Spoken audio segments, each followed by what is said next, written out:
Hello, I'm Isaac Hayes III, founder and CEO of Fanbase, and I'm here with a very important message.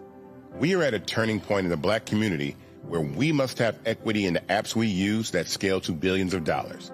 But this time, we own the infrastructure, we own the culture, and we shape the future. And Fanbase is the future. Fanbase combines the free functionality of Instagram, TikTok, and YouTube into an all-in-one platform built for the evolution of social media and monetization. With over 1.4 million users, that's real proof that we are shifting the conversation of tech ownership and equity for creators. So right now, I want you to go to startengine.com/fanbase and invest today. The minimum to invest is $399.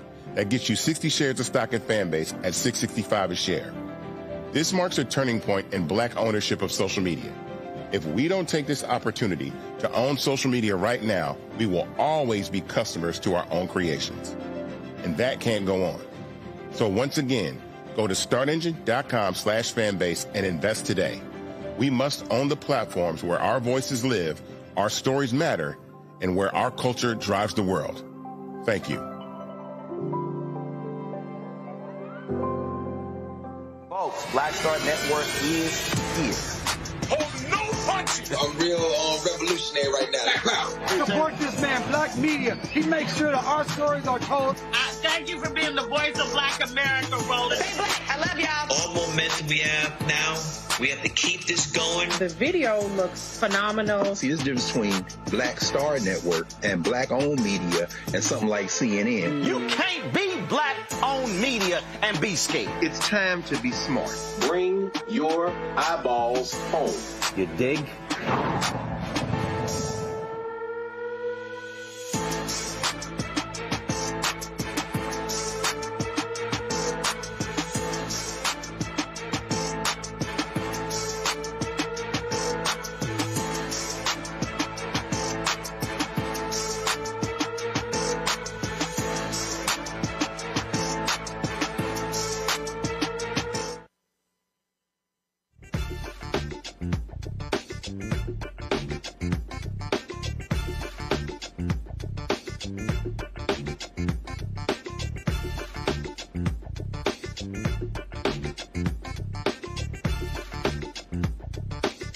Folks, it's election night 2025. We got the Blackest Show out here. We're going to break down all the different races. 190 elections taking place all across the country. Gubernatorial races in New Jersey. Statewide races in Virginia. Will Democrats control the House in Virginia plus the Senate? And will they have a trifecta in the state? Plus, New York City mayoral race in Detroit, Seattle, local elections, Supreme Court races in Pennsylvania, constitutional amendments in Texas, plus Prop 50 in California. Lot to cover. It's time to bring the funk right here in a special edition, Roland Martin Unfiltered on the Black Star Network. Let's go.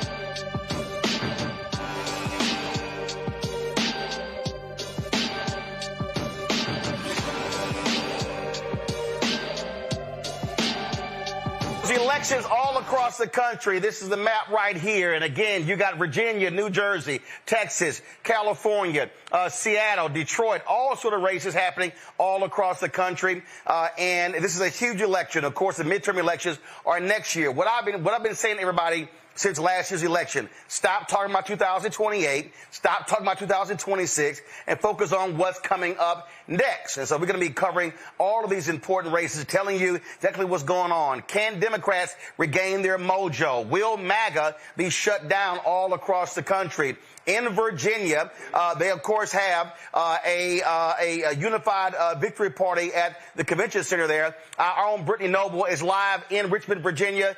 Let's go there. Brittany, give us a sense of what's happening there at the Democratic victory party.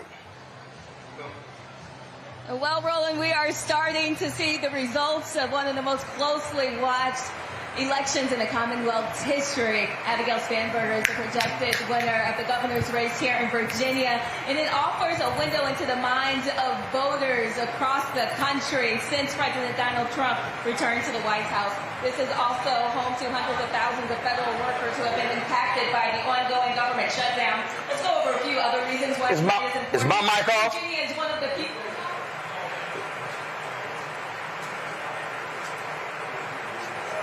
I can't hear. What the hell is this shot?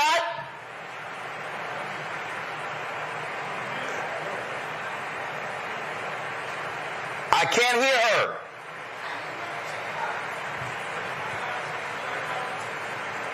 You know, the growing anti-Trump energy across the country. Can I hear her? To lower living costs, keep my audience. Women's health care rights, and to restore, quote, decency and stability to politics. If she wins tonight, which, again, she's the projected winner, she would notch a major win for Democrats nationally who hope not just to turn Virginia blue, but ultimately hope they'll be able to ride to satisfaction with President Trump all the way back to control of Congress and the White House. Her opponent was the state's current Lieutenant Governor, Republican Winsome Earl Sears. She's a Marine Corps veteran who was the first black woman ever elected statewide in Virginia. She would have to become the first black woman in U.S. history ever elected to the governor's mansion. It's also fitting that the first black woman governor could come from here in Virginia, since it was Virginia that elected the country's first black governor following Reconstruction. Virginians are also choosing their next lieutenant governor, their attorney general, and holding elections for all 100 seats in the State House of Delegates. Tonight, I will continue following these races here from her election camp, and I will continue to bring you the latest results from Richmond, Virginia. Back to you, Ro. All right, Brittany, so first of all, we see right now that folks are coming on the stage there. We've seen some folks. So are they calling this race? These are the top Democrats coming to the microphone there. So what's actually happening right now on the stage behind you?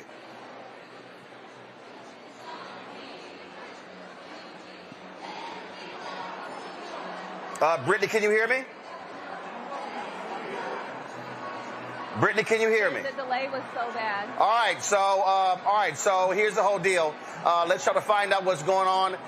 Again, we're seeing some of the early election results coming in, and it looks like the top Democrats are gathering on the main stage there. And so we're going to go live to them in just a moment to, of course, hear from folks who are gathering on the stage. We got a lot of folks who are in studio. We got guests who are going to be coming on the show. Joining us right now is Latasha Brown, co-founder of Black Voters Matter. We don't have Latasha? All right, so let me know again when we have Latasha. And so, again, as you can see, let's go back to Richmond, Virginia. You see right there, they're all coming on the podium there. And as I look at them coming up again, we're already looking at some of the exit polling data. It looks like, definitely in the governor's race, it's going to be a big blowout. Abigail Spanberger against Winsome Sears. The numbers are there showing white voters, black voters, women voters going for Democratic candidates compared to the Republican candidates. Also, we're already seeing right now, folks, in Georgia. What did we talk about in Georgia? We said how critical these races are. 2 Public Service Commission seats that deal with utility rates. Democrats apparently are winning both of those commissioner seats in Georgia. Republicans have been winning statewide across Georgia, so already we're seeing results there. And so that is a huge, huge night for Democrats in Georgia winning those 2 seats. We're going to be looking at a lot more of these other election results to break down exactly, what's going on. Right now, I want to go over here to the folks who are gathered in our studio. We're going to be breaking down the election results all night. So let's go to them. Let's start talking about what's happening. Again, we're looking at these results. Let me go on over here. So, folks, what's happening? Y'all get them water bottles. They not sponsoring us, man. What's up with y'all? Ain't cutting no checks. Get the bottles off the table. Ain't cutting no checks, though. That's right. We don't ain't no freebies around this joint. Ain't no freebies at all. So let's get right into it here. Of course, a lot of folks here. Let's hang out. Mustafa Santiago Ali, former senior advisor for environmental justice at the EPA, who's joining us right now. Of course, Eugene Craig, X Factor Media with us as well. Long Victoria Burke, Black Virginia News, NNPA, and resident Cowboy Carter. Tour is over. Figured that whole thing out. So all that is going on. And so I'm going to actually introduce folks, everybody else in a second. We first do this here. Laura, I'm going to start with you. Give us a sense. You've been covering what's happening in Virginia, a sense of what this race has been like and leading up to tonight. Yeah, the race has been topsy-turvy because of the Attorney General situation, Jay Jones, with regard to the text messages. Really, the suspense for this race is his race, which, of course, is tightening. I would just remind everybody that the last to report in the Commonwealth of Virginia is Fairfax County, which is one of the bluer counties. That'll report really late, and that would be good for Jay Jones. He is ahead by a little bit right now. But I think it's a surprise for everybody to see what a beatdown this has been so far in terms of Abigail Spanberger's race being called 17 minutes after 7 o'clock when the polls closed. That was just over. I mean, the Spanberger race is over, right, immediately. As somebody who worked for Lieutenant Governor Justin Fairfax, we had to wait all night for that. So we're really kind of very, I think the Democrats would be very happy to see that sort of quick result. Lieutenant Governor's race also looks like it's pretty much over. That's State Senator Ghazala Hashmi versus John Reed. That looks like it's over as well. So everybody's waiting for the Jay Jones race. I went to a Spanberger event on Sunday in Norfolk, Virginia, and it was kind of quiet. This has been kind of a weird race, kind of boring, not particularly exciting, but quite frankly, a win is a win. Abigail Spanberger showed a lot of message discipline, and she prevailed. It's been quite hilarious to watch these right-wingers, especially in the last 48 hours. So here is Winsome Sears on Fox News whining and complaining about former President Barack Obama not endorsing her for governor of Virginia. If y'all want to see stupidity, roll it. And this is the president. But remember, Obama was supposed to be the president of hope and change. Whatever happened to all that? Where is the hope, Mr. President? Where is the change, President Obama? Of course, we know it's all hypocrisy. And then, of course, last year this time, he told everybody to vote for the black woman. Well, Charlie, here I am. Right. Here I am. And now he's singing a different tune. Hypocrisy all the way, but the Virginia voters are seeing through that because we are for common sense, and my opponent, Abigail Spanberger, is for nonsense. All of a sudden, they like being called black? You know, I mean, isn't it amazing that they were like, oh, identity politics, and now, why isn't he endorsing me? Oh, how about because your ass crazy? Well, or better stated, right? Maybe she should have supported the black woman against Trump in 2020, or supported the black woman last year against Trump in 2024. Listen, I ran Black Republicans for Harris. Hunt, well, this is just baffling. I'm like, are you on crack? So apparently now, you know, the likes of Winsome Sears, and look, Winsome's a nice lady personally, but when it comes to the politics, you know, she's going off her rocker. She's crazy as hell. I got kicked out of a group chat for lighting her up a couple years ago. She's not crazy. I was on a transition. She is crazy. She's up there. She's not Mark Robinson. She's not Mark Robinson, Rob, but she's okay. First of all, Mark Robinson. I mean, that's an insult to crazy. I mean, she's not there. He's on the porn site. That's what he's on. But no, but she is crazy. But the thing is this. The thing is this, right? And this is and later tonight we'll get into this. But black Republicans are going to have to make a decision, right? I made my decision last year when I ran Black Republicans for Harris, right? On what I'm going to stand on. In this MAGA transition to post-MAGA world, people like Winsome Sears are going to have to make a decision on what they want to do, what they want to be in this political world going forward. You cannot get on Fox News and play to a racist audience, because that's what Fox News has at this point.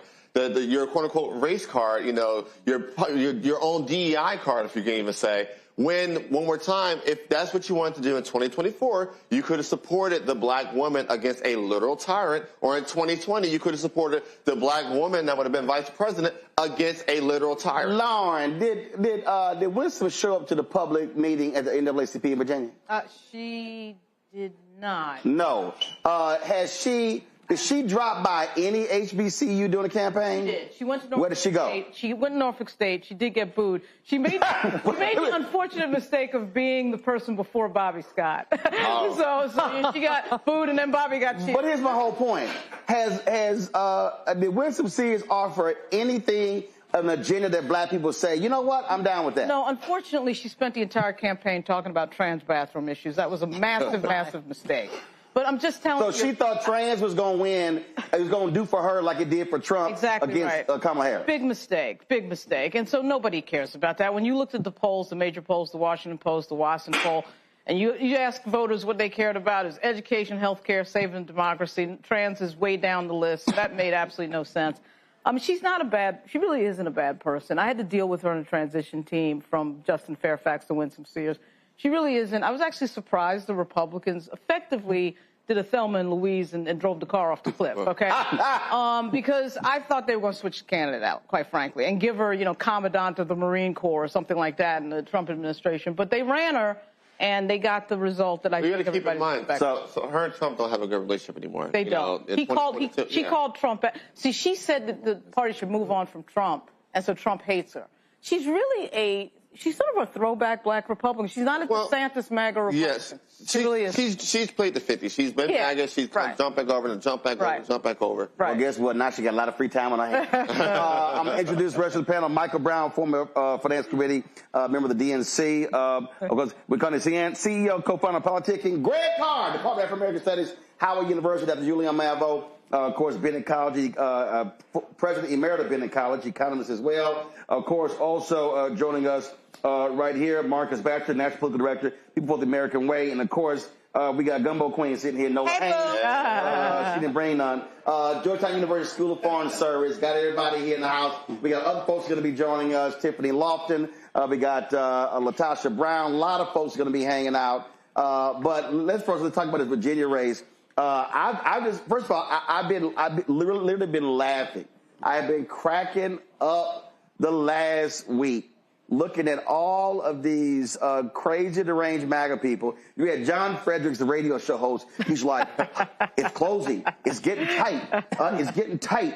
It's right. I think we're going to have an upset. All these folks, they have been feeding the algorithm. Elon Musk was just sitting here dropping. I swear, I was seeing post after post after post, Mustafa, and I'm sitting there going, y'all know she going to get her ass. Without a doubt. People are tired of performative politicians. They want reparative politicians. And that's the reason that they're losing across the country, because they know we got 40 million folks who are living in poverty. We got over 500,000 people go to bed every night in this country unhoused. We got over 300,000 people who are dying prematurely from air pollution every year. We got 1 in 3 black children in Head Start, and, now they're trying to take that away. So the performative politics is no longer something that people are interested in. This is hopefully a new day. 249-year-old republic, we'll see if people actually want real change, and it looks like folks do. But, Michael, what are these black Republicans going to realize? If you align yourself with MAGA, we ain't fucking with you. We ain't. No. This ain't like, a black Republican running 15, 20 years ago. Ain't no Edward Brooke black Republicans today. Not like this. No, you're right. You're absolutely correct. It's going to take a minute. But I think what's so interesting to me tonight is what the independent numbers look like. We know where Dems are going to be. We know where Republicans are going to be. We're independents in New Jersey, Virginia, California, even though California will probably go the way that my party would like it to go. But the independent numbers, seniors, young people, that's why the New York City race is important. Not necessarily the winner or loser. We know kind of who's going to win. But what do those numbers look like as well relative to the splits between young people, seniors, and independents. The thing here, again, that I'm just laughing at, Greg, is these MAGA folks, because they got so caught up saying, ooh, Trump, he did so well with black people. We're increasing our numbers. And so now with her, of course, Byron Donalds, he thinks black people are going to be running to his side next year. I'm sure he's going to all of a sudden be touting the HBCU he went to. Even though when you look at black stuff, they are absolutely against so many different things. They ain't never called down Trump out, never put him into check. And so I hope black folks in Florida next year do what they did to win some seats tonight in Virginia. Because based upon one exit poll, it shows that 90% of black people in Virginia voted against Winsome Sears. Yes, sir. And, as the current president of Florida A&M found out when she did the strike again and cheered at the FAMU football game, black people in Florida got more sense. Just because you're black don't mean you get a vote. So hopefully Denny's will trounce. What do you call him? Lauren, the consensus answer. I call him the help. Yeah. There you go. That part. I don't know what Byron Donald does besides holding. Well, he did pat him on the back of his head when they were voting for Speaker of the House. No, it is interesting, and I agree with Mike. The turnout will be interesting to see how this thing breaks down. I mean, according to the New York Times, as of a couple hours ago, nearly 2 million people, including early and mail-in voters, have cast ballots in the mayoral race. That's the most number in New York City since 1993. People are sick. People are tired of it. And, this is not going to be a good night for the Republicans, but more importantly, it'll be a good night for human beings. Dick Cheney made sure, unless he cast a mail-in ballot, that will be the last time Dick Cheney votes on this side of the earth, and that's probably on balance a good thing. But Donald Trump should be concerned now. He should be concerned because you've got everything from New Jersey, which will probably go to the Democrats. In Minnesota, they got a 1-vote majority in the legislature in Minnesota. That's probably going to hold firm. You've got the judges in Pennsylvania, the Supreme Court. Looks like they are going to run the table there and maintain their 5-2 majority with the Democrats. And I don't know, this time may even lift a boat like Jersey City. Did y'all see what came out and said, I'm a gay American, to try to get the heat off him? McGreevey. Jim McGreevey run for mayor of Jersey City. Even he might get elected to office tonight. But this portends poorly for the midterms, I think. And, MAGA. All right, Greg, hold tight 1 second. We're going to go live to Richmond to Brittany Noble. Brittany, go ahead.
I can hear all so much.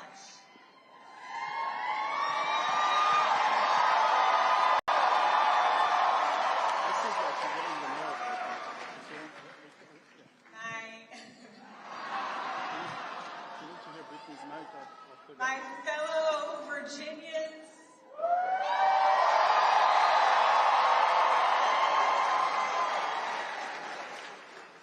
tonight we sent a message.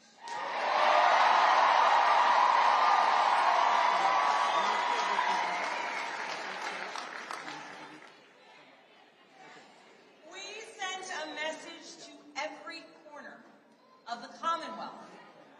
A message to our neighbors and our fellow Americans across the country. We sent a message to the whole world that in 2025, Virginia chose pragmatism over partisanship. We chose our Commonwealth over chaos.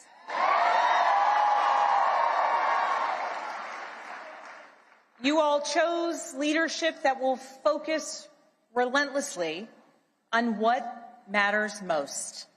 Lowering costs, keeping our communities safe, and strengthening our economy for every Virginian.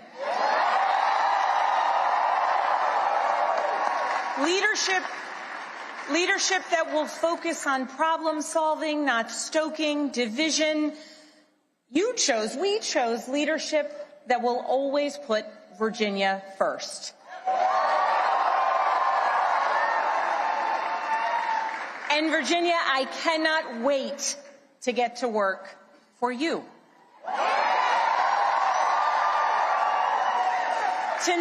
Tonight we turned a page. We turned that page by listening to our neighbors, focusing on practical results, laying out a clear agenda, and leading with decency and determination.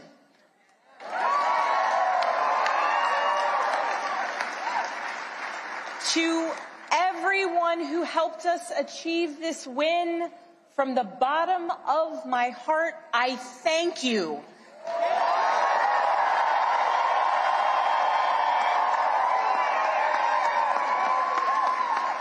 I thank you for the trust that you have placed in me, and it is the honor of my lifetime to be elected the 75th governor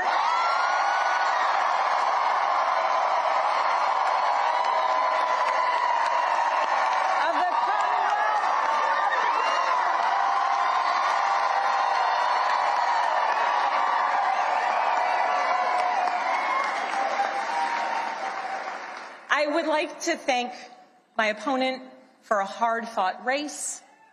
The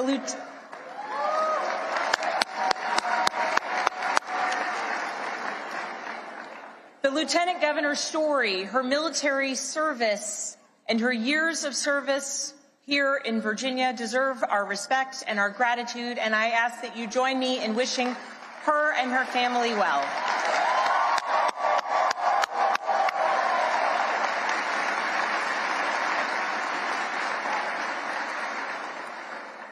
I also know that those who were supporting my opponent are disappointed today.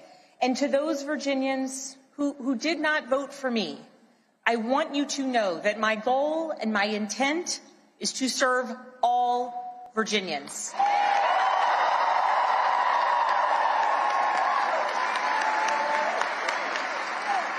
And that means that I will listen to you, I will work for you and with you.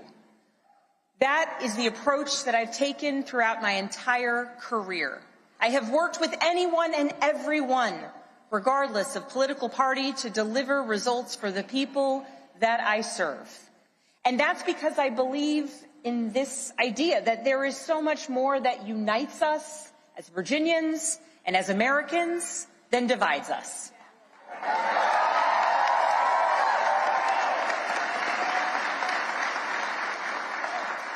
And I know in my heart that we can unite for Virginia's future, and we can set an example for the rest of the nation.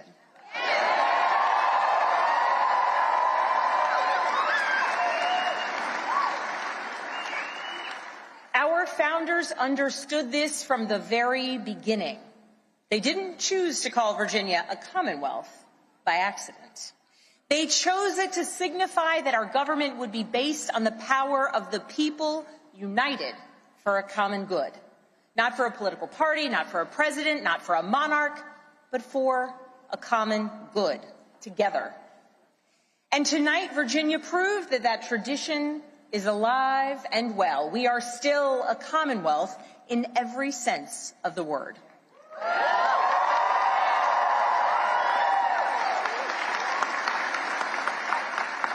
We are built on the things we share, not the things that pull us apart.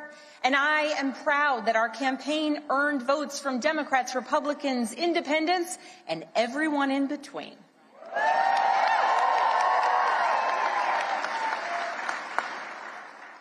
That's the Virginia I know, that's the Virginia I love, and that's the Virginia I will have the honor of serving as your next governor.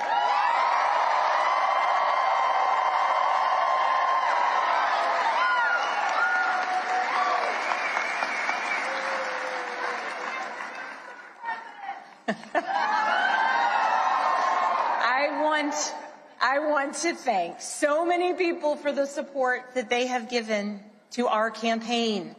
Thank you for your work. Thank you for your support. To our tireless volunteers, to those who believed in me, thank you.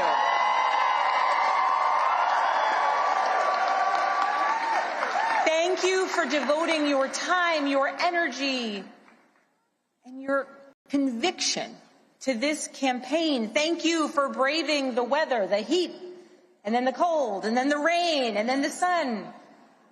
It's Virginia after all. Thank you. Thank you for talking to your neighbors about the importance of this race. Thank you for recognizing that when we went person to person engaging, that we could bring people not just into supporting our campaign, but into engaging in our democracy. Thank you. We won this race because of you.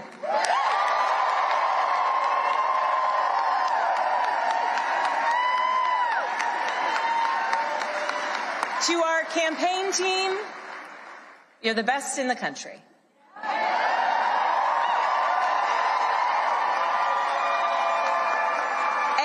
Every single member of our team, every single one of you, you work tirelessly for the change, the progress, the policies, the connection, and the respect that you want to see in our communities. Thank you for working so hard. Thank you for giving people hope. Thank you for knocking on doors in the sweltering heat. Thank you for showing kindness. Thank you for showing up in every corner of Virginia. Thank you for diving deep on policy. Thank you for capturing moments and the essence of our campaign. Thank you for reaching voters everywhere. And thank you for believing that Virginia could and would send a hopeful and joyful message tonight.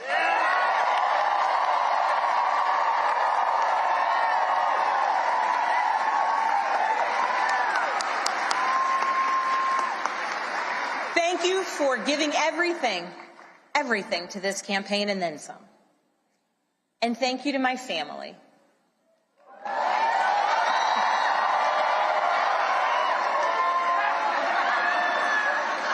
To my husband, Adam.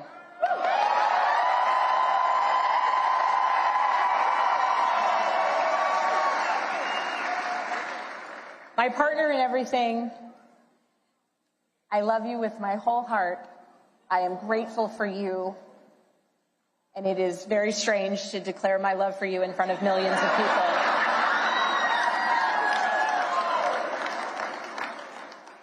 But every adventure we have ever been on has been worth it because you have been by my side.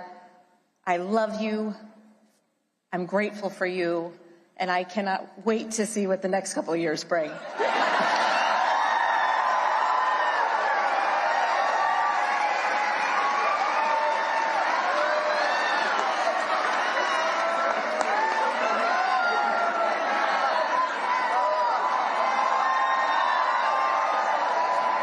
To my daughters, Claire, Charlotte, and Catherine, you inspire me and motivate me every single day.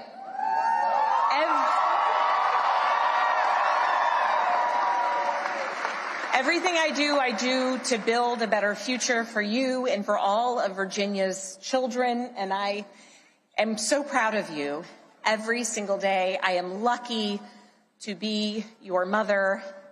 And Catherine, you did not clean your room today as you promised me.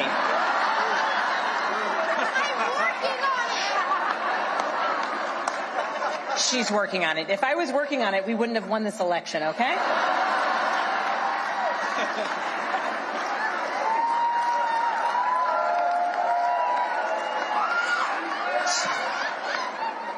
To my sisters, my dearest and earliest friends, I love you. I love you, I love you, I love you. To my friends who have traveled from around the world to be here with me today, thank you. Thank you for making me who I am, and thank you for always believing in me. And to my parents, I love you. Thank you for leading by example every day. And I know that today is a day that you all could have never imagined. But you taught me the importance of service to others and relentless hard work. And Mama, when I think about your life, from the time spent in foster care to putting yourself through nursing school and the challenges along the way, you made clear to us that to whom much is given, much is expected.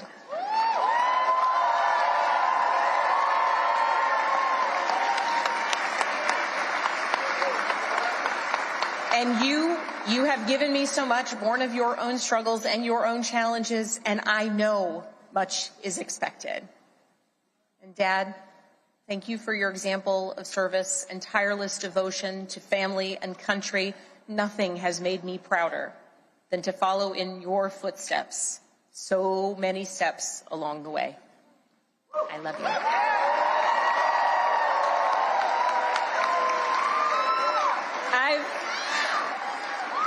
I've talked a lot throughout this campaign about the importance of service and how it's shaped my life and my approach to public office, and that all came from my parents. All right, folks, in Virginia, Governor-elect Abigail Spanberger, former member of Congress, she blows away Winston Sears. Almost 70% of the vote is in, 55.7 to 44.1%. Yeah, that constitutes an absolute blowout in Virginia. It was, like I said, it was hilarious watching Republicans talk about, oh, it's closing. I think we got a shot. And not only that, you also have the other races there. They really were saying that they were going to pick up the Attorney General race. Well, guess what? It looks like Jay Jones is going to pull it out to become the first African-American Attorney General in Virginia history. That race flipped big time when these text messages came out where he was talking to another Republican about wishing death upon a candidate to get their attention when it comes to guns and children. Democrats abandoned Jay Jones. But there were people like Senator Louise Lucas, Congressman Bobby Scott, and others who said, no, we're going to stand with that brother. Preachers said we're still standing with that brother. And looks like he is going to win that race. That's also a huge race. Lauren, Democrats want to control the House. They won the House 2 years ago. Don Scott became the first black Speaker of the House in Virginia. What is it looking like? Are they expanding their lead in the House? They're definitely expanding, and the question is by how much. It's really hard to tell. They were up or what? 51-49. 51-49. 100-seat House of Delegates in Virginia, 51-49. Don Scott and Dan Helmer, as you know, have put a ton of effort and raised a record amount of money. And Don Scott has done an unbelievable job to get them positioned to win at least 6 or 7 seats. One of the seats that we talked about, we had her at Virginia State, Kimberly Pope Adams. She lost 2 years ago by 53 votes. Black folks in Petersburg did not turn out. What happened tonight? Looks like she's winning comfortably, very comfortably. And she's not the only one. I mean, there's several seats here that typically are very close, that they're comfortably winning. Again, a lot of credit is going to go to the historic first black Speaker of the House in Virginia, Don Scott. Right. And also, let's be real clear. Don also forced Democrats in Virginia to change. He said, I'm the Speaker, how you raise money, how we going to spend money, how we going to, and he challenged a whole bunch of folks who were complacent who said it's not going to be business as usual. Right. There was one of the candidates we had on yesterday from Chesapeake. Casey Carnegie. What happened there? Carnegie is not Chesapeake. Carnegie's Suffolk. Looks like she's winning. That's a flip. That's a flip. That was an open seat. That was a Republican that retired. The disappointment right now is the Virgil Thornton, A.C. Cardoza seat in Hampton, which A.C. Cardoza is a black Republican, the only black Republican in the entire General Assembly. It looks like he's winning right now. Not all the precincts. In Hampton? In Hampton. What's happening because remember you have Virgil on. Right. No, I don't know what the lines are like now, but I think there's some interestingly, some overlap between that seat and when Winsome served. I think she had part of that district. Probably right, Pocosin. It's a kind of a weird seat, but in a wave year, you would think that would have been one of the ones that flipped. But, you know, a lot of these seats are going to take 2 or 3 days. But still, you can already see a lot of credit has to go to Speaker Scott. Right. A lot of credit has to go to him. They raised a phenomenal amount of money, an unheard of amount of money.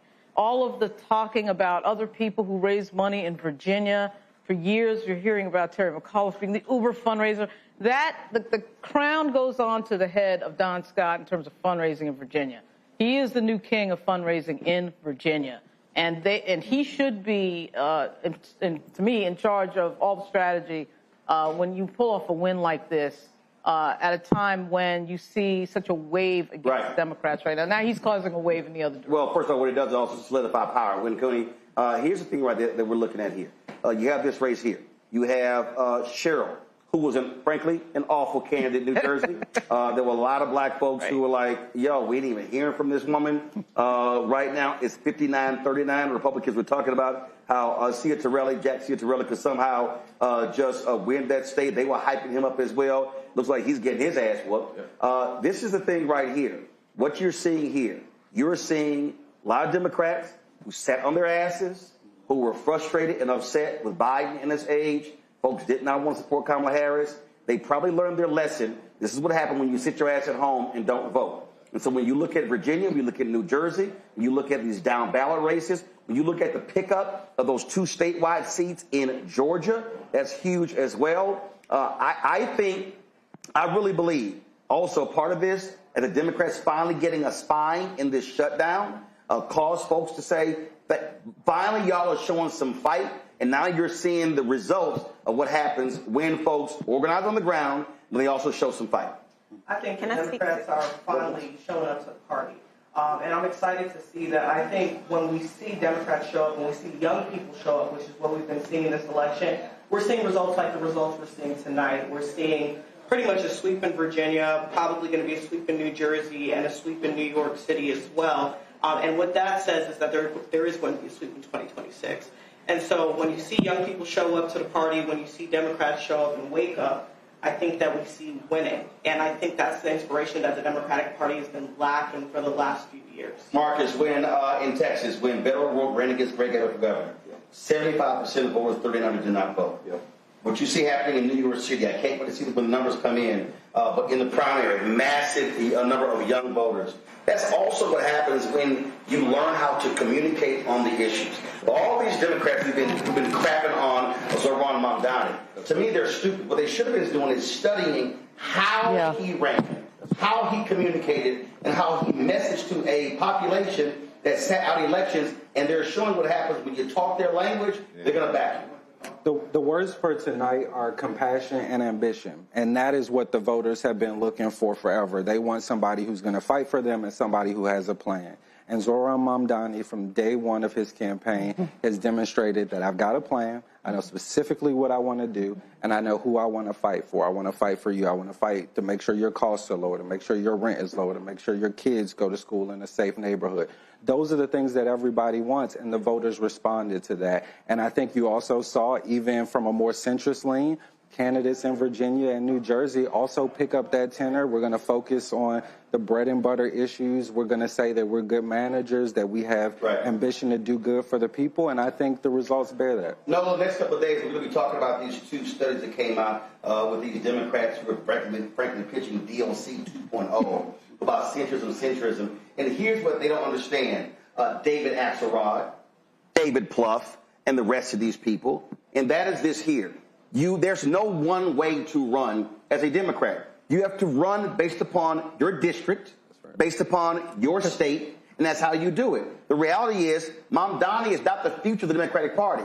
He's going to be the mayor of New York City. That's right. Spanberger is not the future of the Democratic Party. She ran her race a certain way in Virginia. How about Cheryl the same way? I think it is stupid when you listen to these silly-ass, largely white strategists who talk about let's run from identity politics and these things, who don't understand what you need are candidates who are effectively communicating with their base, and they turn their base out. That's how you win. Stop trying to chase folk who ain't voting for you. Absolutely. You know, the other thing, Roland. I'm going on 1 second. 1 second. I'm going to Nola. Hold on. Every election is local, right? And what Spanberger did, especially in Virginia, two things that I want to say. I want to shout out Natalie Porter, who is Louise Lucas's granddaughter, who put that work in.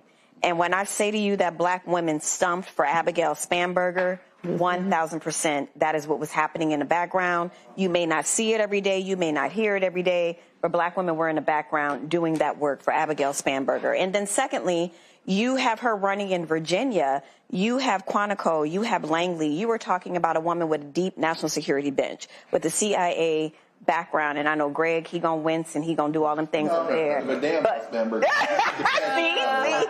my point is, but my point is, she understood. My point is, she understood the assignment in Virginia. Was it a little boring? Was it a little quiet? But was she saying the things that are happening regarding national security and foreign policy in our country are crazy? These are not how things are done. You know, in terms of that centrism. Do you want a governor who has access to a huge infrastructure of national security in Virginia that is going to be able to have her kind of hand on the steering wheel a little bit? Obviously, she's not the president of the United States, but it is one of those situations where the national security community is saying, okay, we want someone who is thinking logically. We don't want someone who's doing extrajudicial killings in Venezuela. You know, we want someone who's thinking carefully about not only what's happening domestically, but in the rest of the world. But here, Spanberger's going to do. Nobody's cool about what Spanberger's going to do. No, but here's the thing. Revealed it. But here's the thing here, Julian. When we talk about Virginia, Doge, the cuts, huge. Republicans, look, they followed Donald Trump down this path, and they're going over a hill. It impacted the economy in Virginia. It's impacted the economy in Maryland. And the bottom line is, when you start talking about jobs, you're screwing up homes. You're talking about so many different factors.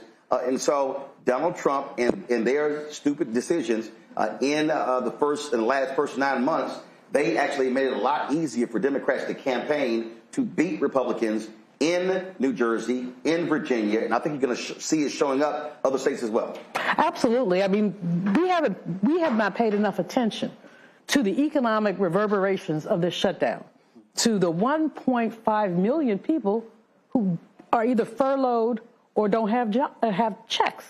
Not only that, this man came in saying what? He's going to make life easier for people. You know, I've got to make a trip next week, and can I get on the plane?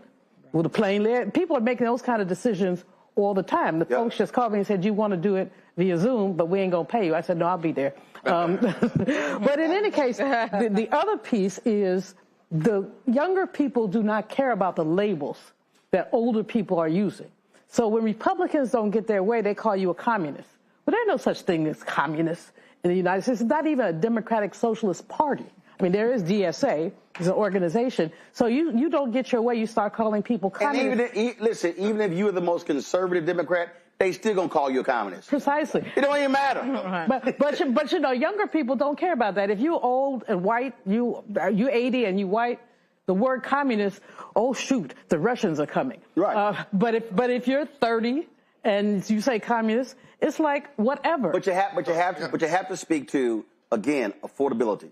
Housing, jobs, health care, those are the critical issues. And again, I think the learning curve here, again, I'm going to keep saying this, because trust me, I guarantee you, all these white Democratic strategists are going to be running their mouths on CNN, MSNBC, Fox News, and the rest of them, coming up with all kind of other reasons, talking about, oh, it was centrism. Right. No, you have to look at each individual race in a completely different way and how does a person appeal to those voters? And I still say you have to drive base voters. This election right here is about base voters. And I think what happened was these candidates realized, you know what?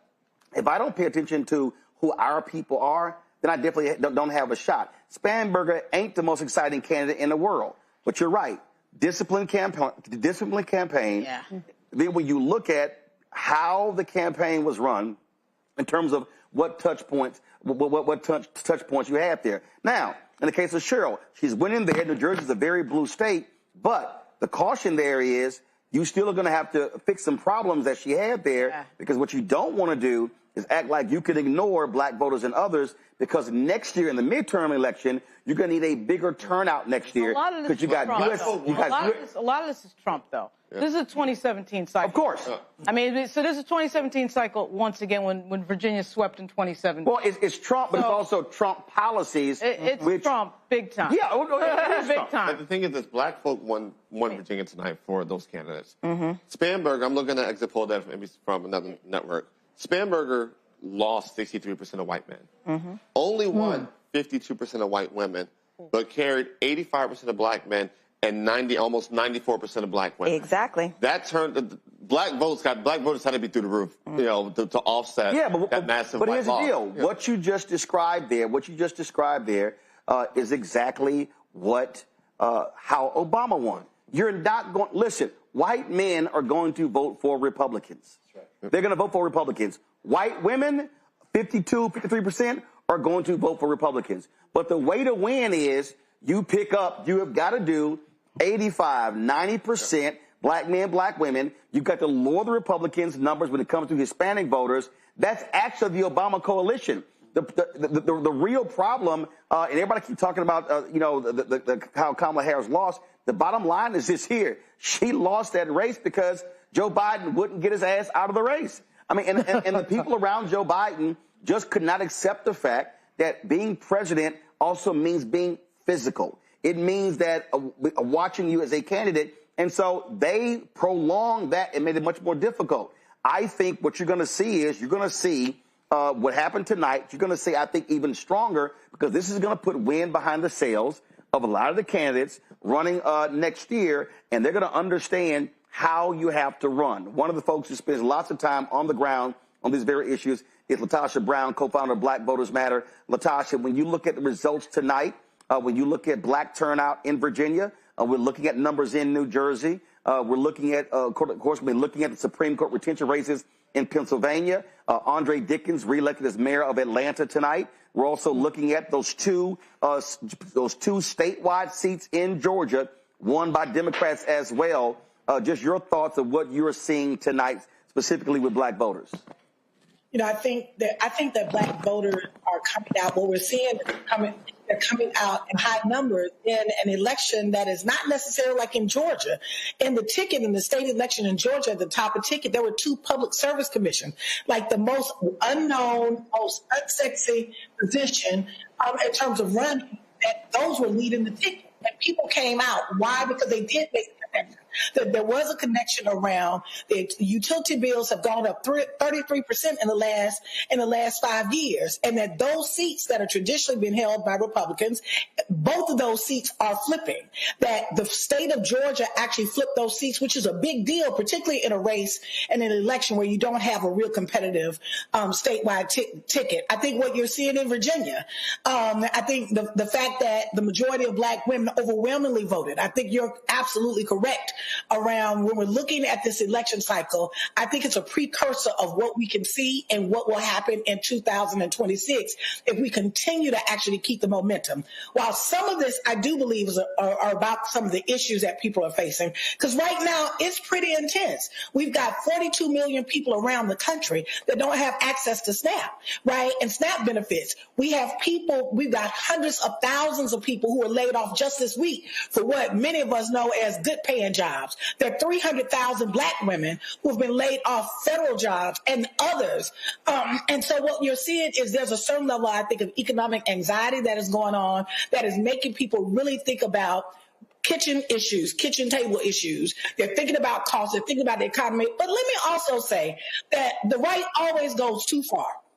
They always take racism a step too far that remind people, like I think in their effort to be the dog whistle, what they're not understanding is we also hear that whistle too. And we have to respond. And I think what we're seeing tonight is we're seeing people respond. I think a couple of things. I think the theme of the night is people want change, and I think people are not as stupid as folks think that they are.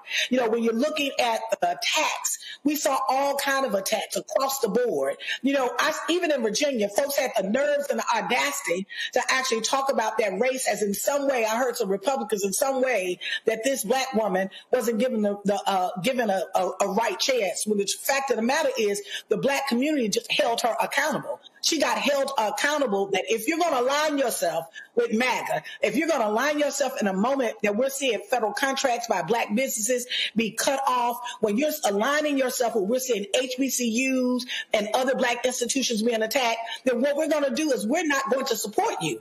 That it also, I think, gives I think it also sets in tone that black voters, and we say this often, are far more sophisticated than what white pundits believe that we are. We're very clear around voting, and when we vote, the part of the reason why we vote in a block, not just because someone is black, we saw that in Virginia tonight. We actually saw that in one of the people that lost, a Republican, one of the people that lost in Georgia was a black man. Hey, Latasha, you talk about the Georgia races. This is the first statewide win for Democrats in any non-federal race since 2006. That's big. That is significant.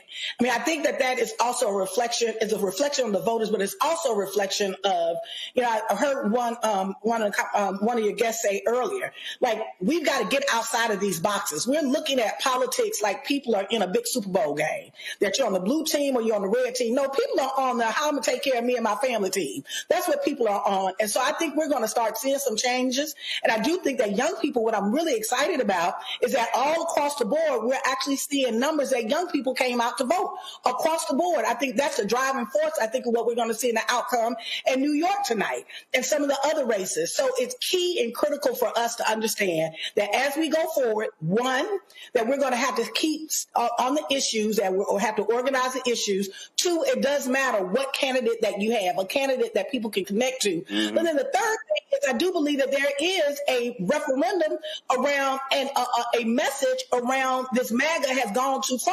That people are also frustrated, upset, and responding to that. I can't go to the grocery store without people stopping me in the aisle asking me, what can I do? What can I do? And so I think this is a moment that people are starting to pay attention. And I believe this is only the beginning of what I am hoping will be a series of wins where people push back on what is happening in this country. Absolutely. Latasha Brown, co-founder of Black Voters Matter. We appreciate you joining us. Thanks a lot. Thank you for having me. Appreciate it. Here's the other thing, folks, that I think that we cannot ignore. When you see the actions of these thug ICE folks, no question. Mm-hmm. When you see when they drag this woman out of her car, where they crashed to her car in Chicago, right? Drag her out of her car by her feet, arrest her, and now trying to charge her, and they cause the accident. I think when you see all of those videos, when you see that, it's a cumulative effect of overreach. And when Donald Trump says, "I could send the U.S. Navy into a city." He said, I could do whatever I want. I think, to the point Latasha just made there, I believe that also impacts voters by saying, hold up, you know what? We got to stop these son of a bitches. Right. Because they have truly lost their minds. And I think that those actions have woken up a lot of folks who were dormant and who were making excuses, who now realize, you know what? The other side, they going to vote. We better get off our behinds and vote too. I wish, Roland, that some of these Republicans would take a page out of Dick Cheney's book. You know, I hated him. I talked about him like a dog. But he basically redeemed himself when he endorsed Kamala Harris. Well, first of all, he didn't redeem himself. I'll get that he died. He died today. I give him credit, but he didn't redeem himself. Okay, but it was the one. I appreciate what he did. I appreciate what he said about Trump. But I ain't forget that he was Darth Vader. No, go ahead. No, he was definitely Darth Vader, and he was a horrible human being from a policy perspective. However, his endorsement. The broke clock is right twice. But go ahead. But his endorsement of Harris should remind Lil Mike Johnson that there's something bigger than his fealty to that man. Right. But the thing here, when I see again, when I see we're just gonna blow up votes. Damn, really knowing whether or not the folks are drug dealers. Yeah. We just gonna blow them up because we can. Right. We gonna send in ICE because we can. We gonna send in National Guard because we can. Right. That to me is where the overreach comes in, and I think a lot of people going out. This is some bullshit. But that's what Cheney. This is where the voter. This is where I believe those social media videos over and over and over again are saying, "Oh, so you think you can do whatever you want?" So these statewide Republicans, these local Republicans, oh, y'all agreeing with that? Okay, y'all gonna pay the price as well. But see, that's what. Here's the thing. So it's so funny to me because when I think about how these people in the administration probably thought they were going to be the cool kids, and once again, to their chagrin, you are not the cool kids, right? So you think that you can go out into the world and you can do the thing that you want to do, and people are going to go along with it, right? That is not what's happening. It is the complete opposite of that. You not only have domestic pushback, you have global pushback. You have the UN making its first statement, actually calling it illegal, and that is important. Although the Trump administration does not care about procedures and laws and norms, there's a large swath of the world that still does. So the UN weighed in and they said this is illegal. So it's not just Democratic congressional folks. It's not just folks like me. The UN has said these killings are illegal. We need proof. We had a situation where Dems weren't even welcome into the briefing so they could get information about these killings. Like, everything about this is shady as hell, right? And the last thing that I want to say, that we're talking about all of these badass, ridiculous policies. I want people to understand. When Kamala lost, black women, we kind of like went internally and we said, what are we going to do? How are we going to do it? I need people to understand that Abigail Spanberger winning tonight was strategic. I need people to get that, right? I need people to understand that black women are moving very differently. You're not just going to get our vote out of duty. We are moving more like a lobby. What are you going to do for us? And how are these 300,000 plus black women going to get back to work? Michael, the thing that, again, when I look at terms of actions of the administration, when Trump says, I'm going to withhold money from Democrat states, and it's going to red. His actions against Canada are destroying Las Vegas, destroying tourism. Aaron Ford, a brother who's Attorney General, is running for governor of Nevada.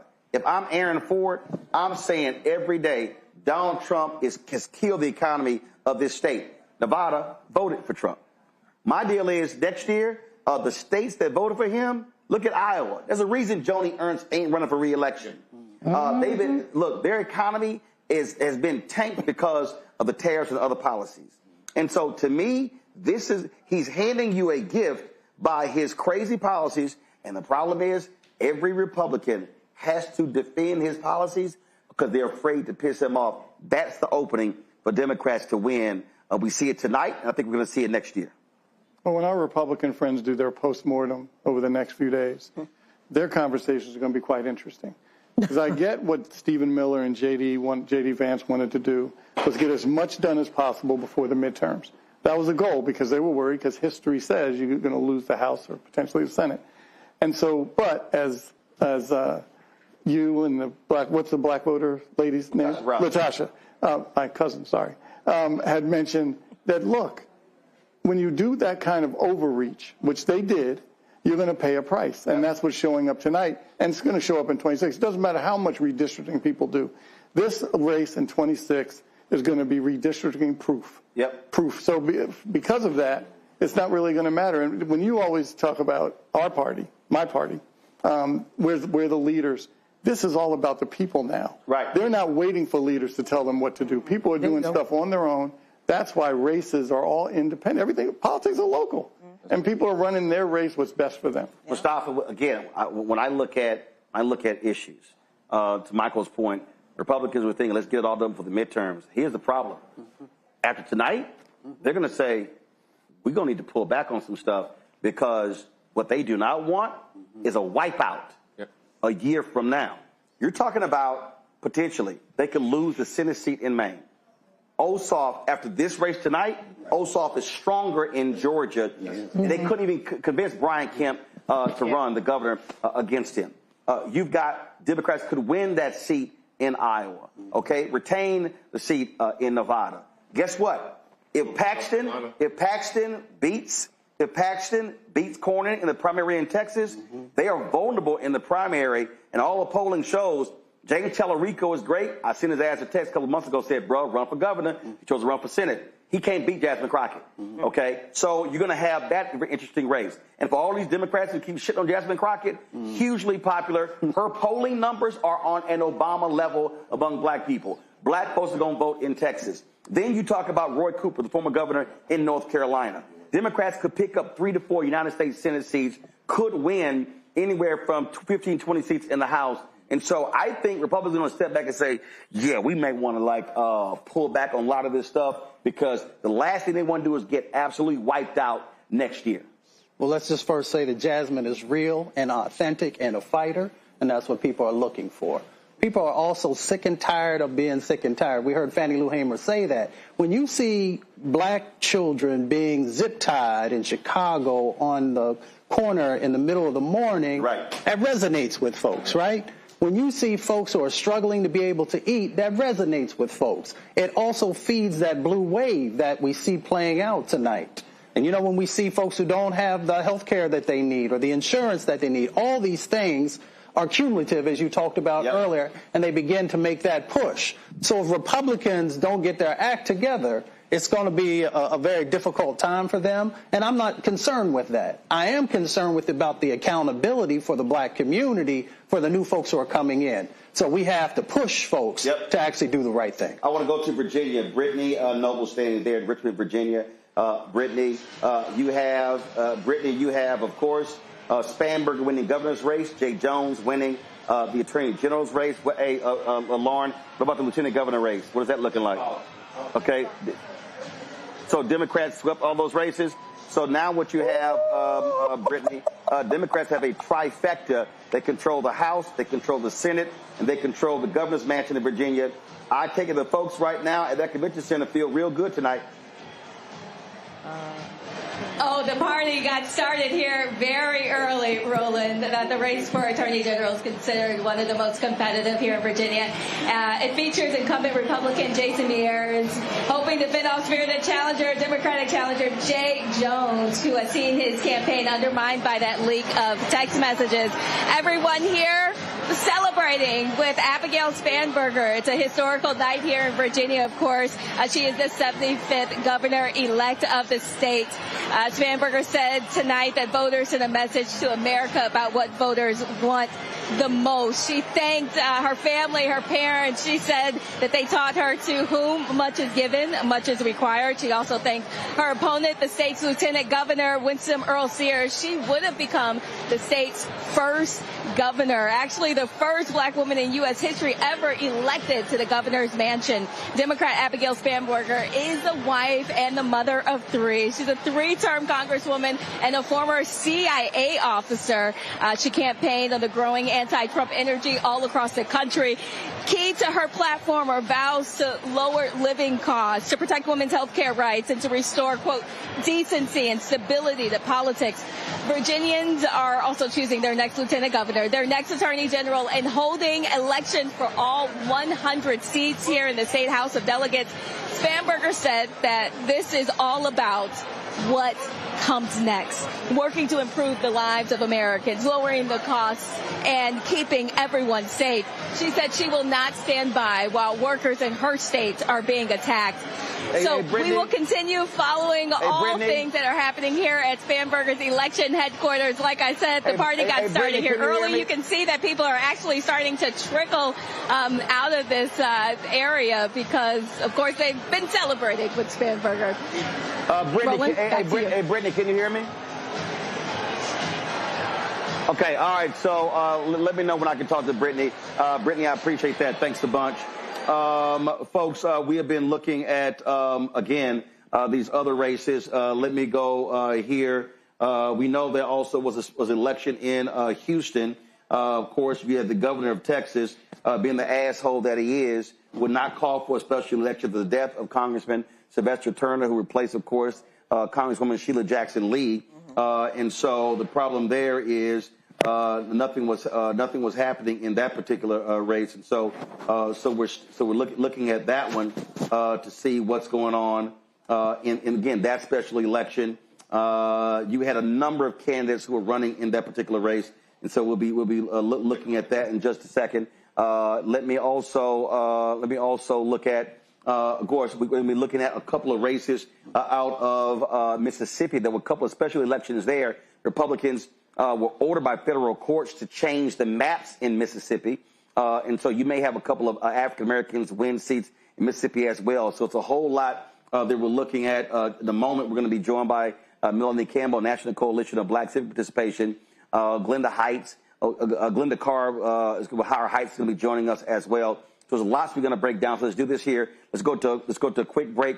You're watching us, our election coverage right here. Roland Martin Unfiltered on the Black Star Network. Black Votes Matter. Back in a moment. Election night 2025. Black Votes Matter.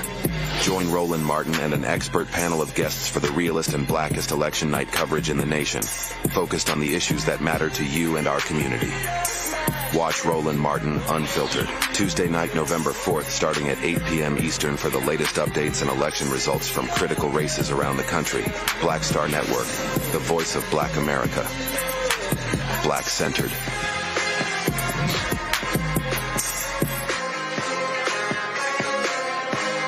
If in this country right now, you have people get up in the morning, and the only thing they can think about is how many people they can hurt, and they got the power, that's the time for mourning. For better or worse, what makes America special, it's that legal system that's supposed to protect minorities from the tyranny of the majority. We are at a point of a moral emergency. We must raise a voice of outrage. We must raise a voice of compassion. And we must raise a voice of unity. We are not in a crisis of party versus party. We are in a crisis of civilization, a human rights crisis, and a crisis of democracy itself. And guess what? You've been chosen to make sure that those that would destroy, those that would hate, don't have the final say, and they don't ultimately win. Hatred on the streets, a horrific scene, a white nationalist rally that descended into deadly violence. White people are losing their damn minds. As an angry pro-Trump mob storms the U.S. Capitol, we're about to see the rise of what I call white minority resistance. We have seen white folks in this country who simply cannot tolerate black folks voting. I think what we're seeing is the inevitable result of violent denial. This is part of American history. Every time that people of color have made progress, whether real or symbolic, there has been what Carol Anderson at Emory University calls white rage as a backlash. This is the rise of the Proud Boys and the Boogaloo Boys. America, there's going to be more of this. Here's all the Proud Boys, guys. This country is getting increasingly racist in its behaviors and its attitudes because of the fear of white people. The fear that they're taking our jobs, they're taking our resources, they're taking our women. This is white fear.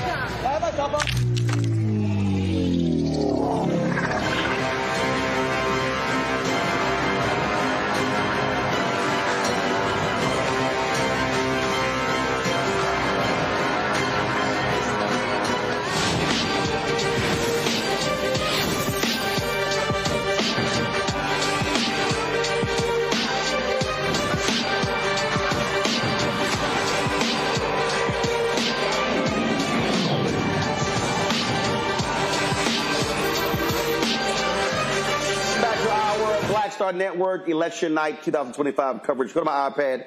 We've been watching the 18th congressional race in Houston, and Harris County Attorney Christian Menifee is on top. Let's go. Go to my iPad. Let's go. Okay. Well, I'm looking at it right here. Christian Menifee, 32.4%. Amanda Edwards, former council member. She's run multiple times for this. 25.2%. State Representative Jelana Jones, 18.9%. This is a huge upset because Jones, well-known, former HISD school board member, former city council member, state rep, Very popular. Got lots of time when they walked out the Texas chamber. On the ground, very active, involved. Again, coming in third. That is, that is very surprising in the 18th congressional district. And you're talking about Menifee is saying with 12,599 votes. Amanda Edwards 9769, Jones 7342. Now remember, this is the 18th district. They're only going to serve for 1 year. Depending upon the Supreme Court, likely is going to allow Texas to have those maps, and so that means this district gets completely obliterated next year. They moved Congressman Al Green, moved his home literally into the 18th district, so he'll probably be running for this seat. So this person is only going to serve for the next year. That still is a huge upset coming out of Texas. They also, of course, have a number of other statewide races. You got school races going on there as well. And then, of course, that is interesting. You got these HISD school races, but the state controls the school district. So it's not like they actually going to be in control of the school district. Plus, you've got some constitutional amendments happening in Texas. So we can look at some other states as well. Go ahead. I was going to say, he still has to get over 50% to avoid a runoff election. Yeah, but the fact that Menifee and Edwards are 1 and 2 again, that I can tell you right now, that's an upset right there.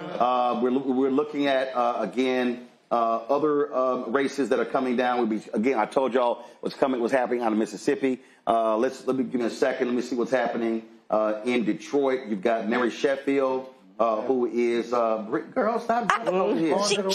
What was she doing? What's going on with Mary? Well, you just hold the hell on. I'm just curious. Pull it up. Calm yourself down. Here we go to my iPad. Detroit gets its first black female mayor. Mary Sheffield will be the mayor of Detroit. Of course, she is the granddaughter of founding pastor Horace Sheffield. Very well known there. Her father, Horace Sheffield, as well. And so I'm sure he is ecstatic tonight about that. Y'all be sure to double check to see if you're live from her victory party to see if we can hear from her as well. And so that race, as I said, in Atlanta, it was an easy win for Andre Dickens, elected. Oh my God, that was a blowout. First of all, hold on 1 second. Don't go to me just yet. Let me click Atlanta elections here. Yeah, that was a blowout. Yeah, that was a blowout. Damn. Look at this here, y'all. My God. Andre Dickens got 85% of the vote. Eddie Meredith got 6% of the vote.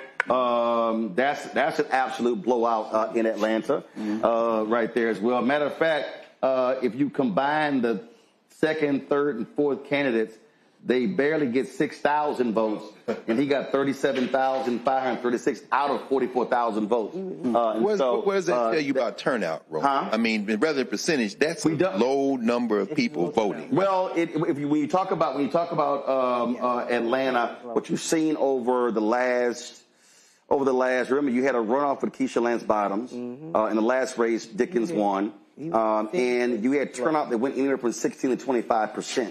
And of course that's one of the issues there. Atlanta also, when you talk about, remember the story came out no longer being, majority black, but I think that's also, frankly, a misnomer people need to understand, because we talk about the metro area. The reality is black folks have completely changed the other counties beyond Fulton County. That's right. And see, that's the thing that everybody keeps focusing on, how Atlanta has changed. To me, it's what was happening to Atlanta is very similar to here in Washington, D.C. And so you could say Washington, D.C. was Chocolate City, but black folks who were here in Washington, D.C. have changed Prince George's County. They've changed Montgomery County. And so they changed Loudoun County. They changed other counties in Virginia. And so that's something that you have to look at in terms of now black folks are winning in the other counties beyond DeKalb County. Melanie Campbell, National Coalition of Black Civic Participation, joins us right now. This has been this has been an interesting year, Melanie, for a lot of black organizations. There were a lot of people who obviously were frustrated and upset with what took place last year, and no lament upon early in terms of how people were moving as well. People were asking, where were the black folks at the No Kings rally?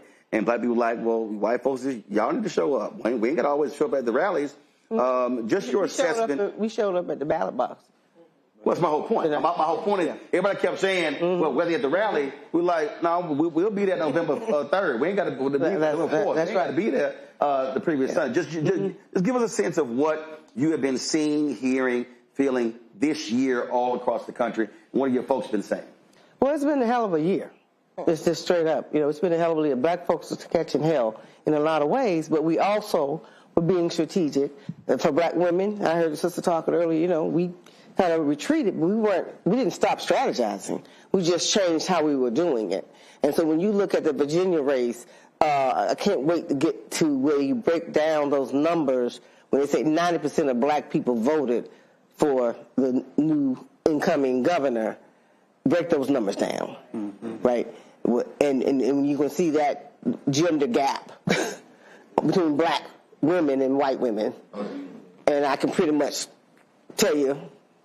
predict what that's going to look like. So when it comes down to what the Democrats need to look at, and I heard you talking earlier, get real serious about, okay, we showed up, and you're going to have to show up for us, and we're going to have to really, really play a different kind of a game. Some of the things that happened earlier in Virginia, I live in the Commonwealth of Virginia, we're going to have to address some things. You say that. Okay? Because how these folks got in office tonight, and the fact that a lot of folks abandoned Jones, totally abandoned him, and the Attorney General race, and for the Democrats to understand that you need the Attorney General seat. Right. If we don't know that over the past year, how important an state Attorney General is in the race. Him winning, he got 4 years to say, y'all got to kiss my ass. Yeah, well, the thing about it is, he ain't got to say it. He ain't got to say it. We can say it for him. That's right. So, Roland, at the end of the day. Hold on, but while we're also going on, this is out of Pittsburgh, the Republican mayor, Corey O'Connor, elected mayor there, beating Republican Tony Marino in Pittsburgh. So again, it's a rough night for MAGA all across the country. All the way. Looking at New York, it's interesting because the race soldiers responded apparently to Donald Trump's call. They have abandoned Curtis Sliwa. Mandani does have 50% of the vote. We got about 70% of the vote in. The race soldiers in Staten Island, of course, are going to do what they do. But Mandani looks like he's going to win. But maybe that last call did, because they desperate, man. Yeah, but they left Sliwa and went to Joe Cuomo. But here's the deal here. I mean, when you look at these numbers right here, go to my iPad. Mandani, 782,403 votes. Cuomo, 646,951. Sliwa, 120,476. From the percentages alone, Mandani winning almost 8 to 9%. So that's actually in line with what the polling was actually saying. But remember, Sliwa was going about 20%. And another thing is this here. Mamdani has been under a vicious assault. You literally had a Republican from that racist Andy Ogle out of Arizona who posted a video of planes flying into the saying don't vote for Mamdani. Yeah. I mean, they went low. The attacks on way low. They called him communist, socialist. They said he's going to bring Sharia law. I mean, you had billionaires, Bill Ackman. He has faced withering assault since winning the primary, and they've been doing everything, and he's sitting there going, but I still beat y'all ass. No question. Do they have another play? The Republicans. And I'm saying that for this reason. No, they ain't got no play. What Latasha said was very true.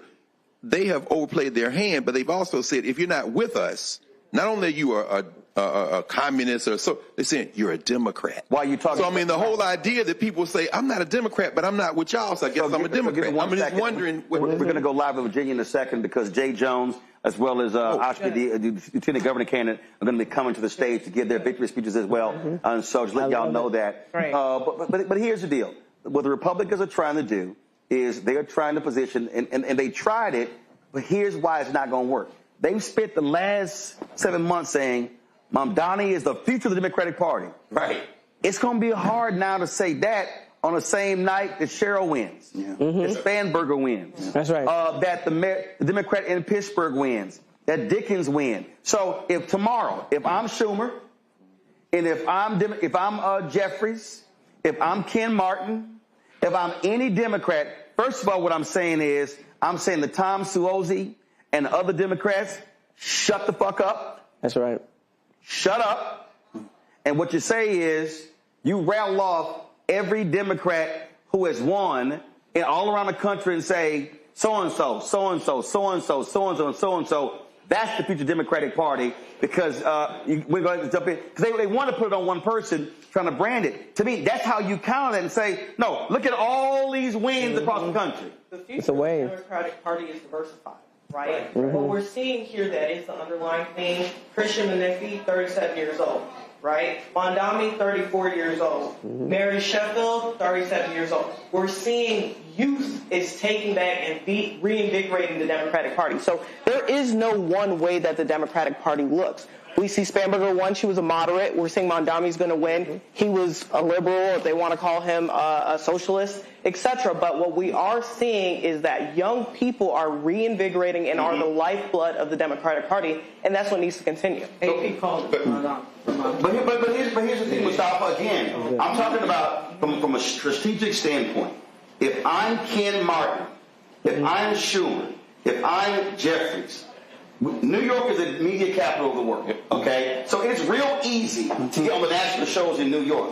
But if I'm Ken Martin, what I'm doing right now, I'm putting out graphics saying, this is the future of the Democratic Party, Sheffield. This is the future of the Democratic Party, so-and-so.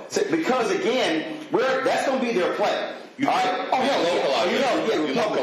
Republicans. Oh, yeah. Because their whole deal is they have to scare white people. You think the Democrats are going to go? I mean, Schumer did not endorse. That's fine. His whole deal. I'm just saying. You think they're New York? They smart. They're pretty stupid. I ain't saying they smart. What I'm saying is, when Mustafa come back to you. The thing is, you do this because if you show these are all our wins, you're enforcing, we won here, here, here, here, here, here, here, saying we didn't just win one mayoral race on Tuesday night, we won 10 races on Tuesday night. Yeah, you're showing folks that everybody has a seat in the Democratic Party. Whether you're moderate, centrist, progressive, no matter who it is, there's a place for you here. And that's power. Because everybody then can see themselves, based upon their set of values, finding an on-ramp into the Democratic Party. All right, right now at the stage, first of all, if y'all, we got our feed, we got, do we have it? Speaker of the House, Don Scott of Virginia is speaking. Go live. Our Democratic caucus who worked with us to make this happen. I have to thank the leader of our campaign team, Dan Helmer. Where's Dan? Dan Helmer helped deliver tonight. Not only did we keep the majority in the House tonight, I think we had 57 seats right now. And we're not done counting. We're trying to keep going and keep going and keep going. As y'all know, when you do this, you never do it alone. I want to thank the great partners that we had from across the country who came in and helped us raise money and speak to voters. I want to thank my friend Rahm Emanuel, the former chief of staff to President Obama. I want to thank the governor of Maryland who came in and spent countless hours here, Governor Westmore. I want to thank all of the organizations that work with us, DLCC and the States Project. I want to thank Labor who came out and knocked doors and did the work for us. And finally, I want to just say, only in America can someone like me, who came from my background, raised by a single mom, had my ups and downs, like many of you, bounce back and end up being back as the Speaker of the House here in the Commonwealth of Virginia, and we're going to continue to do it. I want to thank y'all. Y'all have a great night. Let's get to work now. Let's get to work.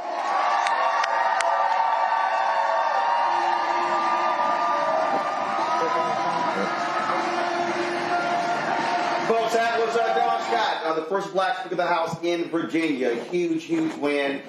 When we talk about, I love when you talk about future stars, that's one right there. We talk about somebody, a Texas A&M graduate. He plays the mighty Pi Omicron chapter of Alpha Alpha. You know we gotta go there. Mike, just want to let you know. I already knew. The mighty Pi Omicron chapter. I'm aware of the chapter.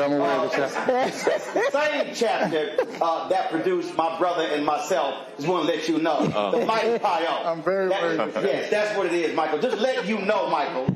But again, if I'm Ken Martin, this is what I'm saying. I'm saying tomorrow that here you had the Speaker of the House in Virginia who went to federal prison, served time for drugs, got his rights back, became a lawyer, and came back to become the Speaker of the House. I'm saying that's the future Democratic Party. I'm saying Mary Sheffield, that's the future Democratic Party. I'm saying O'Connor in Pittsburgh, that's the future Democratic Party. I'm rattling those names off. It would be dumb. And then I would say, guess what? People who won last night, centrists won. Liberals won. That's right. Progressives won. Melanie, you go the gamut. Yeah, because it can be what you talked about earlier. Y'all ain't gonna pigeonhole me. We're gonna come back to this point. Here is the Lieutenant Governor-elect of Virginia speaking right now.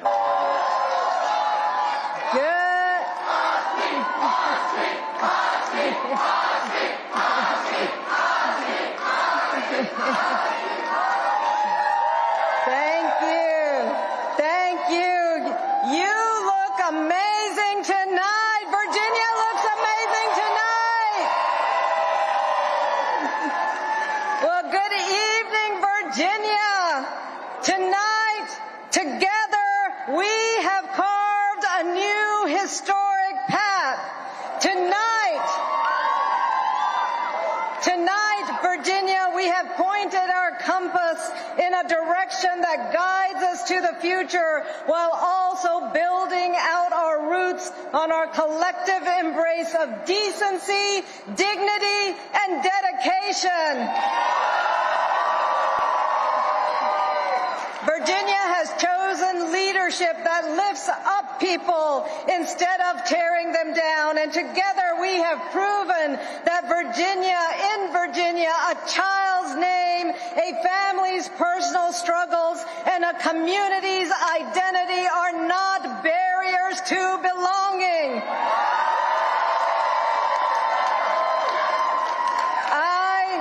I am so incredibly honored and humbled to stand before you as Virginia's Lieutenant Governor-elect.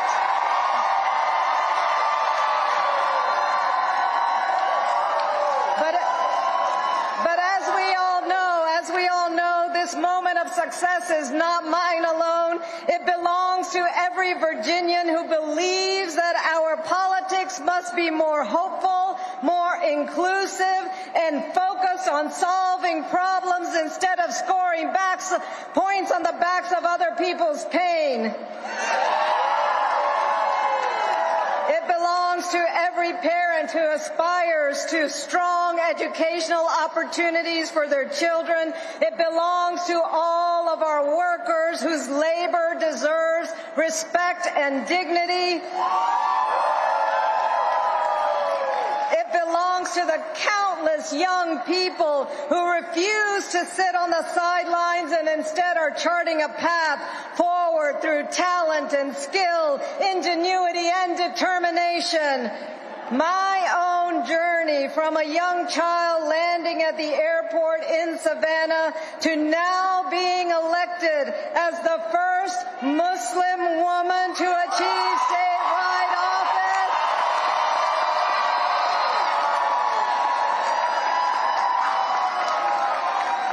The first Muslim woman to achieve statewide office, not just in Virginia, but in the entire country. And this was possible because of the depth and the breadth of the opportunities made available in this country and in this Commonwealth. And I want to reflect just briefly on that journey from a childhood in Georgia to an educator's life in Virginia's college classrooms to state government representing the Richmond area in the state Senate and now this statewide position. I first was compelled to run for office because I wanted to respond rather than quietly observe the targeting and the scapegoating of marginalized communities. I decided to run for public office because no one in this country should be made to feel as though they are not welcome in their neighborhoods or in their own communities.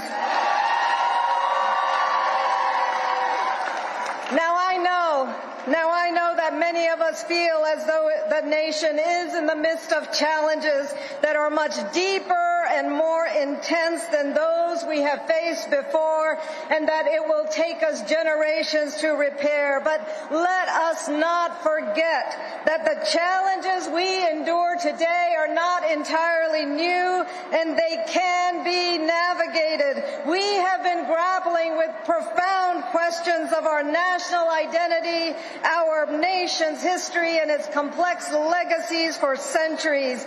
This nation has not merely endured, but it has risen from every crisis through introspection, resolution, and determination. And tonight, we've taken another step forward. Tonight, today's elections and the voices of hundreds of thousands of voters tell us that we are ready to define a new path. We are investing in the future. We're building a commonwealth in which every child receives a high-quality education and is able to build a life and a career right here in Virginia. And we're charting a path forward to ensure we have access to affordable health care, child care, and housing. And we will define... There are rumors. Okay, so you know... Michael. All right, folks, we're back again. Huge win, the Lieutenant Governor. Come on, Michael, come sit down. Come on, sit down. Yeah, messing with my camera. Come on. Still making us get out in the camera. See, I'm just saying. All right, there. So, folks who don't know, Lauren, give us a little background of the sister who just won Lieutenant Governor in Virginia. She was born in India. She was a school teacher, very nice person. She's the state senator out of Richmond. She's kind of like the mild-mannered, like she calls herself the mild-mannered school teacher. She's very mild-mannered, but she will make a very stable lieutenant governor. They need that vote. It's a 21-19 Senate, very close Senate right now. They come up in 2 years, the Virginia Senate. Frankly, it's very unusual, I have to say, to see these people coming out separate. You know, again, I worked for Lieutenant Governor Justin Fairfax. We were all on stage at George Mason University when everybody won. To me, this is a duplication of the 2017 cycle. Everybody's out there on stage. This evening, we have a separate situation. You saw, you know, obviously Abigail comes out first and then disappears, and then we have, you know, Lieutenant Governor, and I'm sure we'll have Jay Jones at some point. Right. This is a reflection of the schism that happened on October 3rd when the text messages came out, quite frankly. Right. The party abandoned Jay Jones, which was stupid.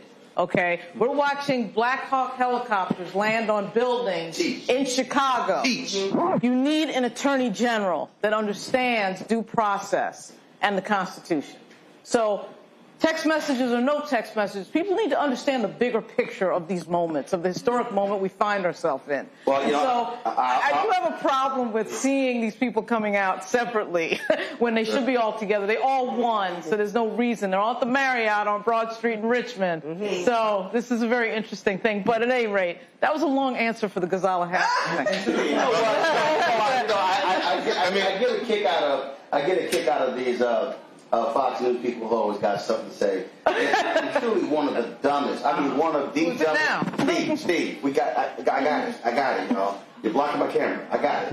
Okay? Because I got it. I know what he's doing. I saw baby, I see everything. I got this. They can drink and quiet. I got it. What I'm saying. So I'm going. I got it. So here's it. Michael's in a good position. Goodbye, man. So Joe Conch is one of the most dumbass people on Fox News. He's a fifth-rate hack, y'all. And so This he goes here, asking an obvious question here. How could any woman hear what Jones said about wanting his opponent's wife and young children dead and steal both of his person? And I responded, folks, Joe Connor's a dumbass. How did he vote for Trump after he said he grabbed the vagina of women? Go to hell, Joe. See, that's the whole deal here. First of all, the comments that Jay Jones made was in relation to school shootings and how Republicans respond to it. Right. Okay, should have said it? Hell no. I don't give a damn what to say. Well, yeah. The bottom line is that's what the context was. The broader discussion was, what would it take for Republicans to change their mind about shootings? Didn't take Sandy Hook. Nope. Didn't take Uvalde. Right. That's the broad discussion. Right. With a close friend in a private text. Now, who in here has written something in a text that you would not necessarily want to come out publicly in a political campaign? Right, which is why probably all of us. Right, yeah, exactly. That is true. I mean, we got the signal text messages too, so I don't know. Right, he was quoting The Office. Okay, all good, whatever. The Democratic Party needs to understand how to message. Well, no. The Democratic Party needs to understand how to make an argument. How to make an argument. No, the Democratic Party, not messaging. Democratic Party has to get some guts. Right. Mm-hmm. Democratic Party forced Al Franken out of the Senate. Right. Because of a photo. He didn't even grab a breast. He mocked grabbing a breast. Right. Christian Gillibrand, they all lost their mind. Right. You got Republicans who paid for abortions, the dude in Tennessee. Right. Okay, still there. Right. You got crazy as Randy Fine down in Florida. Yep. Who replaced crazier Matt Gaetz. Because what it boils down to, their whole deal is power. Right. Absolute power. Right. And so that's where they screwed up. And so I guarantee you right now, Jay Jones is feeling real good as he hits the stage right now in Virginia. Good.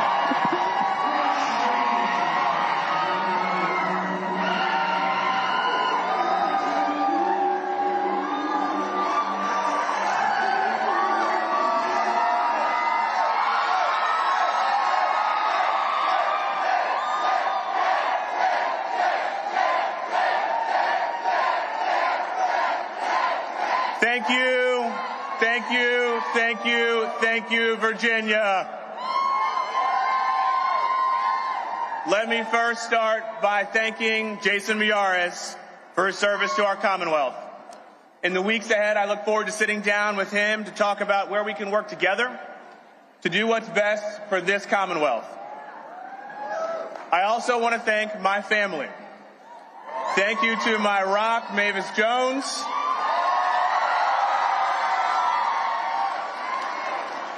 I would not be standing here tonight without her. And to Charles, and baby Zachary, who should be asleep, please know that your father loves you with everything that I have. To my campaign manager, Rachel, and the entire campaign team, the best campaign team in politics, I say thank you. To everybody who knocked on doors, who helped get out the vote, who gave their time and their money and their effort to support this campaign. To everyone who didn't give up on this campaign, I say thank you. And to the folks who stood by us every single step of the way, Labor, we love you. To the environmental community, we love you too. And to the folks who want to protect abortion in this Commonwealth, we love you too. And I want to thank every Virginian tonight who's placed their trust in me. The weight of that trust is not lost on me at all, nor is the history that led us to this moment right here. My ancestors were slaves. My grandfather was a civil rights pioneer who braved Jim Crow. My father, my mother, my uncles, my aunts endured segregation, all so that I could stand here before you today. My father was one of the first to integrate classrooms in Norfolk, Virginia. Even as the Attorney General of Virginia tried to shut those same schools down. I know that I walk in the footsteps of those generations before me who fought and bled to guarantee the freedoms that we have in this democracy right now. And I know that it's because of all of them and all of you tonight that I am honored and ready to be your next Attorney General of Virginia.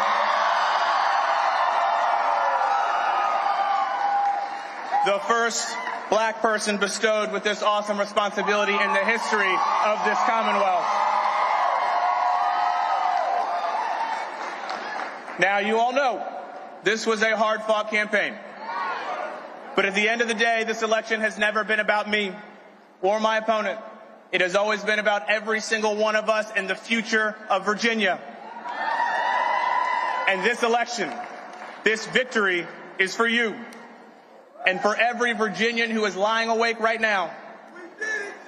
Not because they're following along with these election returns, but because they're worried about their future. For themselves and for families just like mine. We have big fights ahead of us. Our Commonwealth and our country will continue to be tested. But tonight I make this pledge to every single Virginian. I will never, ever stop fighting for you. I will defend the rights of every single Virginian. I will protect our jobs, our health care, and our economy from Donald Trump's attacks. I will take on those big corporations that have controlled our politics for far too long and lower costs for Virginians once and for all. And I will always work to keep our families and our communities safe. And I will always work to protect a woman's right to an abortion here in Virginia. Donald Trump, MAGA, and those corporate special interests believe that Virginia's government should be beholden to them. But tonight we send a loud message to them and to every single person across this country. Virginia belongs to the people. Together we stand firm against the people who would take us backward. We will use tonight as a springboard to reject the politics of divisiveness and division.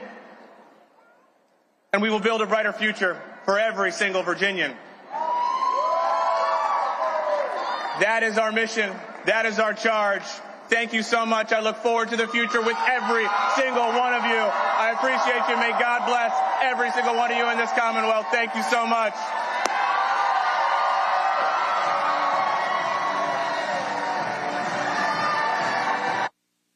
Hi, y'all. Jay Jones, first black attorney general in Virginia. I think Jay Jones should have walked out there and literally just, channeled Della Reese from Harlem Nights.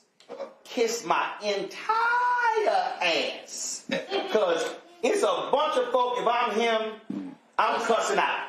Listen, for me, it would have been, first off, fuck your clique and the crew you claim. And I would have named names from the first 2 minutes down, from the first donor that walked to the first endorsee that walked back, and then said, listen, have fun dealing with me for the next 4 years. I take that back. Another one should have. I'm Jay Jones, bitch. Right. I mean, he owes no one nothing. All right. I mean, he can go in and except the black folks who stood by him. I'll tell you, Bobby Scott really stood with him. There's a few people that really stood with him. Lucas, Schuyler Van Valkenburg, his buddy in the Senate. But Bobby gets a big high five. That's right. I mean, it's amazing. You find out, it's the Liz Taylor quote about you find out who your friends are in a crisis. Yep. And he just found out big time who his friends are, because that was crazy. Okay. I mean, mistakes are made during campaigns all of the time. People make mistakes. You have to adjust and move on. This is where I think the Democrats could actually learn from the Republicans a little bit. They put their head down and they drive through like nobody's ever. The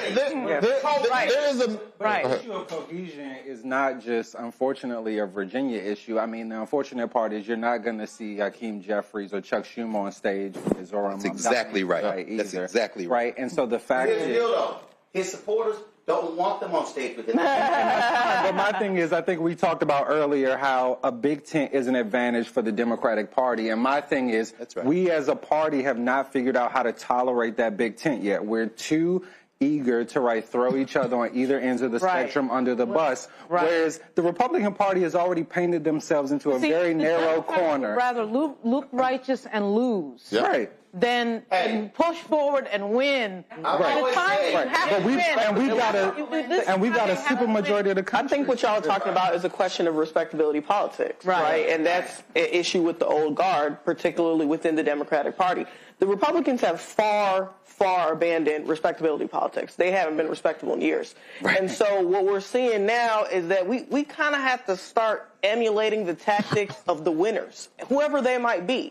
So Jay Jones, his victory tonight, I think that should be a signaling to the rest of the Democratic Party nationwide. We cannot continue to abandon young black people who are taking the lead of this country, whether they're in the right or the wrong. This is opportunity for mentorship, right? Because you think about Letitia James, right? And he needs to follow Letitia James. And he has to be strong, just like a lot of other AGs are doing, to fight this fight. Because for next year, it's going to matter who's the Attorney General, who's controlling these elections. Because these suckers are not going to go away quietly, right? And they're going to look for any opportunity to. I'm not partisan, but particular, and that's part of the reality. And if the Democrats don't get it, folks are going to make them get it. Right? That's why. I don't have to. Democrats don't write me no check, right? I'm saying with Hakeem, if he wants to be the speaker, he has to also see what happened tonight and understand what they have to do if they're going to be leading this party into the future you're talking about, right? Politics. Otherwise, is about winning. That's right. Here's the deal. I saw a clip last night. It was an old clip with John Madden when he coached the Raiders. He goes, the Raiders, y'all say we play dirty. And that's literally what he said. And so the whole clip was showing the Raiders clotheslining cats, hitting them out of bounds, punching them in the throat. That's they got the name. And John Madden was like, we won. Now, you can sit here and say, let's play nice, let's do the right thing. And I have said this for the longest. Democrats are playing a political game with a set of rules that the other side doesn't even pay attention to. That's right. They are saying, we're going to box with gloves in their rules. Republicans are like, you hand me that 2x4 and that crowbar, I'll hit you in the head with a trash can. They don't operate by any rules. And so that's the whole deal. Michelle Obama, and I disagree with the moment she said it, but when they go low, we go high. I was like, nah. They go low, punch their ass lower. We go to hell. They hit you lower, punch their ass lower, and you hit them harder. That's what actually has to happen. A couple of things are happening. We're going to do this here. We're going to quickly go to New Jersey. I'm going to take a little bit of Mickey Sherrill, her speech in New Jersey. She won tonight. And also Christian Menifee, who came in first in the 18th race in Houston. He's holding right now. So give me a couple of minutes of Sherrill, and then we're going to come to Menifee. Go. Government makes it impossible for you to feed your family, to get a good education, or to get a good job. So in this country, that shouldn't be too much to ask. But right now, all of it seems at risk. Governors have never mattered more.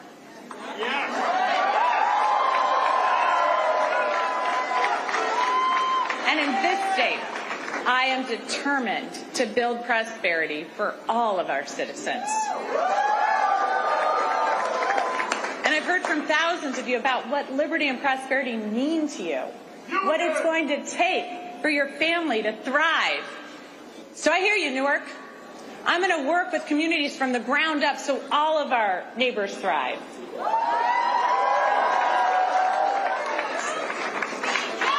I hear you, Sham, so I'm going to declare a state of emergency on day one to drive down your utility costs. I hear you, Westfield, so I'm going to make sure our kids are safe online and schools have the resources they need to address the mental health crisis. I hear you, Jersey City, so I'm going to hold government accountable, balancing individual liberty with collective responsibility, ensuring people are safe, healthy, educated, and free to pursue their dreams. I hear you, New Jersey. Good government doesn't just manage problems, it solves them.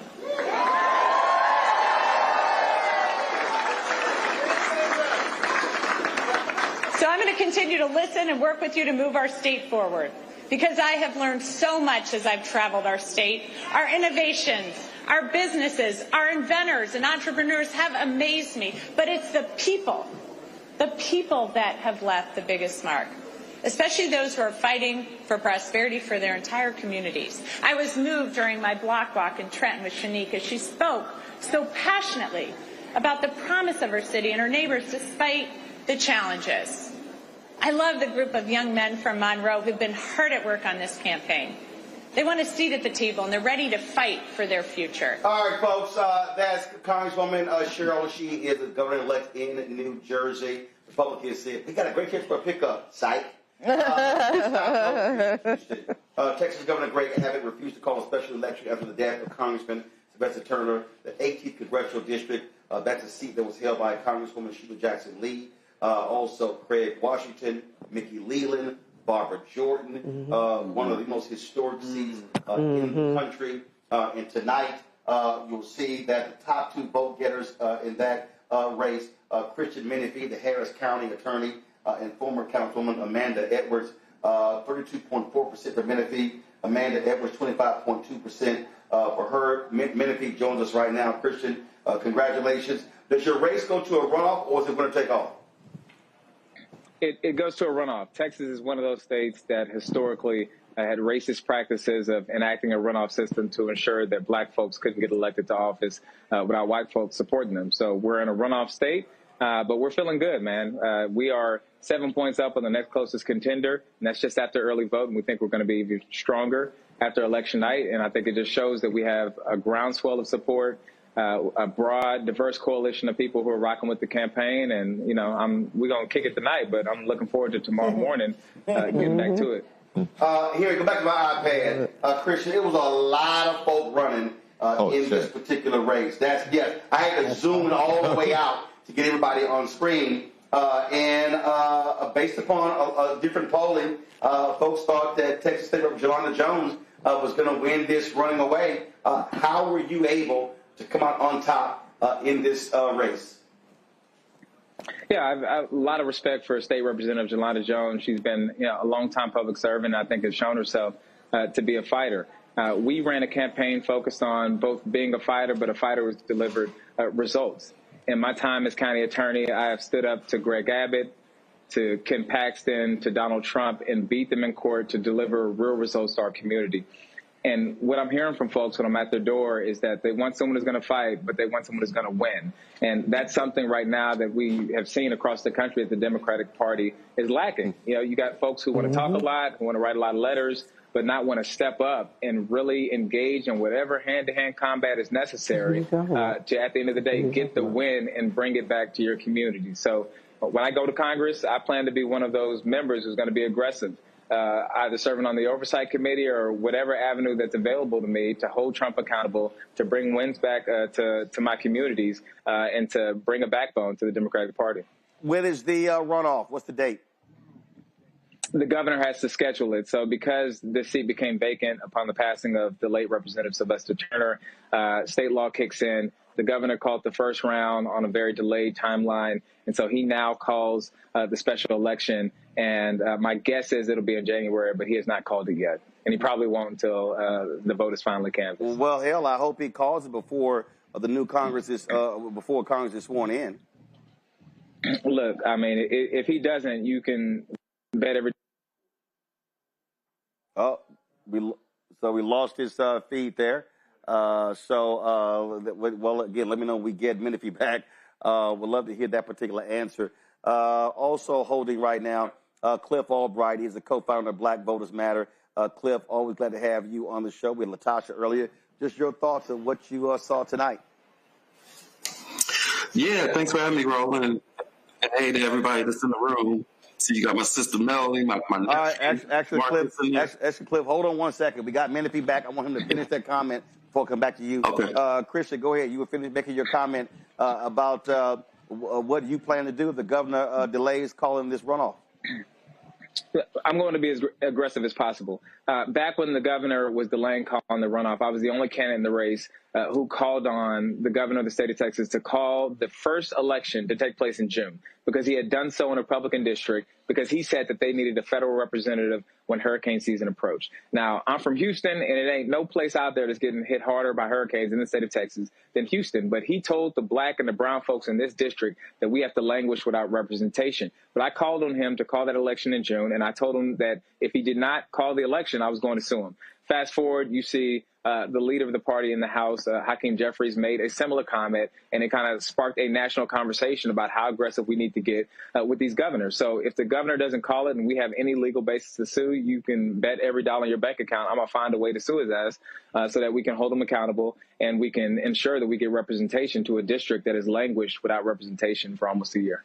All right, Christian Menifee, congratulations. We look forward to the runoff between you and Amanda Edwards. Thank you very much for having me on. I appreciate it, Roland. I appreciate it. Thanks a lot. Cliff Albright, let's go to you. Cliff, just your thoughts, your assessment. Huge win across the board for Democrats all over the country. Definitely. Before I talk about the big wins, I do have to, I don't want to be Debbie Downer, but I got to give the cautionary note about what you just talked on with Christian. What have we seen recently? We've seen the District 18 in Texas, right? That seat that you were just talking about, which has already been delayed because the governor refused to hold the election. We've got the Grijalva seat in Arizona, right? She's over 30-something days now, where she won that seat. Mike Johnson refuses to seat her.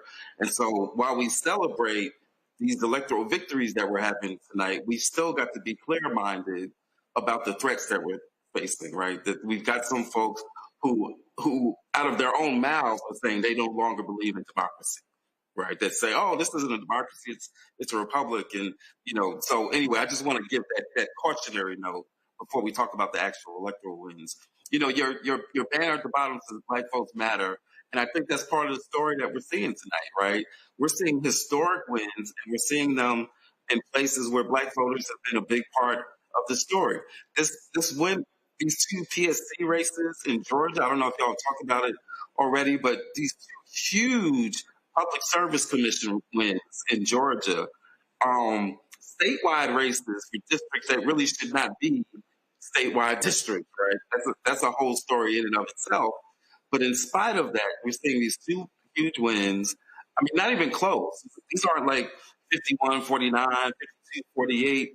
Like they're looking at like 60% of the vote, above 60% in both of these districts. Black voters got a lot to do with that. But you also got to look at, like, even in Virginia, like we know what happened with the statewide races, but they're looking at, I think they may have won like 11 extra seats or something crazy like that in Virginia. Some of those are in the Hampton Roads area of Virginia, a part of the state that doesn't get a whole lot of electoral attention. But you got a significant Black population. I'm talking about places like Hampton, Virginia Beach, Norfolk, down in that area. And you saw some major victories there. And in Central Virginia, you got 3 Black women that have won legislative seats. And so that doesn't happen without large Black turnout. So you got to look at not just the results, but look at the role that Black voters have played in these results. And I'd be remiss if I don't mention Mississippi, where you also see some special elections because of the Voting Rights Act. And I don't know what the final count is, but there's a possibility that enough of those seats in Mississippi, we're talking about Mississippi, y'all, right, where enough seats may have been won there to break the supermajority that Republicans have had there. Right. And Black voters in the middle of all of this. Also, you're the Democratic incumbent for mayor in Cincinnati, beat J.D. Vance's half-brother, Corey Bowman, so in a blowout. The trifling swimmer, Riley Gaines, who only gained popularity because of swimming against someone who was transgender, she tweeted 25 minutes ago, "We've got a lot of work to do to make sure midterms aren't a disaster." I said, "Oh, trust me, Riley, you'll be able to swim in McAteers this time next year." Yes, I am King Petty. Yes, I am.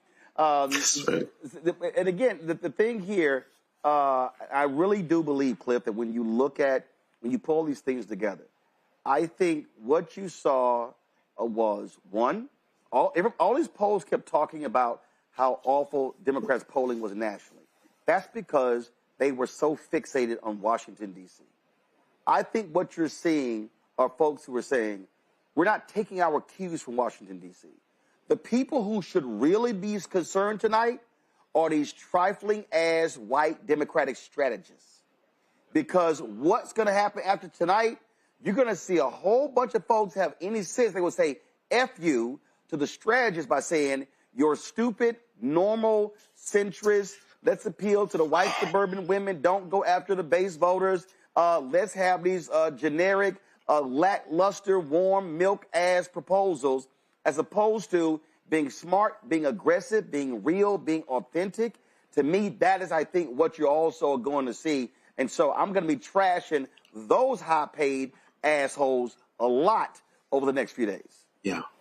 Yeah, but what you're going to see them doing, and this is why when you were talking earlier, I had a friendly amendment to what you were saying when you were talking about how the Democrats need to tell a story about this spectrum of candidates, right? The reality is this. They won't hesitate at all to talk about Cheryl and Spanberger and some of the moderate candidates. You don't have to worry about whether they're going to talk about them. But what's going to happen is that they're going to bury the story around Mandani. They could act like you don't even exist. Like New York, what? Never heard of it, right? Any progressive candidate or the role of any progressive voters, like black voters in some of these elections, you're going to ignore that. So they've always got a wide open tent as long as that tent is only for like center right within the party.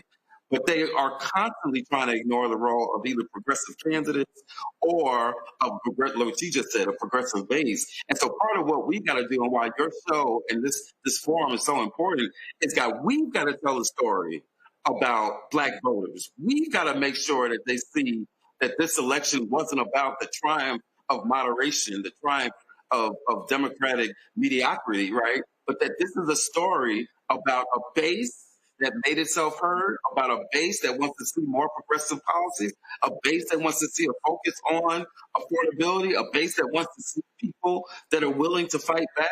Like, we've got to tell the story of the importance of black voters, or else those same consultants that you talked about, they're going to continue to do their thing and shape the narrative that they want to shape, and then attract the money that goes with that narrative. And our communities will find themselves under-resourced in spite of the victories that we just had. We are one of the few communities. We're always in a situation where we're damned if we do, we're damned if we don't.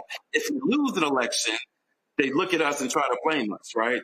If we win an election because of our enthusiasm and turnout, they try to act like it didn't exist and that it was really just because white folks, Trump voters, just basically flipped. So in either situation, we get ignored and then we don't get the investment that we need to go into the next cycle.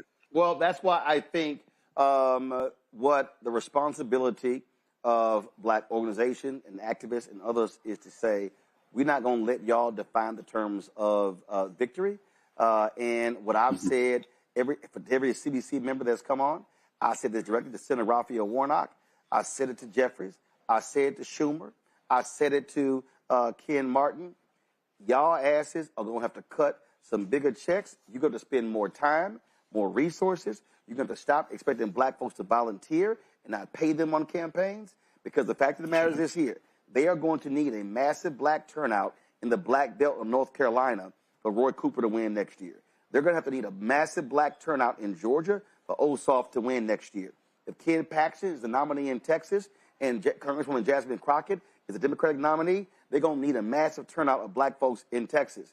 And so this is where we've got to tell these black politicians, stop being weak, stop being soft, stop being afraid, and they got to be willing to walk into those rooms and throw down. And I'm telling you right now, I'm already making it perfectly clear. House Majority PAC, Senate Majority PAC, Future Forward, all y'all PACs, I'm telling you right now, I'm going to be putting your names and your faces on the air if you're not returning phone calls and emails.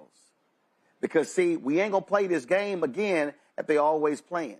And so, again, this is where black folks, we ain't wait until September and October to say, hey, what's up? We got to be calling folks out Wednesday and Thursday. And next month in January, because that's what it's going to take, because there's a massive effort by MAGA to defund black America. And so tonight was black folks playing offense, not defense. And we gotta run up the score next year as well to send the biggest signal possible that if y'all want to sit here and you want to F with our future, we got something to say about it. That's what's up. And we're ready to do the work, but we can't do it with no budget. And that's just real talk, right?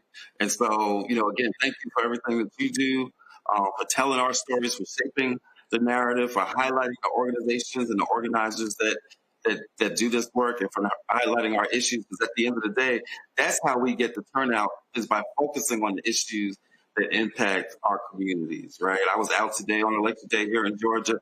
I was at the AUC, the University Center. We had some students marching from Morris Brown, Morehouse, Spelman, Clark, marching to go vote. And they weren't marching just because somebody died for them to vote, right? They were marching because they recognized that our issues are on the ballot. They recognized that their utility bills were on the ballot. That's what we use to talk to folks, to get them motivated to vote in something that's not a sexy election. Well, who sits around the kitchen table talking about the Public Service Commission? But we had to connect it to the issues that people are dealing with on a daily basis. Yep. When we do that, and when we got the resources to tell that story, our folks show up and show out. That's what happened today. Cliff Albright, I appreciate it, brother. Thanks a lot. Thank you. Michael Brown, your final comment before I bring in Tiffany Lofton. It's interesting. We were talking earlier about conversations that party leaders have to have.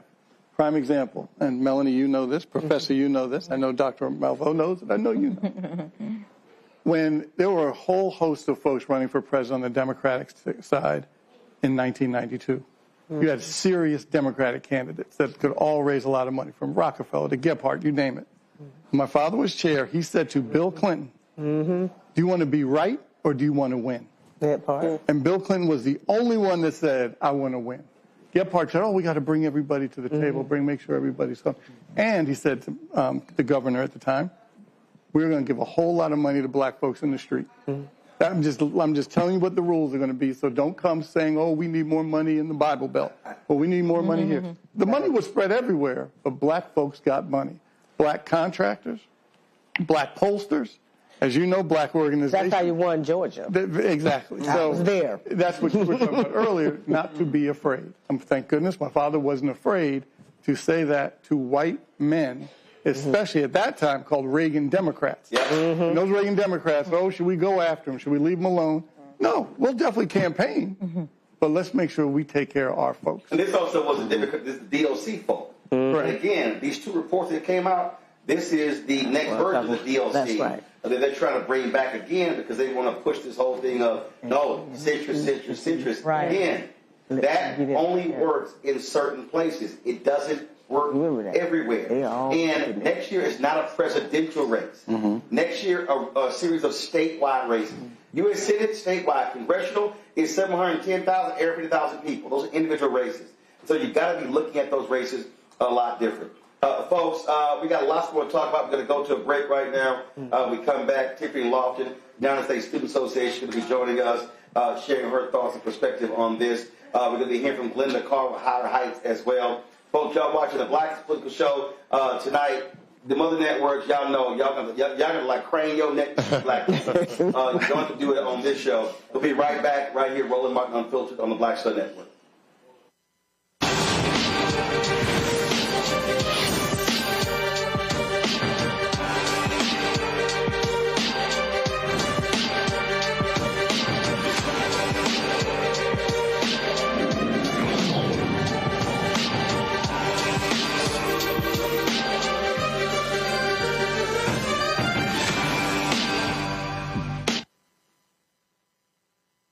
Hatred on the streets, a horrific scene, a white nationalist rally that descended into deadly violence. White people are losing their damn minds. As an angry pro-Trump mob storms the U.S. Capitol, we've seen to see the rise of what I call white minority resistance. We have seen white folks in this country who simply cannot tolerate black folks voting. I think what we're seeing is the inevitable result of violent denial. This is part of American history. Every time that people of color have made progress, whether real or symbolic, there has been what Carol Anderson at Emory University calls white rage as a backlash. This is the rise of the Proud Boys and the Boogaloo Boys. America, there's going to be more of this. Here's all the Proud Boys, guys. This country is getting increasingly racist in its behaviors and its attitudes because of the fear of white people. The fear that they're taking our jobs, they're taking our resources, they're taking our women. This is white fear.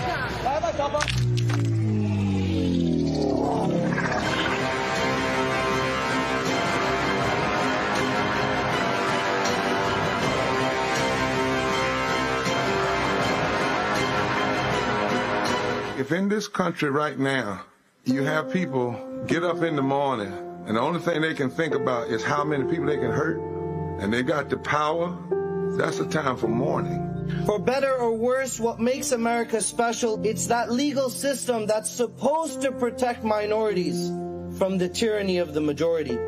We are at a point of a moral emergency. We must raise a voice of outrage. We must raise a voice of compassion. And we must raise a voice of unity. We are not in a crisis of party versus party. We are in a crisis of civilization, a human rights crisis, and a crisis of democracy itself. And guess what? You've been chosen to make sure that those that would destroy, those that would hate, don't have the final say, and they don't ultimately win. They said the quiet part out loud. Black votes are a threat, so they erased them. After the Supreme Court gutted the Voting Rights Act in 2013, Republican legislatures moved fast. New voter ID laws, polling place shutdowns, purges of black voters from the rolls. Trump's Justice Department didn't stop it. They joined in. In 2018, his DOJ backed Ohio's voter purge system, a scheme that disproportionately erased black voters. Their goal, erase black votes and political power. Yeah, that happened. These are the kinds of stories that we cover every day on Roland Martin Unfiltered. Subscribe on YouTube and download the Black Star Network app. Support fact-based independent journalism that centers African Americans and the issues that matter to our community.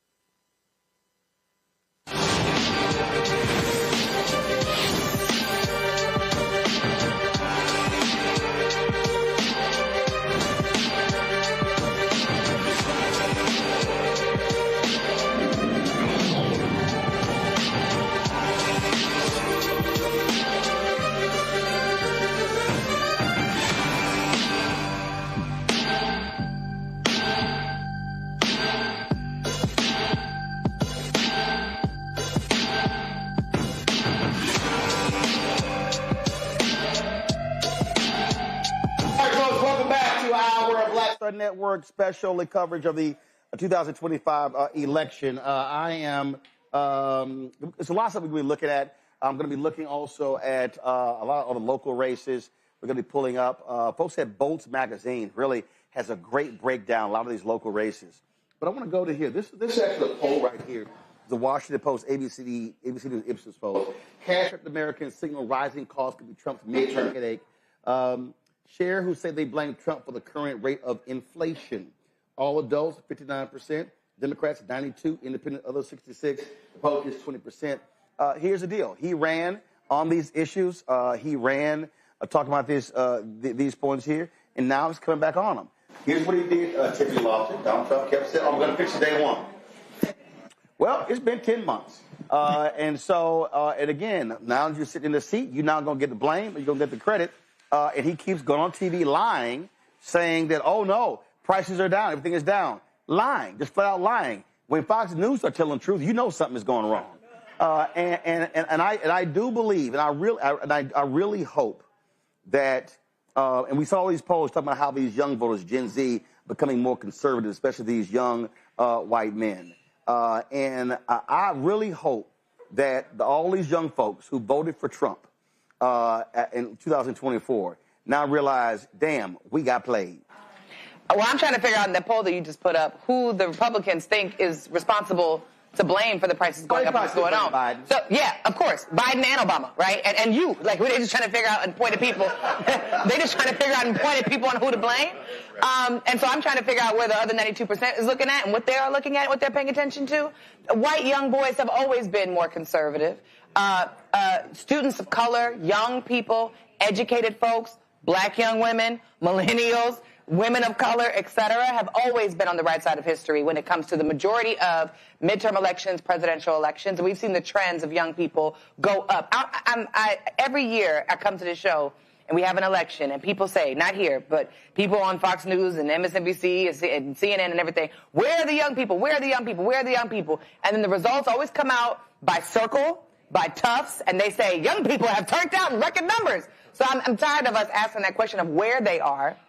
Roland, you always invite me to the show, and I always talk about organizing, as you know, and I was just here back in March where your incredible audience and this entire team supported our National Grassroots Legislative Conference and raised over $107,000 from 2,000 small donors who were watching your show to build an organization to move power. And so when you ask the question, who are they listening to and who are they responding to? My question is always going to be in response to that. How are we organizing these young folks on the ground? It's not just communications. It is not just messaging. They have to have organizations where they can live, not just political homes. We got enough political homes. Everybody here in this circle is a part of a political home.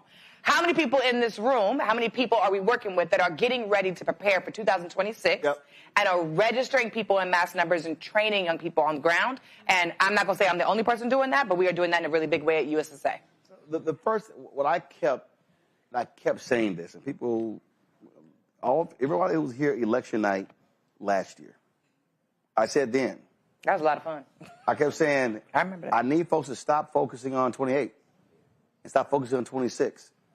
What I was focused on 2 days after Kamala lost was the next election. I think it was like in March. Right. And then it was the constitutional amendments in Louisiana.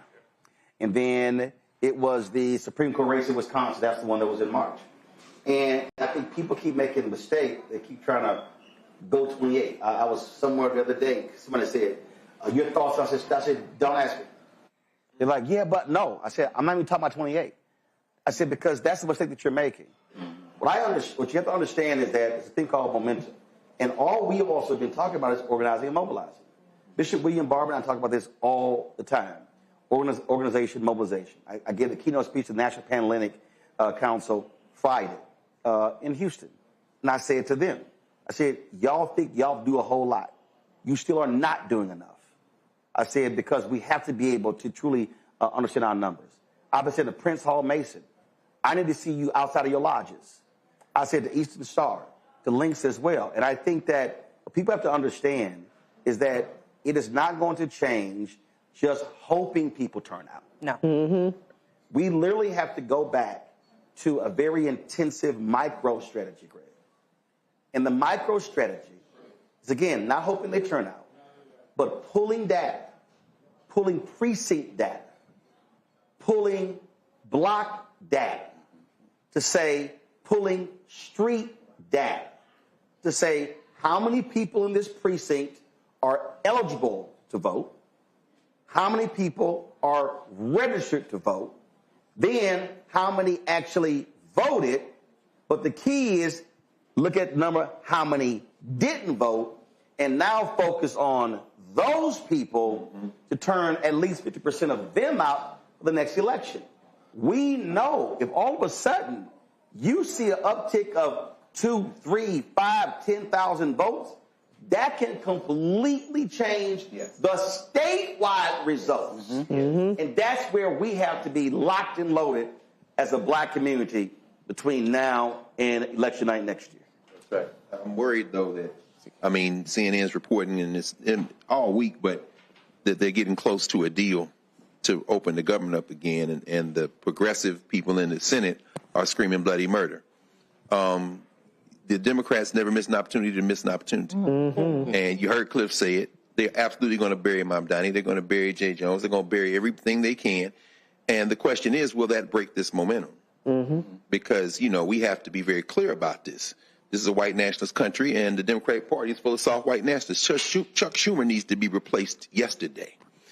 And so that's not going to happen tonight. But tonight's victory, if in the next 2 or 3 days they reopen the government and say, well, they promised us they'll have a vote on health care in January. What the hell?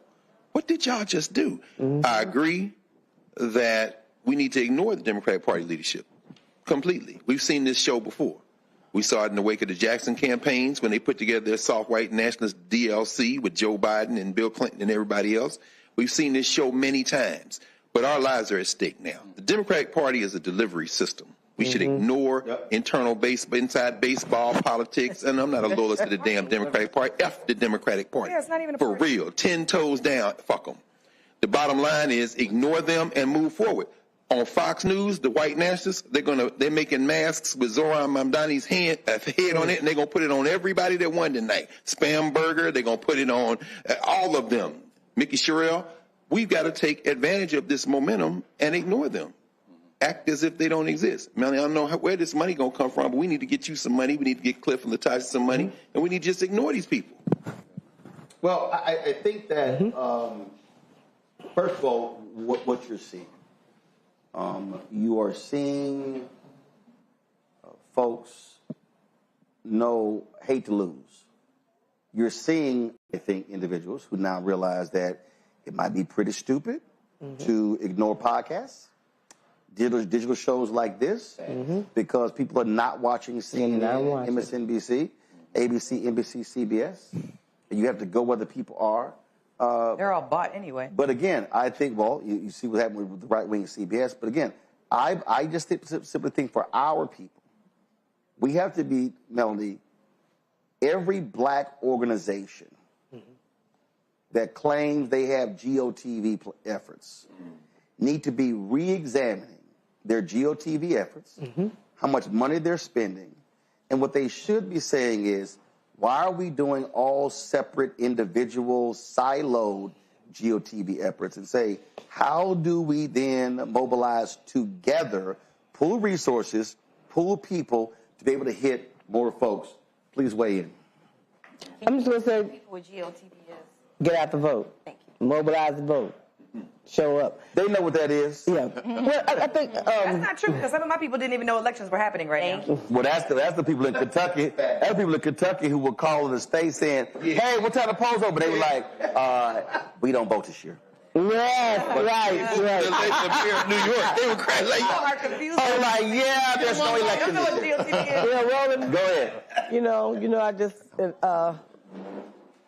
took a moment and let my friends celebrate that I've been in this organization 30 years. And before I got here, when I was listening to Michael talk about his father, Ron Brown, when I lived in Georgia before I moved here, and the difference in how we dealt with politics, especially in the South. And so if we don't change how we do this in a moment where we know that our lives are truly under threat, and more importantly, our children's lives are under threat, my generation will be okay, and the ones behind, the older than me, will be okay. But our kids won't be okay because you have the kinds of attacks that are going on. That's why, in this moment, I'm really excited about what happened for the moment, but knowing that tomorrow those same people are not going to stop. No. They're not going to stop because they had a bump on the road. And so if we don't change, I'm talking about black people. Right. If we don't change how we do, I set up a unity table every year.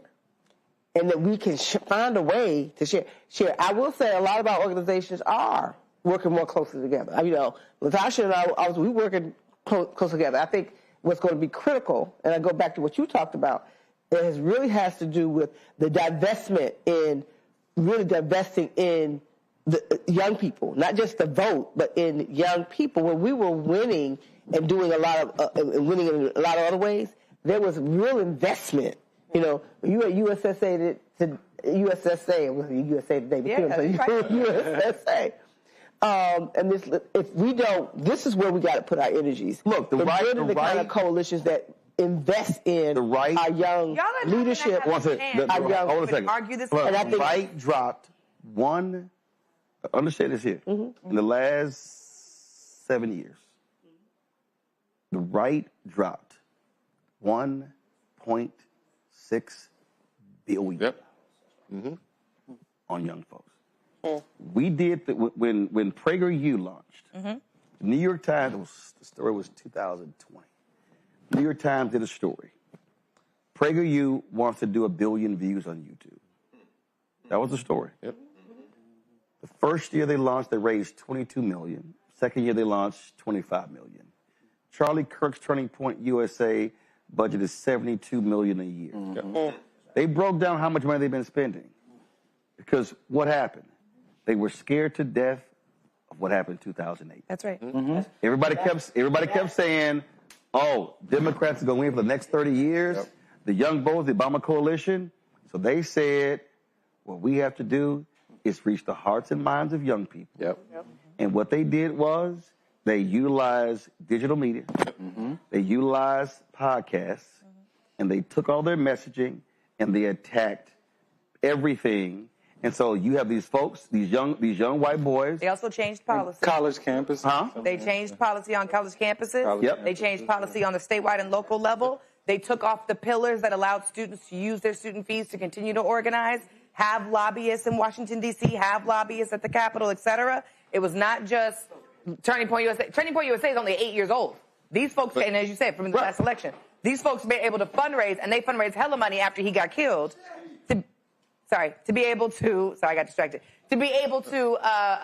invest in and support. Now, do they have the political power that I think that we have? I don't think so. I'm just going to say that because I still think we got the power. But they do have the resources and finances to be able to do that, and you're right. Let me just say one more thing. In 2028, young people under the age of 29, it's finna be half of the electorate anyway.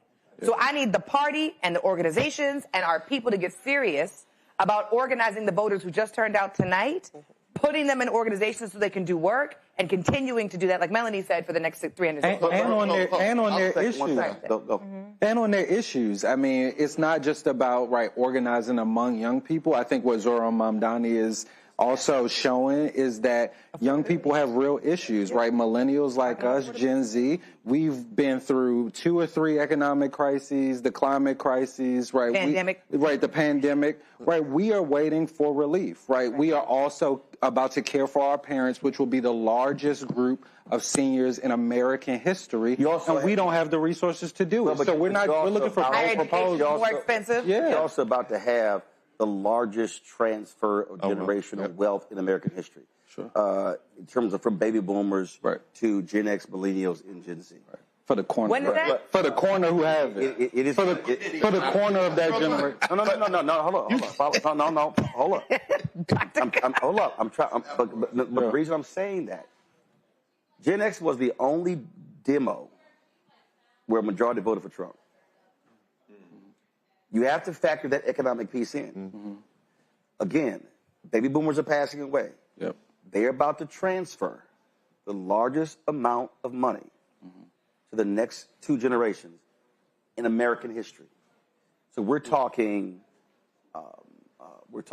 trust, we're talking businesses, we're talking any number of things. That's actually happening. So the economic piece is real. But the thing that I still believe that has to happen, and what the right has done the right way. I keep going back. You can't hope people show up. You literally have to invest in infrastructure because there has to be a conduit. So if you take where you're building, again, and I'm going to use Turning Point as an example, when you're creating Turning Point chapters, you're creating a conduit to organize. When you're setting up 30, 40, 50 campus tours through that infrastructure, that's infrastructure. It's not going to happen just loosely. Because people are mad, no. So that's the piece there. You have to take those people, those young folks who are saying, I want to do something and say, go here. That's right. For training, for leadership development, leadership development, all of that. Yep. So electoral organization. So talk about why you've got to invest in infrastructure and not just broadly. Let's hope they come out. Yeah, well, One second. This is different than you just. This is a part of the thing that I've been arguing, Roland, for the last few years. We have been our side, whatever we call ourselves, our side has been for the last few years organizing around issues and not creating the infrastructure to move that conduit. And I'm gonna be very honest. Whether it's media, whether it's go. You're right. Media, organization. Yes, let's make a list because that list is gonna be what we need to build for the next few years. We talked about Black Lives Matter. We built an organization. We had movement for March for Our Lives. Built an organization. And we had the Women's March, and we had an organization in it. And it fell apart. We need to have an organization, a conduit, like you said, where we have constant development of new leaders who are then the folks who take over our jobs, who run for office, who then build media, like you said, who are able to do all of data and the research, who are able to be the poll workers, who are able to be the staffers for these candidates who are running for office and run these electoral issue and candidate campaigns. We need to be able to have all of those pieces. But if we can't find those people because we're not operating like a party, we can't find those people because we don't have the funding and the resources, we can't find those people because we're deciding that we're not in a party, we're actually only supporting 85-year-old Nancy Pelosi and Chuck Schumer and Hakeem Jeffries, then we are not actually, we don't want to win, period. We don't want to win. So what I'm building at USSA is simple. We are building the conduit. We are turning 80 years old next year. We did have a little bit of a hiatus. I wasn't a part of that. So I said, we need to have, I'm just being honest, it wasn't, I was at the NAACP. We need, and I built there too. Stamp. So we need to, thank you, Mark. So we need to have, we need to have an organization where leadership development happens and these young people can get the experience and the training and the practice and most importantly for me, the community of relationships to then be able to move the party forward. Yeah. 1 second, I'm going to go to you. 1 second, I'm going to go to Eugene. No, let me go live to Brittany. Brittany Noble, guys, if you tell me to go to Brittany and now you tell me to hold on, okay, fine, get her ready. But don't tell me we need to go to her in the next 30 minutes before they got to get kicked out. Get them ready. Eugene, go make your point. All right, so a couple points. The thing is, this was the right built over the last decade and a half, and I'm going back to 2010. They built an ecosystem. It wasn't one organization, it wasn't two, it was an ecosystem. So I'm gonna lay out something here, okay? I'm a well-funded ecosystem. Exactly, it's money. So listen, Charlie Kirk millions of dollars. In 2011, 2012, I'm at Bowie State University, all right? At the time, I'm running a Students for Liberty organization, which is nonpartisan, just libertarian-based principle. Right. I'm a YAL chapter president, which kind of backed on the Students for Liberty. Turning Point approached us and said, hell no. YAF approached us and said, hell no, because we just weren't that conservative and whatnot. At the time, I also owned the Bulldog Collegian, which was at the time the only active student newspaper on campus. I broke a story about how Bowie had handled the health insurance program at the time, which went from $50 to about $750. I broke the story. Within me breaking, this is how the ecosystem worked. Within me breaking the story, okay, Tucker Carlson, Vince Congolese, I'm at a student conference at that IRL, Intercollegiate Institute, whatever, had funded, sent us out to Dallas-Fort Worth, whatever, a bunch of other student-owned newspapers in which, we're networking X, Y, and Z. And I just said, hey, I'm working on this story of, how my university is, messing around with their health insurance plan in the wake of Obamacare, trying to, push students into the exchange. When the story published, all right, Tucker Carlson, Vince Congolese, and a third party whose name I forget, they pushed it out. Within 2 days, Kat Tiff, who's now at Fox News, who at the time was at Campus Reform, comes out to campus. That's when the infamous video gets shot. From there, 2 days later, this is the power of the ecosystem. This is what you guys have to build. I didn't just have the top mass at Drudge. I had the top mass at Drudge and Huffington Post the same time, dual, both sending all this traffic to Bulldog Collegian, which then also filtered back into Campus Reform or whatever else. That ecosystem is what they decided to use to help build Turning Point. Turning Point has been around a little bit longer than 8 years. Their website. Well, that's what their website is. It's been longer than 8 years. The issue is this, right? How is it that an organization, because Turning Point initially was a simply media organization. They were, hey guys, they were trying to compete with what was rare at the time with Jack Hunter, of Offsuit of Freedom Works, of Red Alert Politics, with Francesca Chambers, who's now White House correspondent. They were competing with them. They started as a media correspondent, a media entity, and then built out a actual physical presence entity. But their building of their physical presence entity was actually building through the YALs, the SFLs, and the YAFs. They would come in and say, hey, you already have this on the ground. Just go file the paperwork to start a Turning Point chapter. And then we'll give you the funding. We'll give you the money playing all this, man. It's not just Turning Point, though. It's heritage. Yeah. It's all of that. It's the money. Right, but the thing, but wait. The thing is this. The thing is this. It becomes a feeder organization. Yes. Yeah. And that's the whole key. When you lay out, I'm gonna go to leave 1 second. When you lay out just the matrix, if you will. Yep. Okay, it all ties together. That's why it's called an ecosystem. The reality is, and I'm gonna go back to when Howard Dean was chair of the Democratic Party. Paul Begalia, James Carville, Rahm Emanuel, their whole deal was, hey, enough of this 50-state strategy shit, national. Dean was like, no, you have to build a 50-state strategy. So I'm going to take Texas. There are 254 counties in Texas. The Democrats only have a county party in 81, but 254. You can't win a state when you don't even exist in 2/3 of the county. West Virginia like this. So it's ecosystem. If you went to Democratic donors or went to the politicians and said, hey, what do you think is your progressive ecosystem to reach young voters? They don't have I literally couldn't name the lead organization. They blew off. I mean, I was talking to a white media strategist who said one Democratic media strategist said to him last year, this was a quote, don't come to me about spending some fucking money with podcasts. Yeah, well, and that guy hit his ass in December and went, how did that work out for you? So again, 71%. What was the PAC that they were funneling to, if you wanted to support comedy, they said go priorities forward, future forward. Yeah. 71% of their media ad dollars was on linear television. So the deal, what the right did was the right said, the right said we need think tanks for research. We need young. We need media. They understood the different lanes. Democrats were thinking, oh no, media, we got MSNBC, New York Times, NPR. No, you don't, because those are not, they allow Think Progress to go under. So we can go on and on and on. So what you're dealing with now is, to Tiffany's point, if you have an ecosystem, the person who's 18 is going to eventually be 35. They got to be able to go somewhere. Then when they turn 50, they're going to transition out of that group, and they got to go somewhere else. That's right. You literally don't have that, and they're now having to build it on the fly.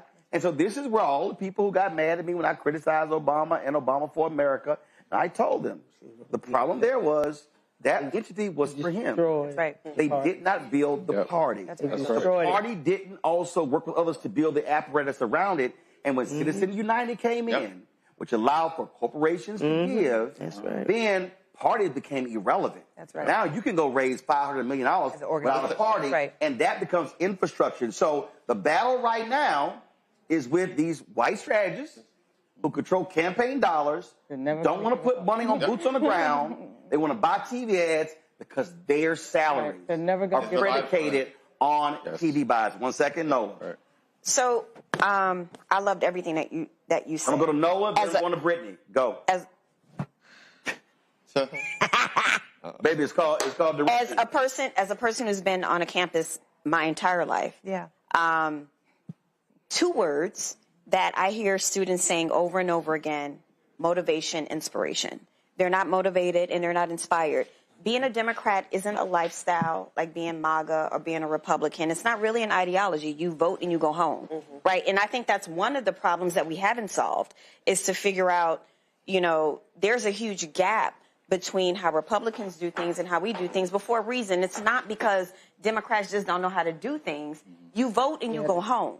You don't wear a hat. You don't wear a T-shirt. You know what I'm saying? Like, that's not what the vibe is, right? So as I sit here as a trained political scientist, I'm sitting here because of Dutch Morial, growing up in New Orleans, Louisiana, as the first black mayor, because I was inspired. I was motivated. And every single time when I talk to students, when I talk to young folks, those are the two words. Yes, we need infrastructure. I think on the back end. What do they say inspired? We say inspired. Are they inspired? This was critical. Are they inspired by candidate or inspired by issue? By candidate. They're waiting for an Obama. Hold up. That's it right there. Here's the thing with Republicans. It's lifestyle. Republicans' infrastructure was built on issue. It was Roe v. Wade. It was constitutional amendments. It literally was, we're going to build around these issues, judges, depending upon who you were, taxes, or whatever. Here's why that's so awesome. Because that shit ain't got nothing to do with personality. Nothing. That's an issue. The greatest mistake for young people who are progressive is to be focused on personality. But you can't call it a mistake. That's how they feel. No. But what about when they go to a concert and they spend their money, it is a person. What about Trump and Charlie Kirk? Yeah, we're talking about the biggest demagogue ever. Charlie Kirk did a whole organization. No, remember. But that's not nothing. No, remember. Kirk was a personality who was speaking to issues. Yes. Let me ask you a question. So what I'm saying. But issues. Charlie Kirk people on our side. Making a boogeyman. Charlemagne. Oh my God, I just said that to him in the studio. telling you. I said every time We're in a clown show. they asked Charlemagne to We're come. in a damn clown show. That's what we're in. Okay. That's the same thing, Dr. Carr. It's the counter boogeyman. It's not the issue. I said the same thing. I ran these words. Wait a minute, hold up. Let me didn't even pick him. Let me explain why I'm saying it's... Since I wasn't able to finish my point. No, you're going to finish your point, but I want to explain to you why I'm saying it's issue. What they did was they said, this is what's happening to you. That's an actual issue. The reality is, to build economic organization, you do need a charismatic leader. You need somebody who they can rally around. But if he was an empty suit talking about nothing, it resonate. It was a set of issues. The beauty of issues is that when it's your issue, you care about it from 18 to 35 to 50 to 65. It's a continuum. Democrats, let's be real clear. Obama is a generational talent.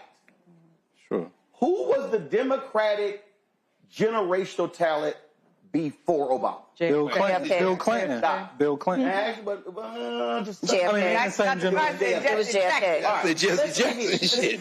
So Obama's 08. That's the first time I voted. Kennedy was when? So y'all got to answer this. Hold up. So you had Obama, then Kennedy. Who was before Kennedy? FDR. Shirley Chisholm. When did Roosevelt? And like Teddy Roosevelt. So wait, let me be clear. Not even FDR. Teddy Roosevelt gets elected in 32. Teddy. Kennedy in 60. Every 30 years. Obama in 08. So what your ass gonna do in the 30 years, which is my point. So when you get locked and loaded on personality and not issue, all of a sudden, well, they don't excite me. But guess what? The issue, how many Republicans, what was that? I forgot the little girl name. She said, y'all sitting here, I forgot the little girl name, Gray, whatever her name is. Brianna. Y'all sitting here, the Supreme Court ain't that really important with Hillary running. For the Republicans, that shit was the court. That was the issue. They didn't give a damn. They pounded that shit in the heads of young people, middle-aged and older. And they said, we win the court. Guess what happened? They win. Trump got three damn picks. Rahm Emanuel. I'm not mad Democrats don't want Hitler Youths. I ain't mad at that. But the problem I ain't mad at that. But the problem is when folks on the left throw out an issue, right, we have piles of Democrats coming up to say, oh, that's not possible, right? It was not Donald Trump in the Oval Office. Wait. It was not Donald Trump in the Oval Office, right? Like, oh, cancel the rent is not going to be possible. It was Abigail Spanberger. And my thing is, to the extent to which, right, we focus in on the issue, right? We focus in on issues that people care about. And then, right, we have this broad coalition that can't agree on what we're willing to fight for. That coalition is about corporate. Right? That's wait. He ain't finished cooking. Go ahead. But no, if we don't I'll come back to you. I need you to calm down. Go. No, but if we don't decide what if we don't decide what we're willing to fight for, that's the problem. I mean, the Republicans, after they got thrown into the wilderness after Clinton, they put a very simple proposal together. We've got a contract with America. If you elect us, we're going to do these 10 things. So the clip and we can't agree on one. The clip of what you're saying is, when you get power, do deliver. something. No, do something. Now do something. Deliver. Well, they gotta so agree you can't come up with we can't. Right. And what Trump has just shown you is fuck the rule. That part. Forget Run them everything. over. Yep. I don't give a damn. That's right. Like I always say, Democrats could be 2,000 yards from the line and say, "Hey, Mustafa, we can't get close to the line." They 2,000 yards away. Right. Trump is on the other side saying, "What y'all doing over there?" So what he has now shown, what he has now shown is the next Democratic candidate has to literally say, "Fuck the rules," and that is, and I'm serious. Filibuster out of Sorry. No, there's in order to win. Well, yes, I agree with everything you're saying, but there's one thing that I want to make sure our listeners are not missing, and there was something in front of that I think you said, which is really important. It's not just fuck the rules, get up, and I've been saying that. Well, let's fuck the rules. Let's just free education. Like, let's just do it. Why not? Right. But what I heard you say, and what I agree with, if it's what you said, is that we have candidates who will come out with those issues. Young people will be inspired and motivated to vote for them. But the party and the people and the leaders of progressive corporate, that's the corporate team. And now, there's a corporate battle within the Democratic Party. So you have to beat them to death. Wait a second. When Cory Bush and Nina Turner show up, who stopped them? The damn black Democrat. It was Jim Clyburn. No question. Turner. Damn right. This is where y'all fucked up. Wait a second. Wait a second. The model is there. It is the corporate money in the party that is holding up these things. And that's why Schumer still hasn't said anything about Mandani. He already won. That's why Mandani is so scary. The only way to corporate money is to win and then say, we're going to go after you. And see what it takes. And here's the part. Hold on. I'm going to know. I'm going to Brittany. Go. And here's the part where Democrats are like, okay, I'm looking at my Republican colleagues and they doing this and they doing that. And they're like, oh, okay. Well, why can't we make change and why can't we get paid too? Right? Y'all won't offer speaker. Ain't nobody talking to you. Hold on. Come on, go.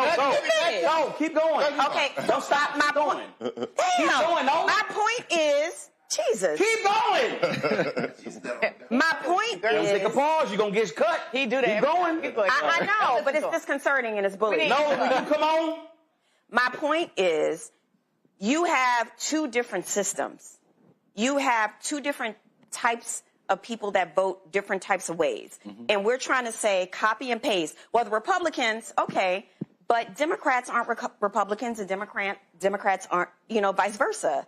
And so it's very challenging and convoluted for young people to understand that a politician will always vote as a politician. Unless they get replaced. A politician's goal is to be reelected, right? It's very challenging. Unless they get replaced. It's very challenging for young folks to understand that what you want from your politician isn't what your politician is going to deliver. Sorry, my turn. I love you. I just want to shout out another candidate that we have not supported, the party did not support, was Gary Chambers in Louisiana. He just said, me and Marcus hit it on the head. Got it. Hold on one second. Hold on, because they're going to be kicked down in a second. Brittany Noble. Literally about to run them out. So Brittany Noble is live in Richmond, Virginia. It is a huge, huge night there in Virginia. Democrats sweeping statewide races, expanding their lead in the House. They now have a trifecta in Virginia. And so I know folks are getting drunk and having a great time tonight there in Richmond, Brittany. Well, they're having a great time, but voters who celebrated earlier tonight are leaving. You can see that it is quite empty here at the headquarters right now, but it was a very, very fun night. The party got started earlier with Abigail Spanberger when she took the stage to celebrate her win as the 75th governor-elect of Virginia. She's also the first female to serve in that role. Don Scott took the stage. He's the Speaker of the House of Delegates here tonight, and he said that the state sent a love letter to the world that Virginia is moving forward. Ghazla Hashami is the governor, is also celebrating. She's the first Muslim woman to achieve a statewide office, thank you, in the entire country. She said she ran for office because no one in this country should be made to feel like they are unwanted in their own community. And she promises to continue punching holes into darkness. Jay Jones will be the first black person to be the attorney general here in the Commonwealth.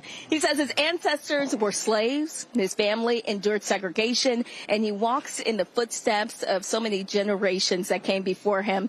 His campaign was undermined by the leak of text messages from 3 years ago about a joke about committing acts of violence against a Republican member of the State House of Delegates. Yet he was able to pull out 52% of the votes. Again, Spanberger is the first female governor of Virginia. She thanked her parents and she thanked her opponent. She is the wife and mom of 3. She's a congresswoman, 3-term congresswoman, former CIA officer. She campaigned on the growing anti-Trump energy across the country. Yep. Key to her platform are vows to lower living costs, protect women's health care rights, and to restore decency and stability. So I will send things back to you in the studio. For now, we're wrapping things up here at the Spanberger headquarters here in Richmond, Virginia. All right. Roland? Brittany, we appreciate it. Thank you so very much. Go to my iPad, Henry. We're waiting for results out of Prop 50 out of California. They already called it. What? Can y'all please relax? It's an exciting Thank night. you very much. It's exciting. This from the LA Times. They showed this here, which I think is great. You want to know how major this vote was?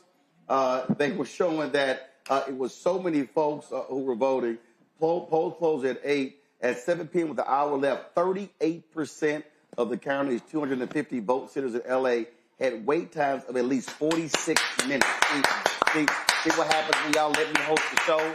I'm sharing stuff you didn't know. It said at 55 centers, the estimated wait time was more than an hour. Yep. Clearly, folks were energized by saying, all right, Texas, 7.3 million. Texas, y'all want to sit here and screw Gavin Newsom, made the right move. Everybody sing with me. 5 more seats. 5 more seats. Also, a little bit earlier, Kansas announced they're abandoning their gerrymandering efforts. They don't have the votes there. We still got to see whether Indiana initially said they didn't have the votes. I think it may be. Trust me. After the night, it's going to be the vote. Maine rejected voter ID. They might Florida and Nebraska. Also had that. Virginia. First of all, let me do this here. It was a huge election. Retention rates, seats in Pennsylvania for the Supreme Court. MAGA wanted to take these 3 judges out because they were ruling positively for expanding voting opportunities. Guess what? Go to my iPad. All three win. All 3 of those Democratic justices in Pennsylvania win. That is a huge deal. I keep telling y'all, state Supreme Court races are critically important. Also, Republicans were doing all they could in Maine to screw voters there. And one of the things that they were doing in Maine, they tried to put it on the ballot for voter ID, ending early voting, and putting some other onerous rules in.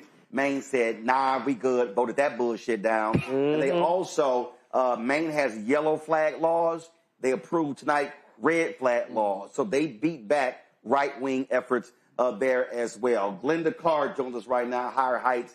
Glenda, how are you doing? When we look at the numbers in New Jersey, in Virginia, we can't wait to see some of these local races. Black women showed up and showed out. I had this right-winger. Let me find his punk ass. I had this right-winger, this punk ass on Instagram. He posted something because I had a shirt, Vote Like Black Women, so he thought he was going to criticize me. So somebody sent me on Instagram what he had to say. So y'all know I'm petty. So I went to his page and commented my damn self. And I said, fool, when I wore the shirt, Vote Like Black Women, I said, that means they vote at a higher rate than any other group in the country. But you too stupid to even understand that. But it's no shot because that Negro is MAGA. But sisters showed out today all across the country, Glenda. Yes, we certainly did. You hear a lot of noise because I'm actually here in Houston, Texas, at Amanda Edwards for Congress, her election night party. Good. Go tell Amanda I sent her a text. She need to respond to my text. We're trying to get on the show. But go ahead, Glenda. I am. So it's a little. I stepped out, but a little loud. As you are aware, not only did we have the statewide elections in New Jersey and in Virginia, but we also had mayoral elections across the country. New York, all eyes was on New York. But for Higher Heights, the political home for Black women, all eyes for us were in Detroit, where Mary Sheffield became the first woman and Black woman to serve. She will be the first woman and Black woman to serve as mayor of that city. That race has been called. She has already hit the stage. Here in Houston, as you're aware, we have a historic seat, the Congressional District 18, that was held by Barbara Jordan, Sheila Jackson Lee, who passed away in office. A special election was called. The former mayor of Houston, Sylvester Turner, won that special election and then died the day after the State of the Union. And so the residents of the Congressional District 18 here in Houston has not had representation since March. And so it is likely that this race will go to a runoff, which has not been called, by the way, a date. And so a tactic where they will continue to punt and hold the residents of Houston, both Republicans, Democrats, and independents and blanks, not having representation in Houston. But what we found is that Black women continue to do what we do. We not only vote, we are multi-issue voters. This is the 106th day of the 107-day historic campaign of Kamala Harris. And what you found in this cycle is that people are signaling that we want to take back our government, and that the very cities that are under, got this loud background, military occupation from this administration, resources that are being taken away from our communities, that people are running towards not only their leadership on the ballot, but we are running towards taking back this government by voting. Well, Glenda, huge wins tonight, and this is the thing that I always say to folk: enjoy the night, enjoy tomorrow, but come Thursday, the focus is on the next race, because this is about taking back power. MAGA is trying to defund every aspect of Black America, and if we win hard tonight, we got to go twice or three times harder next year. Absolutely. Well, look, I know y'all are going to be doing that, folks. We always talk about supporting our organizations, and when it comes to raising money, Glenda, if people want to support Higher Heights, tell them where to go. Yep. So Higher Heights is your political home for Black women. We help Black women to vote, run, win, and lead at higherheightsforamerica.org. All right, Glenda, we appreciate it. Tell Amanda to text me back. I will. I appreciate it. Thanks a lot. Here we go to my iPad. Y'all, these numbers are unbelievable. This is New Jersey, almost a 13-point win with 95% of the vote in. Virginia, almost a 15-point win in Virginia. California, that is a 22-point win in California. That says a whole lot about the base of voters. There you go. I feel like we're feeling a lot differently tonight about our last big election night in November. Quite frankly, it was depressing. And so I think we're being invigorated right now. I think the most exciting part about this is seeing the young people really take this and move this Democratic Party forward. I think we're going to see a lot more of that coming up. But I think we can't forget to get away from the partisanness of it all. I think that's what has put us in this cesspool to begin with. I think when you think about what happened in the New York City mayoral election, you saw a third-party candidate, albeit Cuomo, get 41%. That is major. That's unprecedented. What that says is that you don't have to be a Democrat or a Republican to win races. So I would really urge young people to continue to focus on the issues and stand up for what you believe in and bolster this country forward. We're waiting to hear from Zoran Mandani giving his speech in New York City. Greg, you about to say something? I was just going to say, it looks like Dupree, who was the mayor of Hattiesburg, lost his election. He flipped one of the 2 Senate seats in Mississippi necessary to break that Republican supermajority. I don't know what the other one is, but you can look it up, Dupree. And, yeah, I agree. And Bozo has entered the chat. President Trump weighed in. He said, Trump wasn't on the ballot and shutdown were the two reasons that Republicans lost elections. Oh, he was on the ballot. He was on the ballot. What I'm saying is, though, does that mean now he calls his slave in the House of Representatives, the MAGA Muppet, Mike Johnson, and say, get this done, and calls John Thune and them and say, okay, I'll release y'all. And if they do the shutdown again, yes, I agree. Cuomo's an independent, but he was running that as a white nationalist. And race is not going to be discussed anywhere else but here. The only reason Cuomo got that kind of vote is because he was running in a fear campaign. Right. And the Democrats are going to continue to run as soft white nationalists. But here's the deal, we can't ignore that. It's very important. Now, here's the deal, though. Not on this show. If you're Democrats in the House and the Senate tonight, you should say, oh, we want more. Yep. No, but they're not going. That's what I'm saying. But here's the deal, though. They may not say that, but the people can put pressure on them. That's right. And that's the thing. Melanie.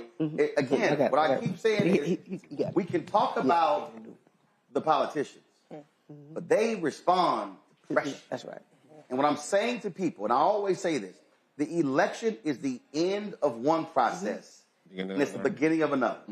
To every single group out there that mobilized and organized and put together groups, everything like that, and you had the family chats, the text groups, and you would encourage people to vote, don't let that stuff wither away.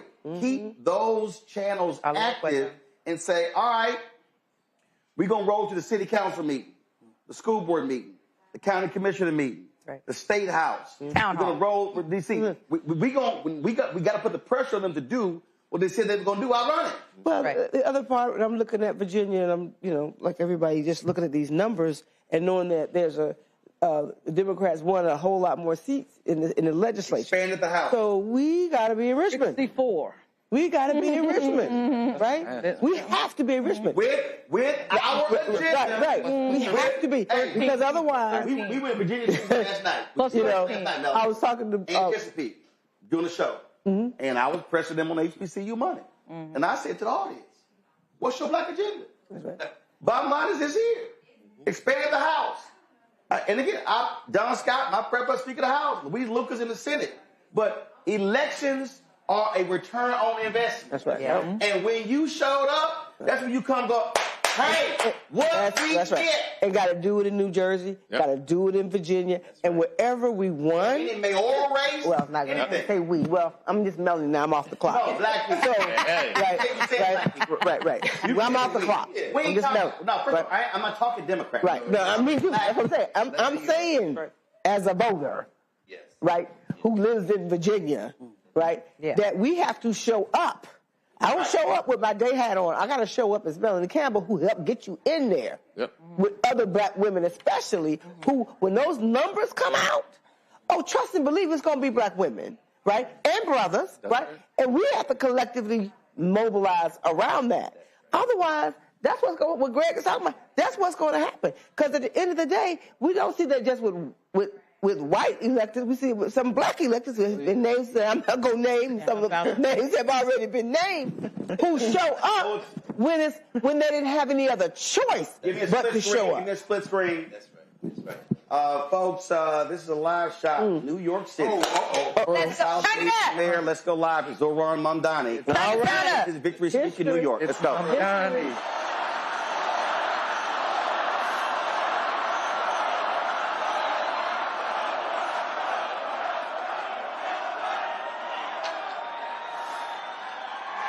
Thank you, my friends.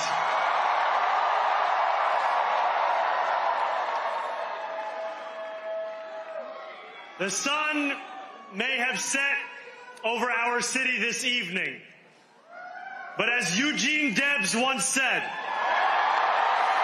I can see the dawn of a better day for humanity. For as long as we can remember, the working people of New York have been told by the wealthy and the well-connected that power does not belong in their hands.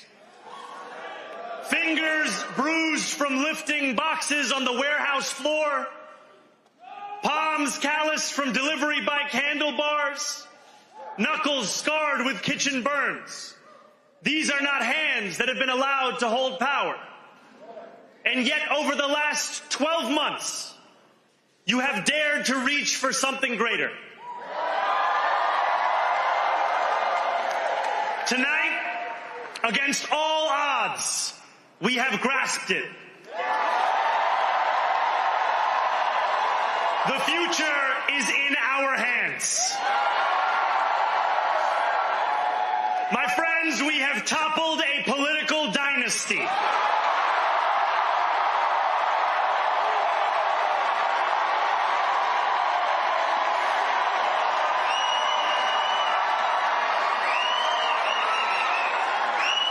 I wish Andrew Cuomo only the best in private life. But let tonight be the final time I utter his name as we turn the page on a politics that abandons the many and answers only to the few.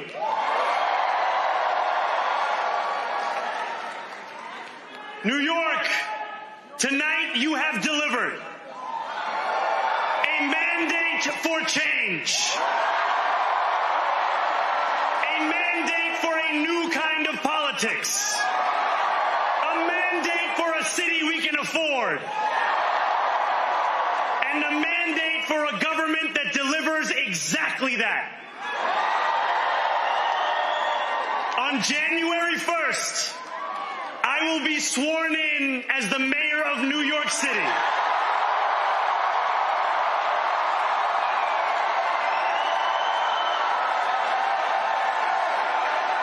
And that is because of you. So before I say anything else, I must say this. Thank you. Thank you to the next generation of New Yorkers who refused to accept that the promise of a better future was a relic of the past. You showed that when politics speaks to you without condescension, we can usher in a new era of leadership. We will fight for you because we are you. Or as we say on Steinway, ana minkum wa ilaykum.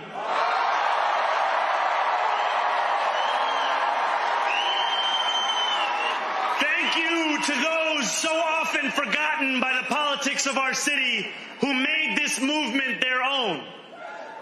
I speak of Yemeni bodega owners and Mexican abuelas,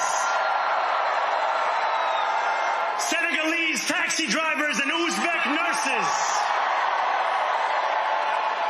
Trinidadian line cooks and Ethiopian aunties. Yes, aunties. To every New Yorker in Kensington and Midwood and Hunts Point, know this. This city is your city, and this democracy is yours too. This campaign is about people like Wesley, an $11.99 organizer I met outside of Elmhurst Hospital on Thursday night. A New Yorker who lives elsewhere, who commutes 2 hours each way from Pennsylvania because rent is too expensive in this city. It's about people like the woman I met on the BX33 years ago, who said to me, I used to love New York, but now it's just where I live. And it's about people like Richard, the taxi driver I went on a 15-day hunger strike with outside of City Hall, who still has to drive his cab 7 days a week. My brother, we are in City Hall now.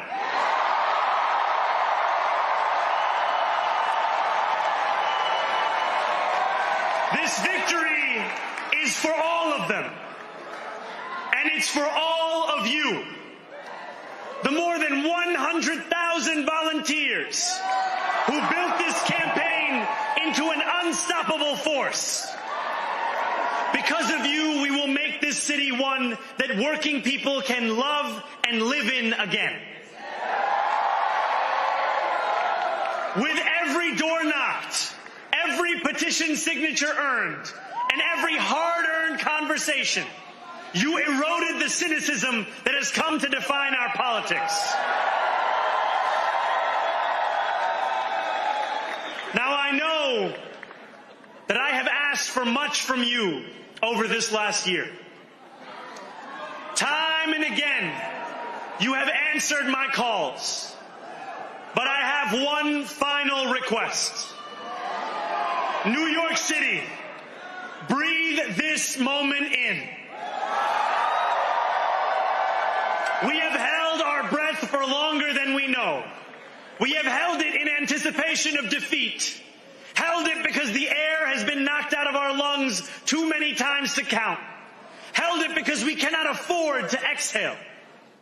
Thanks to all of those who sacrificed so much, we are breathing in the air of a city that has been reborn.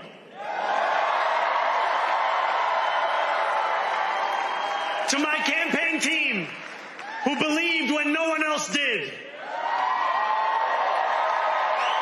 and who took an electoral project and turned it into so much more, I will never be able to express the depth of my gratitude. You can sleep now. To my parents, Mama and Baba, you have made me into the man I am today. I am so proud to be your son. And to my incredible wife, Rama,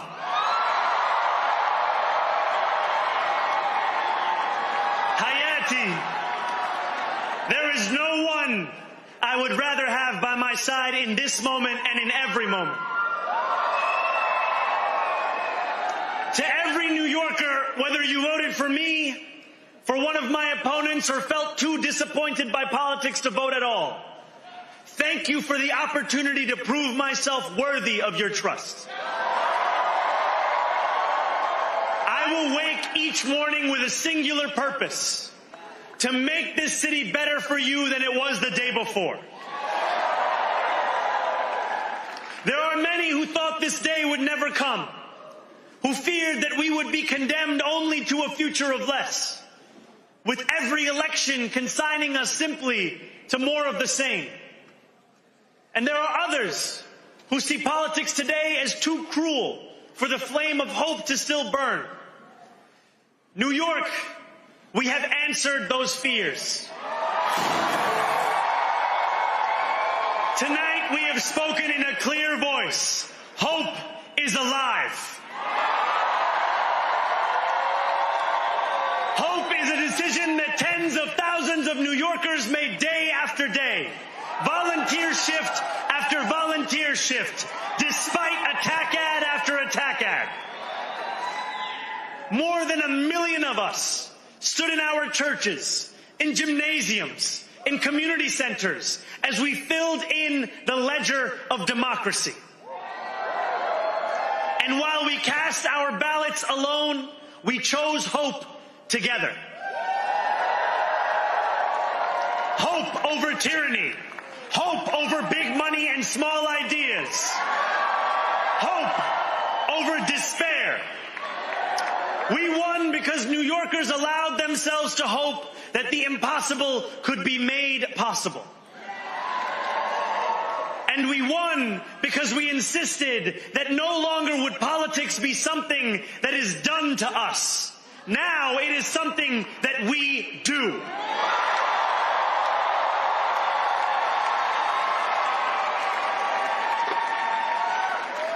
Standing before you, I think of the words of Jawaharlal Nehru. A moment comes but rarely in history when we step out from the old to the new, when an age ends and when the soul of a nation long suppressed finds utterance. Tonight we have stepped out from the old into the new. So let us speak now with clarity and conviction that cannot be misunderstood about what this new age will deliver and for whom. This will be an age where New Yorkers expect from their leaders a bold vision of what we will achieve, rather than a list of excuses for what we are too timid to attempt. Central to that vision will be the most ambitious agenda to tackle the cost of living crisis that this city has seen since the days of Figueroa LaGuardia.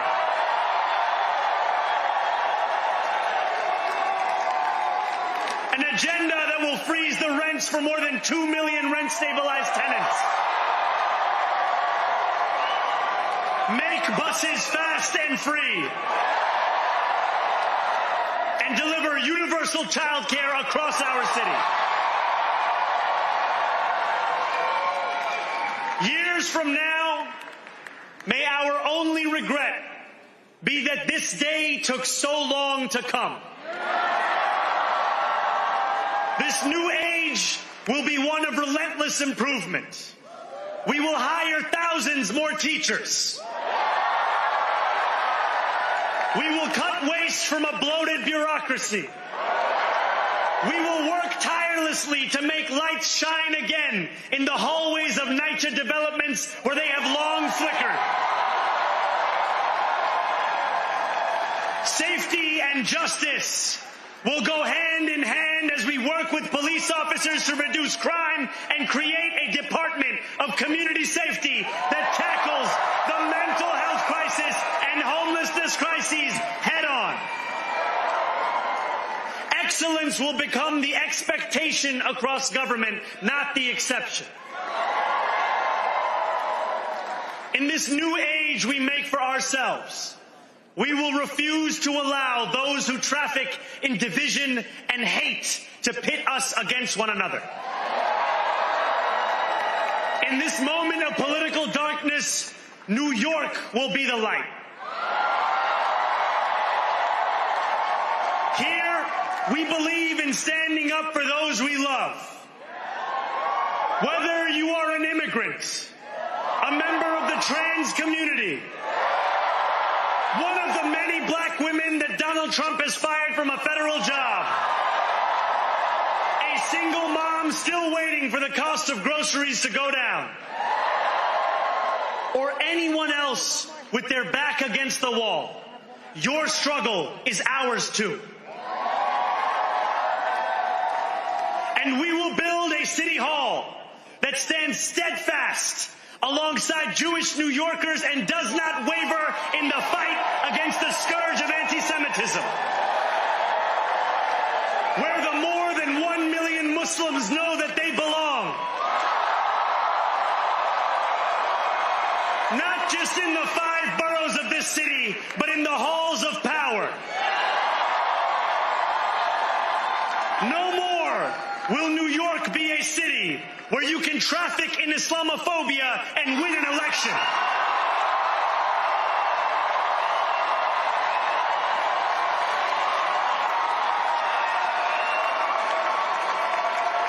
This new age will be defined by a competence and a compassion that have too long been placed at odds with one another. We will prove that there is no problem too large for government to solve and no concern too small for it to care about. For years, those in City Hall have only helped those who can help them. But on January 1st, we will usher in a city government that helps everyone. Now I know that many have heard our message only through the prism of misinformation. Tens of millions of dollars have been spent to redefine reality and to convince our neighbors that this new age is something that should frighten them. As has so often occurred, the billionaire class has sought to convince those making $30 an hour that their enemies are those earning $20 an hour. They want the people to fight amongst ourselves so that we remain distracted from the work of remaking a long broken system. We refuse to let them dictate the rules of the game anymore. They can play by the same rules as the rest of us. Together, we will usher in a generation of change. And if we embrace this brave new course, rather than fleeing from it, we can respond to oligarchy and authoritarianism with the strength it fears, not the appeasement it craves. After all, if anyone can show a nation betrayed by Donald Trump how to defeat him, it is the city that gave rise to him.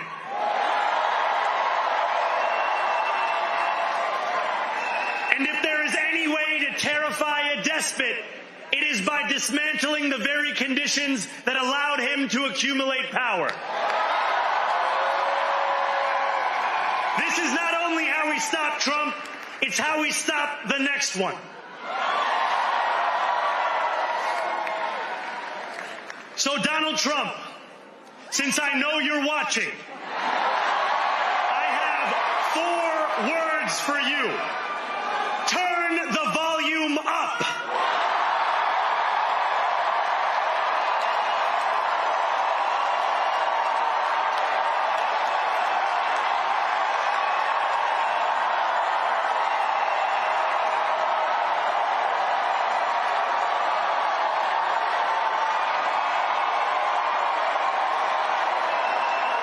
We will hold bad landlords to account because the Donald Trumps of our city have grown far too comfortable taking advantage of their tenants. We will put an end to the culture of corruption that has allowed billionaires like Trump to evade taxation and exploit tax breaks. We will stand alongside unions and expand labor protections because we know, just as Donald Trump does, that when working people have ironclad rights, the bosses who seek to extort them become very small indeed. New York will remain a city of immigrants, a city built by immigrants, powered by immigrants, and as of tonight, led by an immigrant.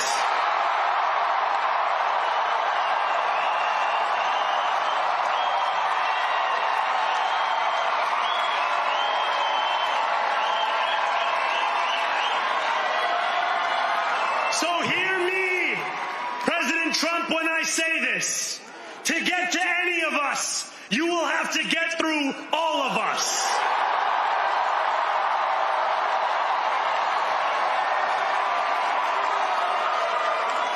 When we enter City Hall in 58 days, expectations will be high.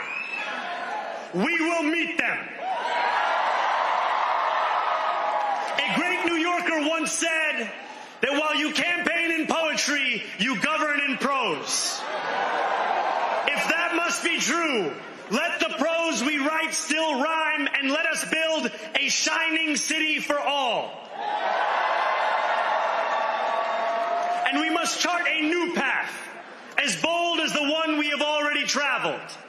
After all, the conventional wisdom would tell you that I am far from the perfect candidate.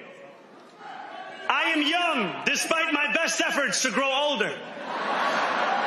I am Muslim. I am a democratic socialist.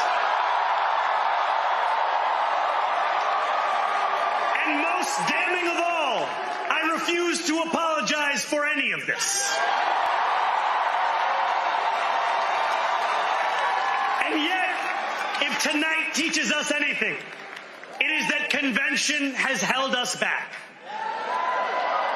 We have bowed at the altar of caution, and we have paid a mighty price. Too many working people cannot recognize themselves in our party. And too many among us have turned to the right for answers to why they've been left behind. We will leave mediocrity in our past. No longer will we have to open a history book for proof that Democrats can dare to be great. Our greatness will be anything but abstract. It will be felt by every rent-stabilized tenant who wakes up on the first of every month, knowing the amount they're going to pay hasn't soared since the month before. It will be felt by each grandparent who can afford to stay in the home they have worked for, and whose grandchildren live nearby because the cost of childcare didn't send them to Long Island. It will be felt by the single mother who is safe on her commute and whose bus runs fast enough that she doesn't have to rush school drop-off to make it to work on time.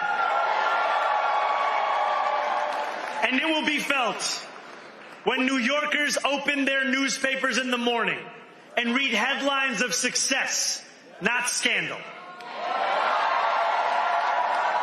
Most of all, it will be felt by each New Yorker when the city they love finally loves them back.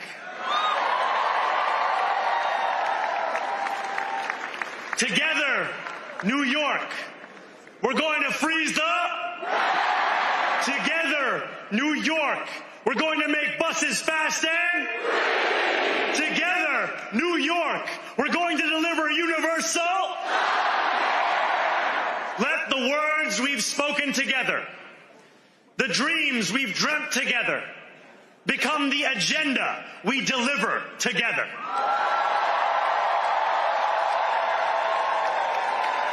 New York, this power, it's yours. This city belongs to you. Thank you.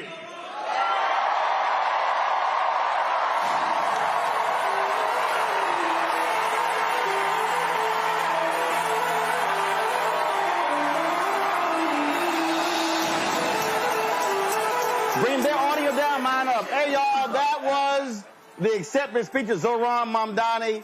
There's a lot to unpack. Nolan, I want to start with you. This is when I knew that this is when I think he won this race. It was in the debate. The question was asked, what's the first trip you're going to take as mayor of New York City?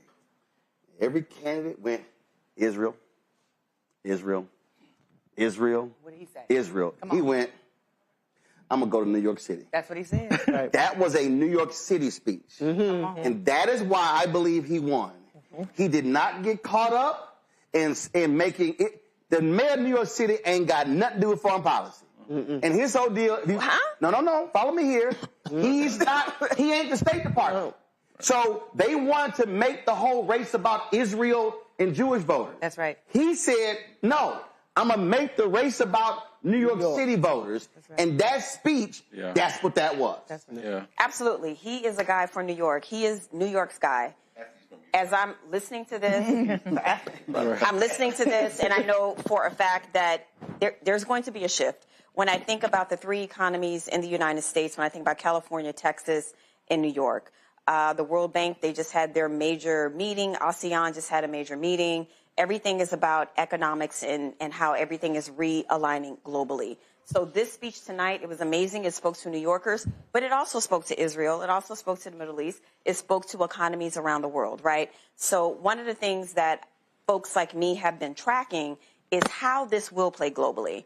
I think that is very important for people to vote locally. I think it's very important for people to vote for the things that they care about. Now, how this is going to play globally, that's a very different discussion from how this is going to play domestically. But he doesn't care, Tiffany, about how it plays globally.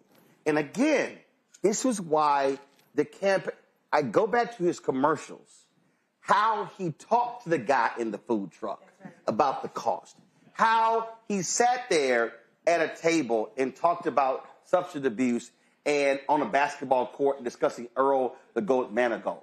What he did was he said, I'm running for mayor of New York City. I have to get the votes in 5 boroughs, not the votes in the Middle East, not in Europe, not in Asia, not in Russia, anywhere else. He said in the city. And quote, everybody else has been patronizing and all this sort of stuff like this. He's like, okay, y'all talk about that. I'm talking about them bus prices, rent prices, food prices. That's how he won. And for every Democrat who's been a punk ass, criticizing him. They should be studying how he won. Studying how he won, I want to add to the list that you just gave. I watched the debates. He also was able to combat, they talked about how young he was. They talked about how he was inexperienced and never had an opportunity to lead a state or a city like this and that he wouldn't be qualified and prepared. They tried to ask him 100 questions about Trump. And to your point, he stayed focused on the issues. He built the coalition. And you have to forgive me, Roland, because I'm a little emotional right now. We talked about like inspiration and motivation. I'm feeling hell of inspired right now off of that because he just went around the world and back again. But most importantly, he talked about the coalition of people in New York who ran his campaign and all of the issues that they are going to, all of the issues that they have been facing, and how this moment is going to respond to the needs that people have been having. The needs, like not just the economic needs, but like people are stressed out, not only in New York, across the country, but people are stressed out in New York. He named taxi drivers, Ethiopian aunties, young people, Muslims, Jews. He talked about black women. He talked about labor. He named SCIU. He talked about the Working Families Party. He talked about his family, their family, they family over there, child care, etc. He was able to bring it all together, and I told this to Marcus when he was giving a speech, that needs to be studied. To your point, building that coalition of those young people who want to move everything moving forward. Marcus, he basically told these white Democrats, kiss my ass about your criticism of identity politics. That's right. That's right. I mean, but he's been saying that his whole race, right? He's produced campaign commercials in multiple languages when people say or, targeting the Muslim community or targeting immigrant communities would be a liability for him. He's been doing all of these things where he says, I'm going to buck the system. He says, you're going to try to, rake me down for being a democratic socialist. What I'm going to do is very calmly explain to you what democratic socialism means. And what New York City voters did tonight was buy it. They said that we understand what you want to do for us. We understand the problems we face. Right. And we know you see us, right? A part of, and Zoran Mamdani explained this earlier, democratic socialism is part policy, but it's also part posture, right? How do you show your neighbor, right, that you love them? Do you show your neighbor that you care about them? And what Zoran Mamdani did tonight, as well as over the last year of this election, is show New Yorkers that he cares about their individual situations. He's willing to hone in on those individual stories and turn those stories into policy. Greg Carr, normally the advisors say, now that you've won, go out, bringing people together. He said, I'm going to give the speech that needs to be given. Damn what y'all think. Right. This was a non-consultant-driven campaign. It was, and it's from a young man whose father, Mahmoud Mamdani, first-class intellect, spent most of his working career between Columbia University and Uganda, where Zoran was born. His middle name is Kwame. He identifies as an African, and as an Indian, and as a Muslim, and all the things we heard. Just a brilliant young man. People accuse me of being very critical of Obama, and I disagree. I'm not very critical of him. I'm ultimately critical of him. This is the anti-Obama. No, really. That's why Obama called him. Obama realized the torch has not been passed. He took the torch from you. You wasted your torch, sir. There are no red states. There are no blue states. There are just the United States. No. Let's be clear. I want to be very clear about this because I don't want to be mistaken about that. Isn't it ironic that this boy from Uganda and Obama's people from Kenya right next door, maybe the whole thing is going to be tilting on the edge of East Africa ultimately. Countries come and go. The United States of America, and people get tired of hearing me saying that, but I don't care because I've studied this enough to be able to say it with full confidence. This country is not going to be here in the same form much longer. Right. These white nationalists understand that, and I embrace them for it. I love them for it because my people were trafficked, and it's a crime scene. The only shot they have now is what they're doing. They are making a death bleat to white nationalism. Tonight we heard from New York City and California that just passed Proposition 50. These are the two areas of this country that are the future of the people who live in this country. California is as Pacific Rim as it is and Mexican as it is anything else. And New York City, as John Henry Clark used to say, isn't a city. It's a multinational polity in its own right. The politics of Mississippi, the politics of the billionaires who control the lives in Iowa and in Texas, those politics are dying. This is their death knell. Zoran Mamdani represents the future, not only of the United States, but in many ways, he's going to be a leader for the world, if he lives, he's in his mid-30s. They're going to try to kill him. I'm just going to say that right now. Because when they get desperate enough, that's what they do. And I'm saying 20 years from now, being the president of the United States shouldn't even be his ambition. Ain't going to be United States be president. Mustafa, poster Frank Luntz posted this, and I had to respond. Don't read too much into tonight's election results. Democrats are strongly favored in all the key races. The surprise will be if any of those races are nail-biters. California is expected to ratify Prop 50. That's the big race. Republicans never get their act together. Prop 50 is the only race that will have big consequences in the year ahead. And the fact that the outcome of 2026 may be decided by the outcome tonight. Frank Luntz full of shit. But first of all, that's Frank Luntz trying to. We also just trying to play the game here by saying, well, you know what? It's no big deal because they were going to win. Here's the whole thing. And again, this is the last victory speech tonight, other than Gavin giving his California. But this is the thing again. If you are a Democrat running for school board, for DA, for judge, for county government, for state rep, state senate, U.S. House, you should tell your whole campaign team, we are flying to New York City, and we are sitting down with him and say, tell us how you did it. Yeah. There should be, whatever flattery is, whatever the hell, mimic, whatever the hell, it's the best form of flattery.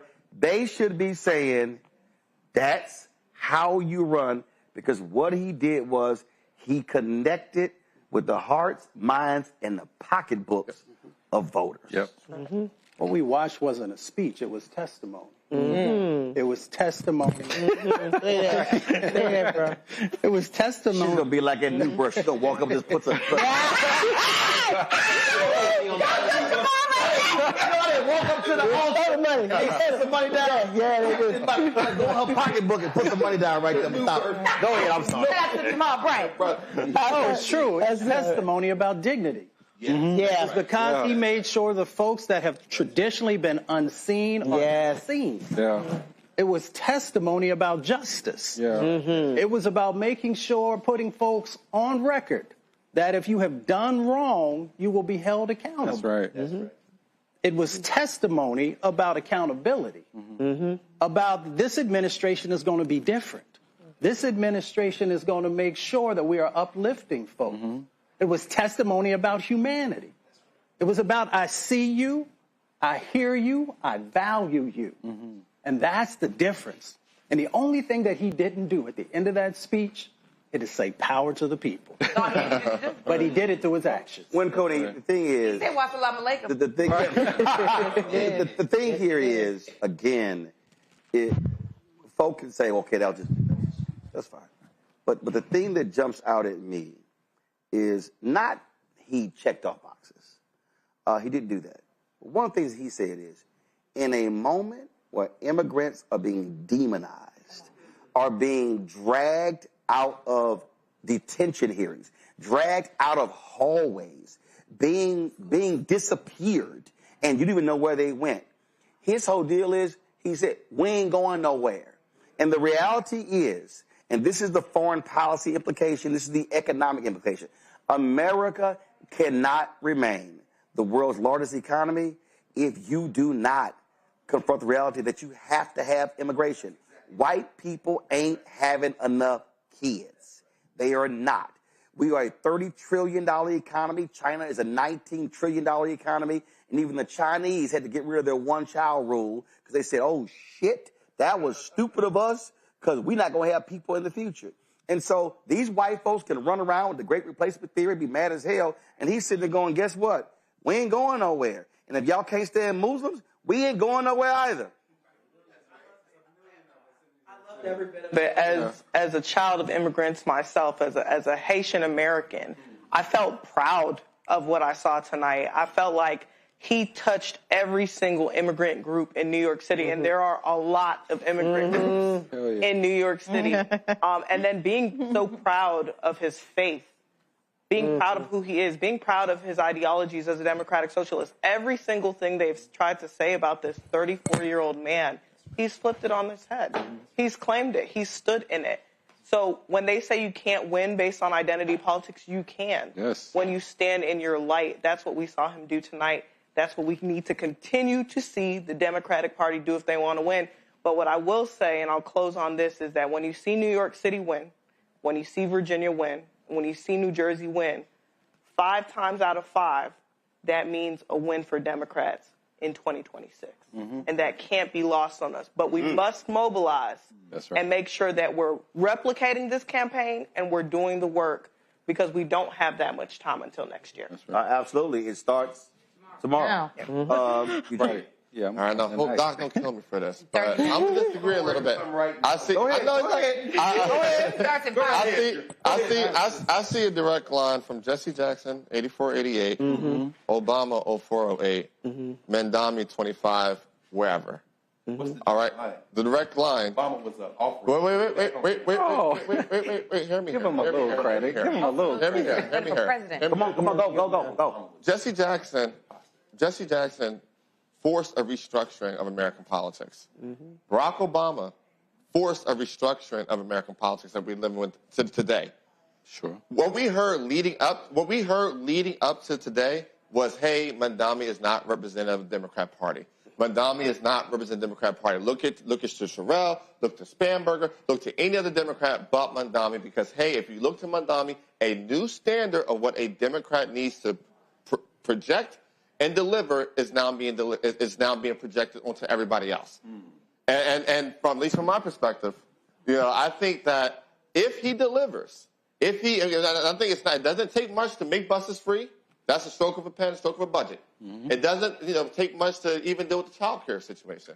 If he delivers, that now puts pressure on the entirety of the Democrat Party. No. Biggest irony of the Republican Party. The reason I totally disagree. Name me the last New York City mayor who became president. I'm not saying that. No. Follow me here. Well, I mean, New York City. Last mayor. New York City is the media capital of the world. I agree. There is no seat that is more hyped than the mayor of New York City. And the reality is, the mayor of New York City does not drive an American agenda. The reason, when you made the point about Reverend Jackson running, Reverend Jackson changed the rules of the Democratic Party.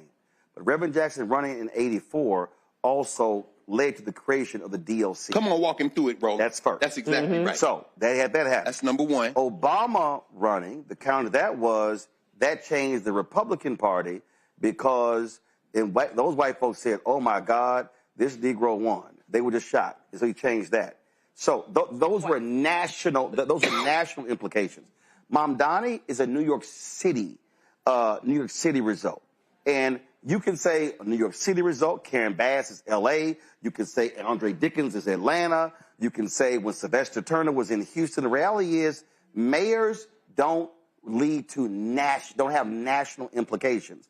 Many of them don't even have state implications. They have city implications. Right, they have city implications. So all I'm saying is, I think when people try to make this thing bigger than what it is, he's going to be New York City. But it's the largest. But it's the largest municipality in America. Wait. New York City. Hold on. New York City's one, right? Yeah, but I mean, two. Well, Chicago. No, Los Angeles 2. Who's 3? Yeah. Chicago. Hughes 4. Houston. Right. Tell me which mayor. What mayor of those four? No. Tell me which mayor of those four cities has led to national change. Show me what other. No. Answer the question. What other name me a Chicago mayor. I can't. But what I can show you is that in the last 4 months, that the word that from Donald Trump to Andrew, you mean to tell me that I have the political center of the right, what was the political center of the state of New York, converge on this one guy? Why? And nationalize. No. Why? My sole point. No. Why was Eugene? Why was his race nationalized? Because they decided to nationalize. They didn't have to nationalize it. No, his race. Eugene, Aaron Adams got smoking a primary. His race was nationalized because he's running in New York City. It is the media capital of the world. So guess what? Because all of the national networks. Eugene, follow me here. All the national networks, they live in New York City. Sure. They're right there.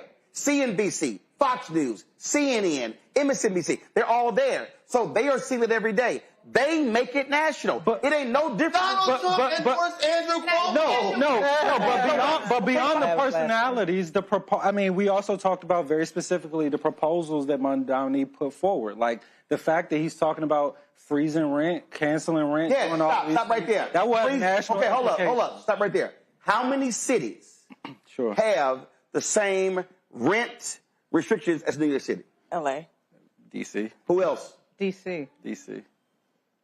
Okay, y'all just name me 3 cities. So the point I'm making, is there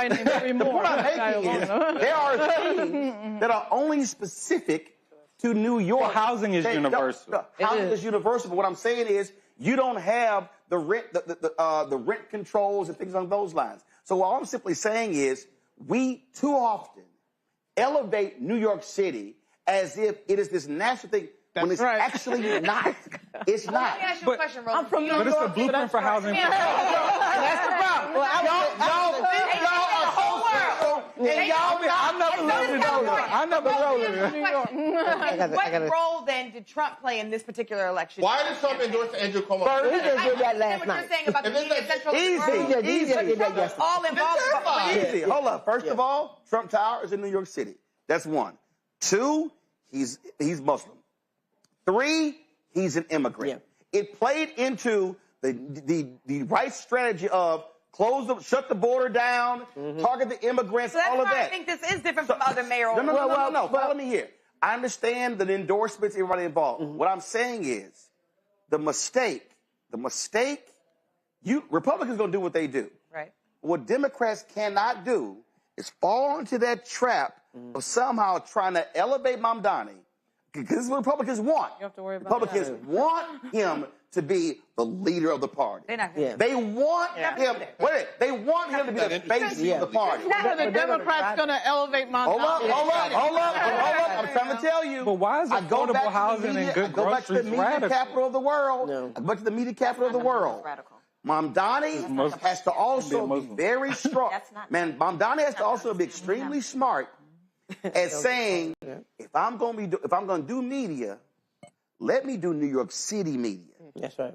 If Mandani begins to go the route of ABC this week, that's when they'll take him out. Meet the press, face the nation. Right. If Mandani all of a sudden, he's not going to be able to get nowhere done. Follow me here. If Mandani all of a sudden is speaking about foreign policy, he's speaking about what's happening in D.C., all of a sudden, that changes the piece. So all I'm saying is, that's the smart play is don't fall for that trap, because that's what they want. They want to make him. He's not doing it. What'd you say earlier? Boogeyman. We'll do that in the second term. The boogeyman of the nation. Was focused on New York. His race was focused on New York. His speech. I want to say his job is going to be focused on New York because it's New York. It's beyond New York because it's New York. Because of the media. Point blank period. Because of the media. It's New York. So and I wish one of the major issues is, when you think about, when London had its first the mayor, Muslim mayor, and how there were a lot of things that happened, during that time. The issue is, these are things that I feel very uncomfortable talking about. But when you think about Israel, when you think about Gaza, it's very easy to make a boogeyman of someone who is very openly Muslim, who speaks Arabic, and the way that the world is right now, it's so easy to make him the boogeyman. It is so easy to make him the villain. But outside of that, there are some very real problems and some very real concerns. We are in a complete realignment of the entire world. I need people to understand that. We are in a complete realignment of the entire world. So you have a Mandani in New York, right? You have a Mandani in New York. You have a situation, an ongoing situation that's laughable with Israel and Gaza to this day. And he has the ability to weigh in. That is the fear. He has the ability to weigh in. That is the fear. Hold up. Before you talk, we put a pin in this here. It was a young brother who was running for mayor of Marietta, Georgia. 24 years old. Did we have him on the show? I think so. What's the Did he win? Yeah, he did. 24 years old. His name is Sam Foster.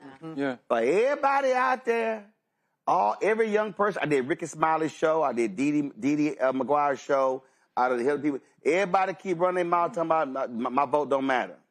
This is the latest result. Oh, please. He is winning by 47 votes. Wow. 92% of the precincts in. The incumbent is Steve Tumlin. Sam Foster is the challenger. Foster has 6,039 votes. Tumlin has 5,991. So for the folk out there who say... That is the example I would use in my training. That's 37 votes. That's it. That's the difference between... And that's at 92%. Okay, so now y'all can go back to arguing. Go ahead. Yeah. All right, Lauren, go ahead. Lauren and Melanie. All I was going to say is that... Okay, Lauren, Melanie, Tiffany. Let's go. not overcomplicate things here. I mean... Yeah, fuck New York. Go ahead. Okay, right. All right. Let me say, I'm the only one in here that's from New York. I don't care. Tamika should come for you. Anyway, I do pay taxes in New York, along with a few other my family members. Screw the Yankees. Okay, whatever. And in Brooklyn, and this is an example, Mandani, what we just heard was an example of the old saying, putting it where the goats can get it. He's talking on a very basic level, a very human level. That's what a speech sounds like when you don't have the goddamn consultants in the room. He doesn't care. He's been talking like that the entire time. He was very smart. And does not care about what they want to talk about, which of course was another country. But why? So he didn't want to talk about another country because he's going to be the mayor of New York, not the mayor of another country. Okay, so that's why, and that resonated. The talking to the taxi drivers, the stuff he's already done in his life. He brought that to the table at 31 years old. I'm 33 years old. It's a pretty amazing thing when you think about it. Whether it's in New York or not, I think AOC proves this as well. When you talk about issues that people care about, this is not complicated, Democrats. When you talk about issues that people care about and you don't care about corporate interests and you put what the people care about above corporate interests, that's how you win. I don't know why that's complicated. It's complicated by the money. That's what it is. Melanie? It's not that straightforward. Well, you know, he was one of the only candidates that showed up to that march on Wall Street. He was the only candidate. Wow. That showed up because I was able. What march on Wall Street? The one that Reverend Al put together. Oh, wow. August 28th. August 28th. Gotcha. The only candidate that did that march, and having a chance to kind of have a little bit of conversation with him, he's a genuine brother, right? And so I think at the end of the day, I think he's going to focus in on being the mayor. He's going to be national whether he wants to be or not, just like some of our other younger leaders that are coming up. It's a new generation of political leaders that we have, and whether he wants to be or not, he's going to be seen as national. But I think the brother's going to focus on what he ran on, and the key is going to be for people to allow that, and they are afraid. You know, it was a powerful, powerful, powerful message that he gave, right? Because he did speak about New York, but he also spoke about the moment we're in. Yeah. In this moment of all that's happening. And so there's this opportunity, I think, to take advantage of that for the good. The pushback. It's interesting, Melanie. I'm listening to you. I'm thinking about the idea of a society where everyone doesn't just have a fair shot, but you put a floor under everybody so nobody falls completely out of it. You see my shirt? What a concept. Power of the balance. What does that say? Not be erased. And that's what he got. That's right. You know, it's interesting. Mamdani has charisma, which makes it go down easier. Those smiling eyes. You never see him. That's the angriest I've ever seen him, and he wasn't even angry. He was still the kind of joyous kind of. Oh, Laura Ingraham. Good luck, Virginia. We'll be good. Happy warrior. He clearly has the intellect. I suspect that whoever helped him write that speech, he wrote that speech as well. Clearly. I'm thinking about in this country, and Roland, you said people need to get on a plane and get there. The lesson they could learn from him is a lesson that they don't want to learn. Because that lesson would require them to have respect for everybody's common humanity. Now, I'm trying to think, who would be a radical white? Like, he sounds like Bernie Sanders, but unlike Bernie Sanders, what Bernie Sanders should have gotten from Jesse Jackson when he was his campaign manager in Vermont, when he was the mayor of Burlington, he should have put those identity politics there. Bernie Sanders can't get past his socialism to get the identity. Zoran Mandani has that, but I'll end with this. This is what makes it fascinating. Like Martin Luther King. Yeah, exactly. And King wasn't a politician. That's right. He's not a politician. Sounds like He can't Dr. run for King. president, as you said. He should never go to the Senate. Don't be no congressman. You govern a polity. Mayors don't become president, but governors do. He can't be a president, but he can show a microcosm of how everybody in the country could live. Finally, this is where I was going to end on. That's right. I'm trying to think of a president who came with that same kind of mentality, albeit in a different set of circumstances. And the closest I can think in our lifetime is probably James Earl Carter. The idea that Jimmy Carter would come into a space and say, I'm a white man from the South. My daddy was in the Klan. And yet I think everybody should have a floor underneath him. He had Greg Allman and the Rock and Roll Boys. He had the black people. Mandani is not Jimmy Carter, and this ain't the country that it was in 1976. He's never going to be president. As this country fractures, as these states test the limits of federalism, because these white nationalists hate the federal government unless they're in control of it, at which point they want to use it as a hammer against all of us. As that happens and this country falls apart, all I say is watch the Hunger Games. The revolution going to come from the provinces. It's not.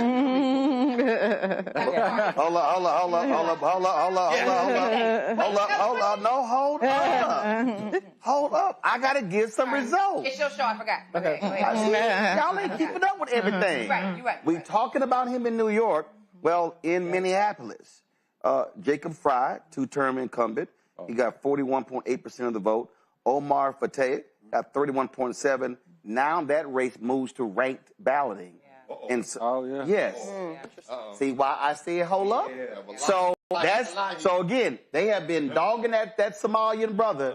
And, they've been dogging. So now all of a sudden, by going to ranked choice, this could go to a second and third round. So Frey has won the first round, 41.8 to 31.7, but that race now goes to ranked choice. Go. Let me say one thing and a commercial. Y'all didn't know that. I agree with what folks have said so far, just around like the lessons that the folks who are running next year need to observe from this campaign.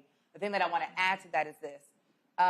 In a lot of the campaigns that we've been seeing around the country, on the local and statewide level, it has been a fear-based discussion and reaction to Trump. All of their campaigns have been Trump this, Trump that, Trump this, Trump that, Trump this, Trump that. And what we watched here is a campaign that addressed or answered the questions about Trump, but stayed focused on his people in the state, in the city, and stayed focused on what his three main goals were. And then I heard somebody say when he was giving his acceptance speech, he just let everybody else in the city know that they need to get on board with what the agenda is going to be, too. He made them very clear. It was child care, it was rent freezing, and it was free buses. And if we can get other candidates, I won't just say Democrats because that's a different conversation. He doesn't identify as a Democrat all the way, so it's Democrat and Socialist. If we can get other folks to mirror or mimic that strategy, what are the three things we're going to run on that are going to impact and change people's lives directly on the ground? And then how are we going to mobilize people around what those three things are? And if you watched and paid attention, I'm going to watch it again. If you watch and listen to it carefully, he said, we are going to do this. We are going to do this. We are going to respond. And then he said, Trump, I got a couple words for you. Turn the volume up. And everybody in the building went crazy because it wasn't him. It was we are going to defeat Donald Trump. And so I want them to walk away understanding that is the thing that they need to use in their campaigns. What are the clear, tangible, and transactional things that we can measure for the people in the city? And then the second thing I want to say is, I know we didn't talk about it here because there's maybe not a lot of black people up there. I don't know what the stats are. But Maine was an important race for me to watch as well for question number one, simply because next year, the Supreme Court is going to be tackling Section 2 in the Voting Rights Act. There are 30-something states right now that require to have a voter ID. And we had a huge fight. Black Voters Matter. Texas passed a constitutional amendment tonight requiring U.S. citizenship to be able to vote. See? So that we're talking about voting rights. Question one in Maine was, and conservatives ran this campaign, do we need a voter ID? And they said two things. One, hell no, we don't need no damn voter ID. And two, no, you cannot remove 2 days of absentee voting off of the ballot. So I just want to also applaud Maine because they had a victory tonight, too, to make sure that voting rights is more accessible for everybody. So a couple of things. The folks at Bolts magazine, I love. They really cover so many local races people ignore. You're saying Bolts or Bolts? Bolts, B-O-L-T-S, Bolts magazine. This is what my man Daniel Nakanian. He's the editor there.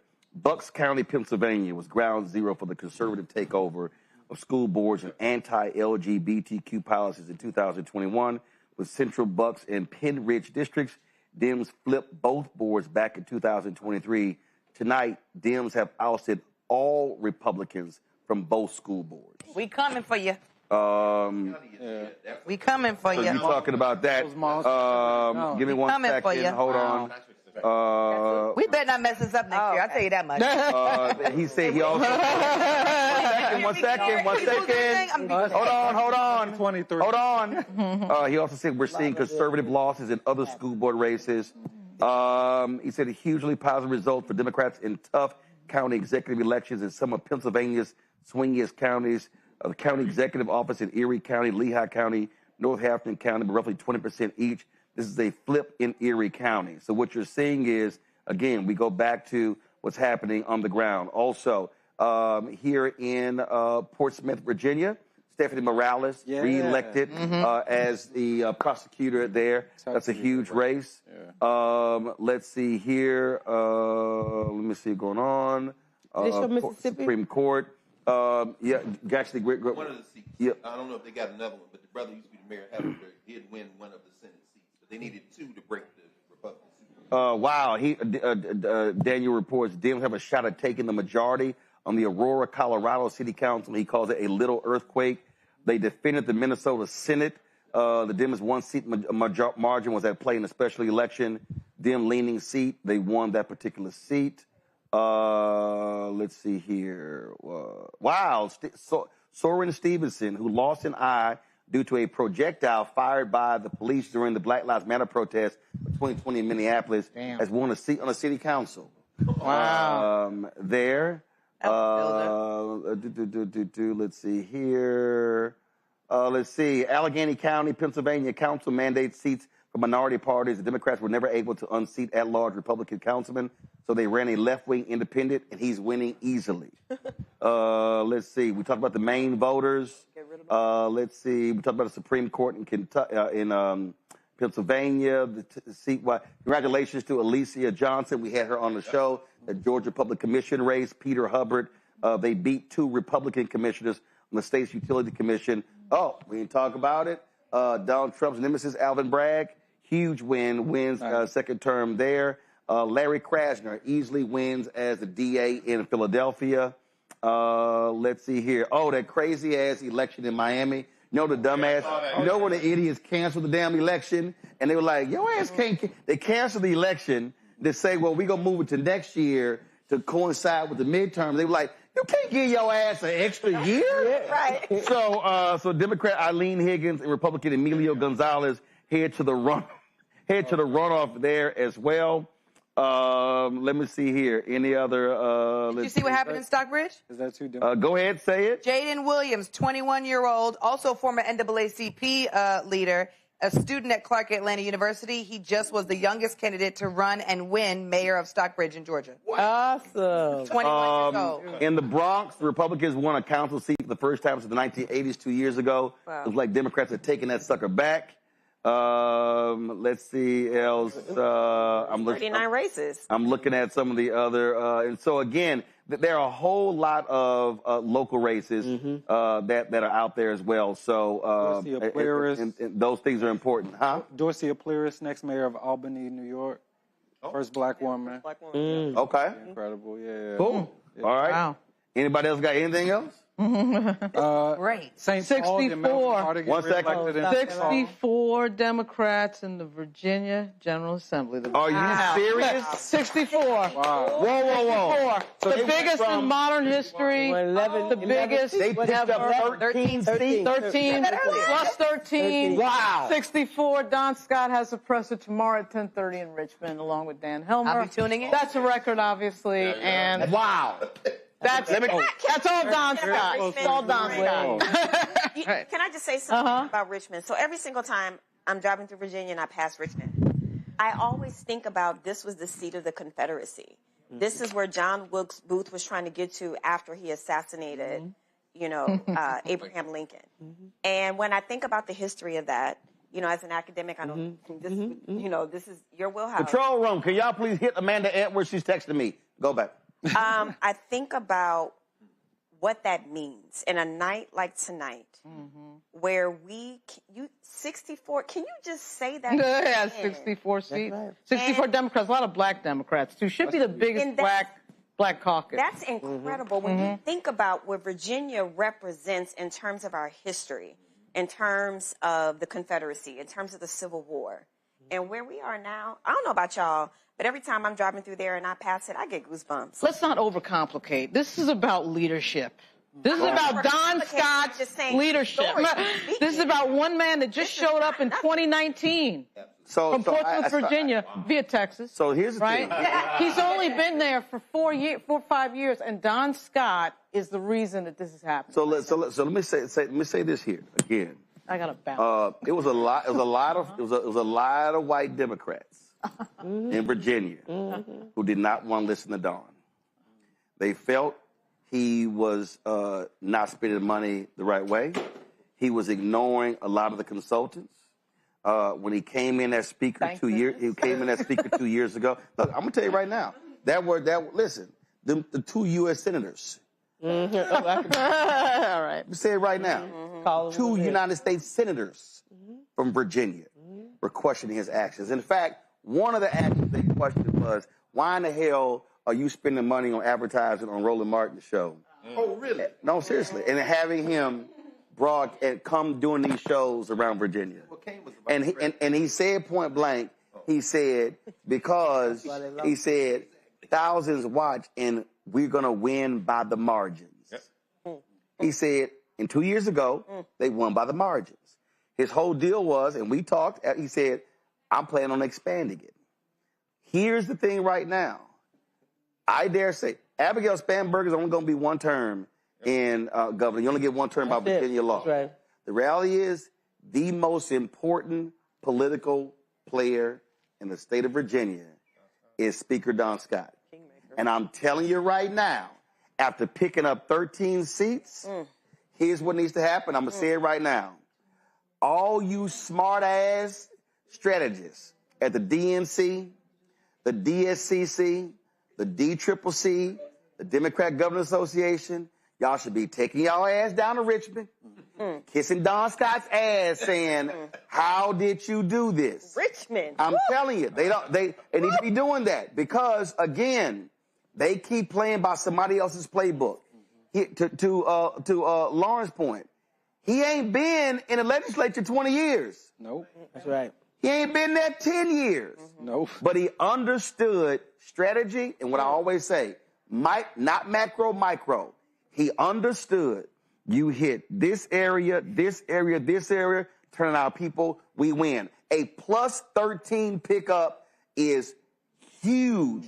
Nobody predicted that. They were talking about 6-8, maybe. Go ahead, go. On MSNBC. Why don't you text him and get him on this show? Oh, no, I ought to text him earlier. You know, it's like the line in the movie Spotlight. You know, it takes an outsider. Hold up. Say, what race again? We also need to watch Melvin Carter's race in St. Paul. He's the first black mayor of St. Paul, but he's now in a very tight race. It looks like it's going to go to a runoff. Yeah, in his race as well. So, Don Scott. So that is, listen, that's huge. Again, 13-seat pickup. Let me go ahead and FaceTime his ass.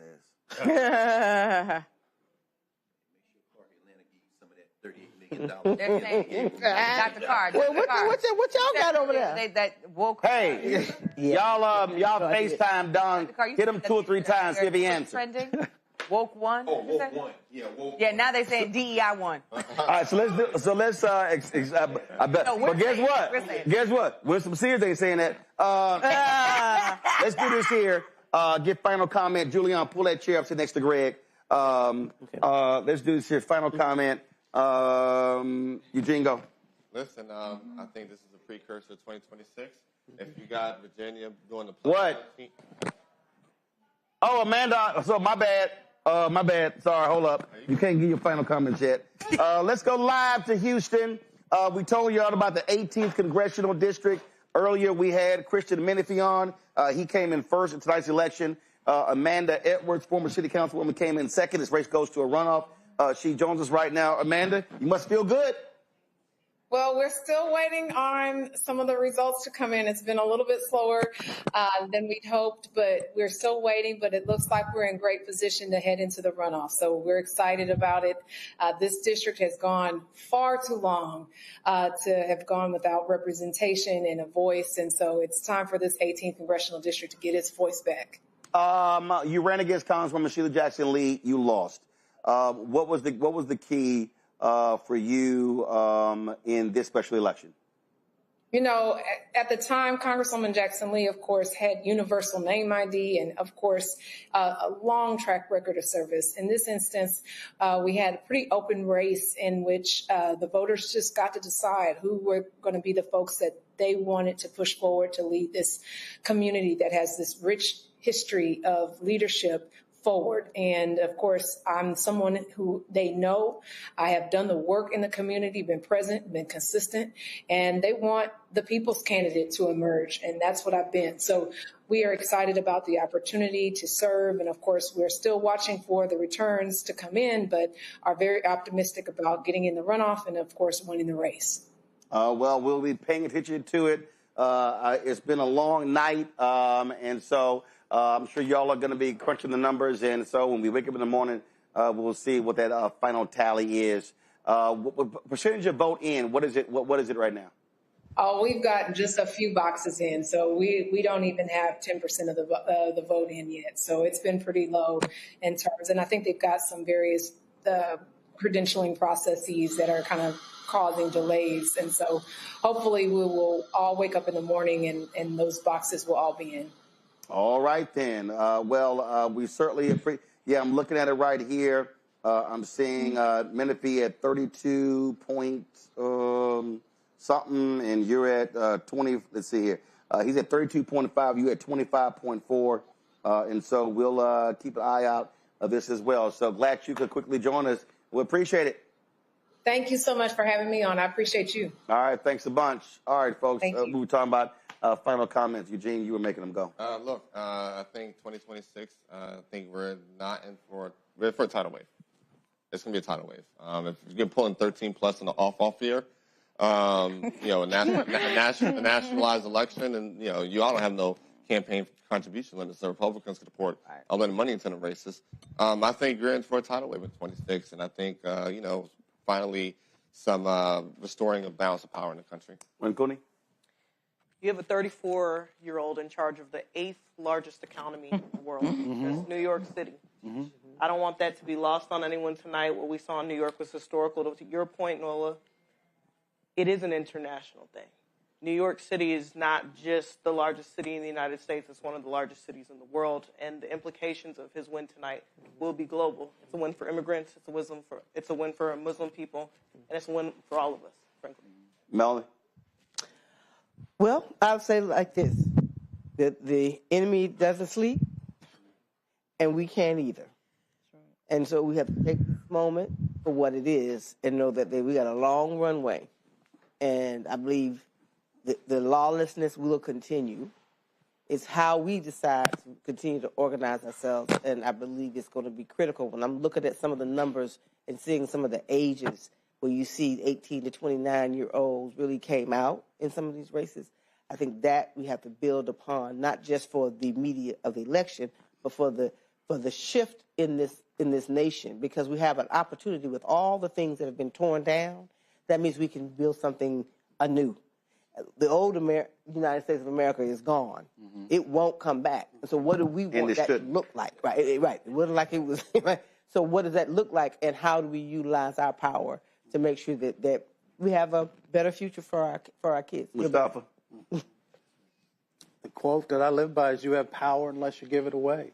We saw tonight that black folks use their power, that young people use their power. And now we just got to make sure that we're holding people accountable and that we're pushing for positive change. Julian? Audre Lorde said the master tools cannot dismantle the master power. Think about that in terms of what happened in New York with Mandani. It's just exhilarating to hear him speak and to harness all that energy.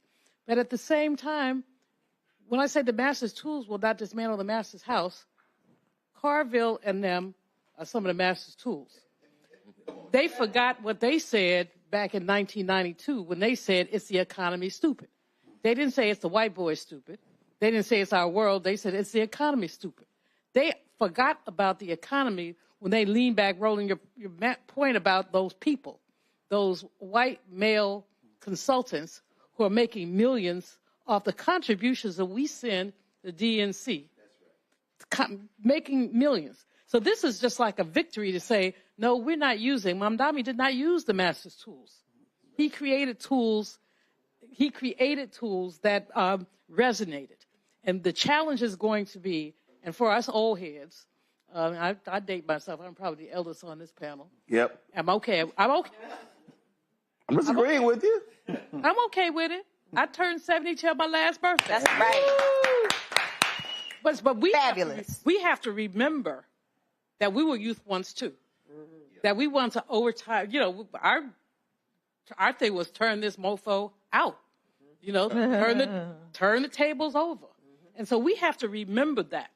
So that a 32-year-old, 34-year-old, a 24-year-old is someone that we not only welcome but also celebrate. And unfortunately, I think that many of my peers have forgotten that.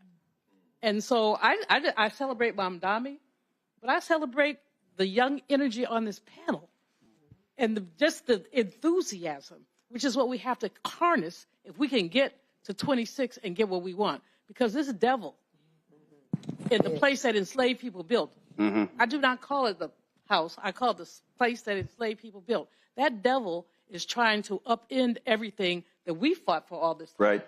And our young people are going to be the ones that save that. Lauren? New York, baby. All right. My father's from New York. My mother's from Virginia. I really enjoyed this night. But this night really is going to be countered by the other side. I look for them to try to take over the polling places. I look for them to bring the military out again. These are the idiots that landed a Black Hawk helicopter on a building in Chicago. I mean, Trump has no shame. They're going to get scared. You know, when they start losing power, they get scared and they start breaking the rules and changing them. That's what I look for next from them, because what just happened is a major slap in their face and a very big night for diversity. That two Muslim folks that just got elected, one mayor of New York, the other lieutenant governor of Virginia. It's huge for diversity. It's a slap in the face. And what Zoran said up there about, I love how he went after everything that Trump is trying to vilify. He went after all of those things. And you know, this stupid moment that we're in right now where everybody is bowing down, these law firms, these academic places, everybody's bowing down. He's not bowing down. So, I mean, if he can get up there, a 30-something-year-old, with probably not that much security, and say all that stuff, knowing full well this puts his life in danger. It really does. The forces against him are huge. Then there should be people who follow that. So, quite an evening. Thanks for all, friends. Marcus? Thank you.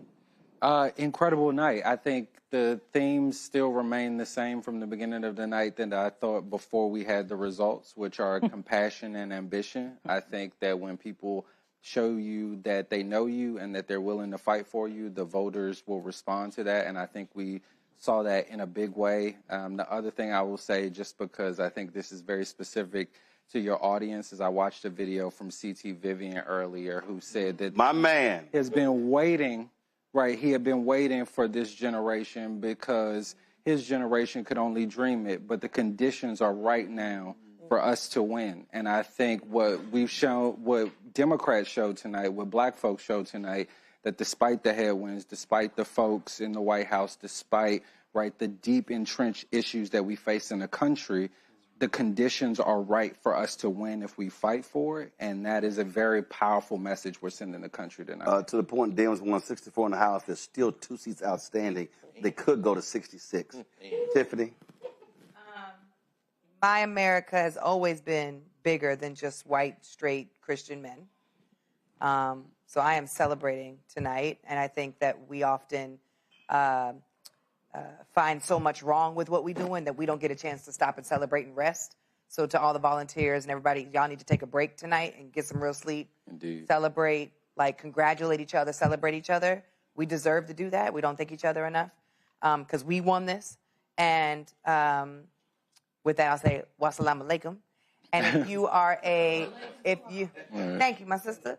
And if you are a college-age student and attending a public university, you should go to usstudentassociation.org and join our movement.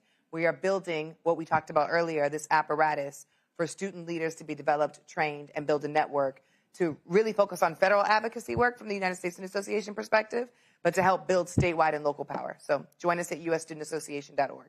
Nola? A few things. So I agree with what Lauren said. I'm going to put it a little bit differently. The weaponization of national security will come swift and fast. We are already seeing it. We've already seen it with the deployment of the military in our cities. We're going to see it even more. And one of the reasons being, you know, before October 7th, before Hamas, they attacked Israel on October 7th, there was a normalization process that was happening in the Middle East, where Middle East countries were in a process of kind of recognizing Israel, not necessarily wanting to be their besties, but recognizing that they were there, you know, that they were a power. And since October 7th, a lot of that has been erased. So as I sit here as a national security person, a foreign policy person, I'm elated, but I am also cautiously worried. There will be some sort of response. There will be some sort of global response. And I don't know what that's going to look like. It's going to be messy. But for the country, I am very happy that the response is what the response was. But I don't think we should be naive about the relationship between Israel and Muslims. It is older than all of us sitting here together. It is biblical, and it is after that, right? So this is not just a situation that is about New York. It is beyond that. It transcends that. So I'm curious to see what that's going to look like. But I am very happy that we get to sit here and talk about W's, because as we've been sitting here on this set for quite some time, it hasn't felt good for a while. So I'm going to take those W's. I'm going to go home. I was going to go to Reese's house tonight because her man also had an election tonight. But I'm going home, and I'm going to watch. What happened? Did he win? I just texted her. I don't know. She didn't tell me. She said they're going to bed. I hope he won. CJ, baby, I hope you won. They're going to bed. Putting all the positive energy, CJ, that you won. But my point is this. While tonight was amazing, the Mandani thing will have global, I don't want to use the word consequences. That's too strong. But I don't want to be naive about where we are globally, right? And that's it. Yeah. Greg? I mean, you know what I'm always going to say. This is why Black Star Network is so important. Nothing else anywhere came close to this.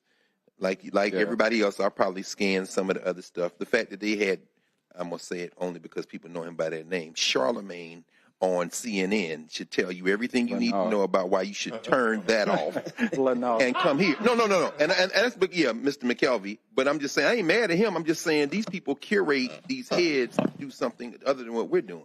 But as I'm looking at this room, and I agree with you, and I mean, we got young people here and who are doing incredible work. And I look at this studio, and you know, you had a president of the United States whose people came from Kenya. You got a couple of New Yorkers over here with James Baldwin and Harry Belafonte, whose people are from Jamaica. But as I look at Idabel Wells Barnett over there over your shoulder, I think about the fact my man Travis Armstrong just texted me from Mississippi, said that Teresa Gillespie Isom won the Mississippi second. So when you put that with Johnny Dupree, who won the 45th senatorial district, the Democrats broke the supermajority in Mississippi. Oh! That sister's home. You know what I'm saying?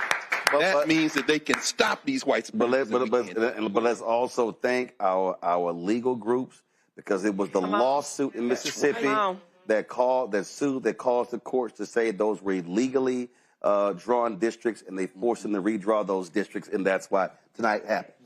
Yes, sir. No, that was it. I mean, we just have to remember, as everybody said, I'm just echoing it. We'll win. We just got to stay on the path. I just saw this tweet here from Carolina Forward. There is just no Republican enthusiasm down in Mecklenburg at all. That's in North Carolina. All the candidates flop. Democrats are crushing it. Again, that's in Mecklenburg, Mecklenburg County, where Charlotte is, and that's going to be the precursor to next year. And give it up for that sister in Charlotte, Vi Lyles. How bad? She going with 70.25% of the vote. Wow. And she beat the Republican Terry Donovan, who got 25.75. So she won there. And so, again, this is what happens, again, when folk turn out. So what's the point of all of this? I said this last year. You cannot fixate on 4 years from now. You can't fix it on 2 years from now. You got to focus on what's next. And what we saw tonight is what happened when people actually give a damn, mobilize, organize, and they vote based upon issues. They don't whine and complain and say, I'm going to sit out, things along those lines. They recognize that somebody is going to win. So it's going to be your side or their side that's going to win. And then we see what happens. My issue is not, I don't despise Republicans, but I hate MAGA, and I hate their agenda. And what they are doing is they are attacking black people. They want to defund black America. They are attacking black mayors. They're attacking black elected officials. They want to wipe out, with that callous decision, we know the Supreme Court is going to come down. They want to wipe out anywhere from 12 to 30 members of the Congressional Black Caucus. And what I keep saying to black people is that even if they wipe out a lot of these seats and they start moving us around into other districts, if we vote our numbers, they lose even in those districts. Mm-hmm. As if we vote our numbers. Let me also be clear. There's no such thing as gerrymandering in state elections. Mm-hmm. And so if we vote our numbers in North Carolina and vote our numbers in Georgia and vote our numbers in Mississippi and vote our numbers in Texas and vote our numbers in Louisiana, the South does not have to look like it looks. That's right. But it's a lot of folk who are saying, well, if we could get Stacey coming, Stacey Abrams ain't coming to your state. But guess what? There's already somebody like Stacey Abrams in your state. Right. So what has to happen is you have to be willing to join with those folks. We also have to pool our resources. I think back to Will Haygood's book on the confirmation hearing of Thurgood Marshall. And in his book, he talked about how black folks in Texas put their money together to hire the lawyers to sue the Texas Democratic Party because they had closed primaries. And they took that case to the Supreme Court, and Thurgood Marshall did not want them to take it to the Supreme Court because they feared if they lost, it would set them back, and they did lose. But what the key was here, these black folks said, no, we're going to fund this lawsuit ourselves. And so where are we right now? And I keep telling y'all, don't send money to these parties. Don't send money to these candidates. Send money to black organizations who we know who are going to be on the ground in 2026. Black Voters Matter, National Coalition of Black Civic Participation. We know Until Freedom. We know USSA, and there are others as well. But we have to understand. Look, New Georgia Project was New Georgia Project. Listen, yeah, they shut down all of that work. And what did Tiffany say earlier? This is what happens when we have a group that starts and all of a sudden they then disappear. That can't happen. I'm telling all y'all right now, they are coming after everything in Black America. And I've been sitting here looking at all of these tweets, and guess what? That same bullshit algorithm that Elon Musk is forcing all of their tweets down our throats. Oh, the crying and the whining is amazing. But I'm going to tell you right now, these evil-ass people, they're going to be pissed tomorrow. Yep. They're going to be angry tomorrow. And there's nothing better than to have them even more pissed off a year from now. Come on. I would love for them to be whining. You talk about 13 seats picked up in the Virginia House. Imagine if they start crying, they lose 20, 30 seats in the U.S. House next year. But that will not happen if we don't keep our foot on the pedal. Let me be clear. Keep your foot on their necks and step harder. Go harder. When Cooney's like, he is crazy. I'm telling y'all, all of the whining and complaining, I want them to be complaining more. Because I'm telling y'all, they cannot stand the diversity of this country. My book is called White Fear, How the Browning of America is Making White Folks Lose Their Minds. And they have been losing their minds. They've been riding high all year. They've been so happy with Trump and ICE and the National Guard and Doge and Elon Musk. But what did I keep telling y'all? Bill Ackman might be a billionaire. Elon Musk might be a billionaire. Mike Bloomberg might be a billionaire. And they might spend 100, 200, 300 million on the race. But every single one of their weak asses only got one vote. And for every poor person who sits out, understand, they might be billionaires, but your vote counts just as theirs. And the 90 million people who did not vote, those folks can beat back every single one of these billionaires in next year's midterm election. So we're going to be right here. We're going to be on the road. We were in 5 cities in Virginia. One of the reasons why we've been focused on raising this $1 million, we're launching a new midday show as well. We're looking at launching a health show. When Tiffany get her act together, we're going to be launching her show. Yes, I did. Yes, I did. Put the camera on her. Put the camera on her. She waving a fan. Don't give me a solo shot. Put the camera on her. When Tiffany start playing around, we're going to launch her weekly show. Put the camera on Tiffany. Put the camera on Tiffany. Thank you. My God. All right. So y'all know right now, I had to announce it. So Tiffany going to do a show. No, that's why I'm mad, because if you say it publicly, now I got to do it. Yeah, you got to do it. It was all text messages before you. You got to do it. So the point I'm making, y'all, is what we did in Virginia, we want to do the exact same thing around the country. We want to pinpoint the places where we need to be. We want to be mobilizing voters, reaching y'all, talking about your issues, pulling folks together.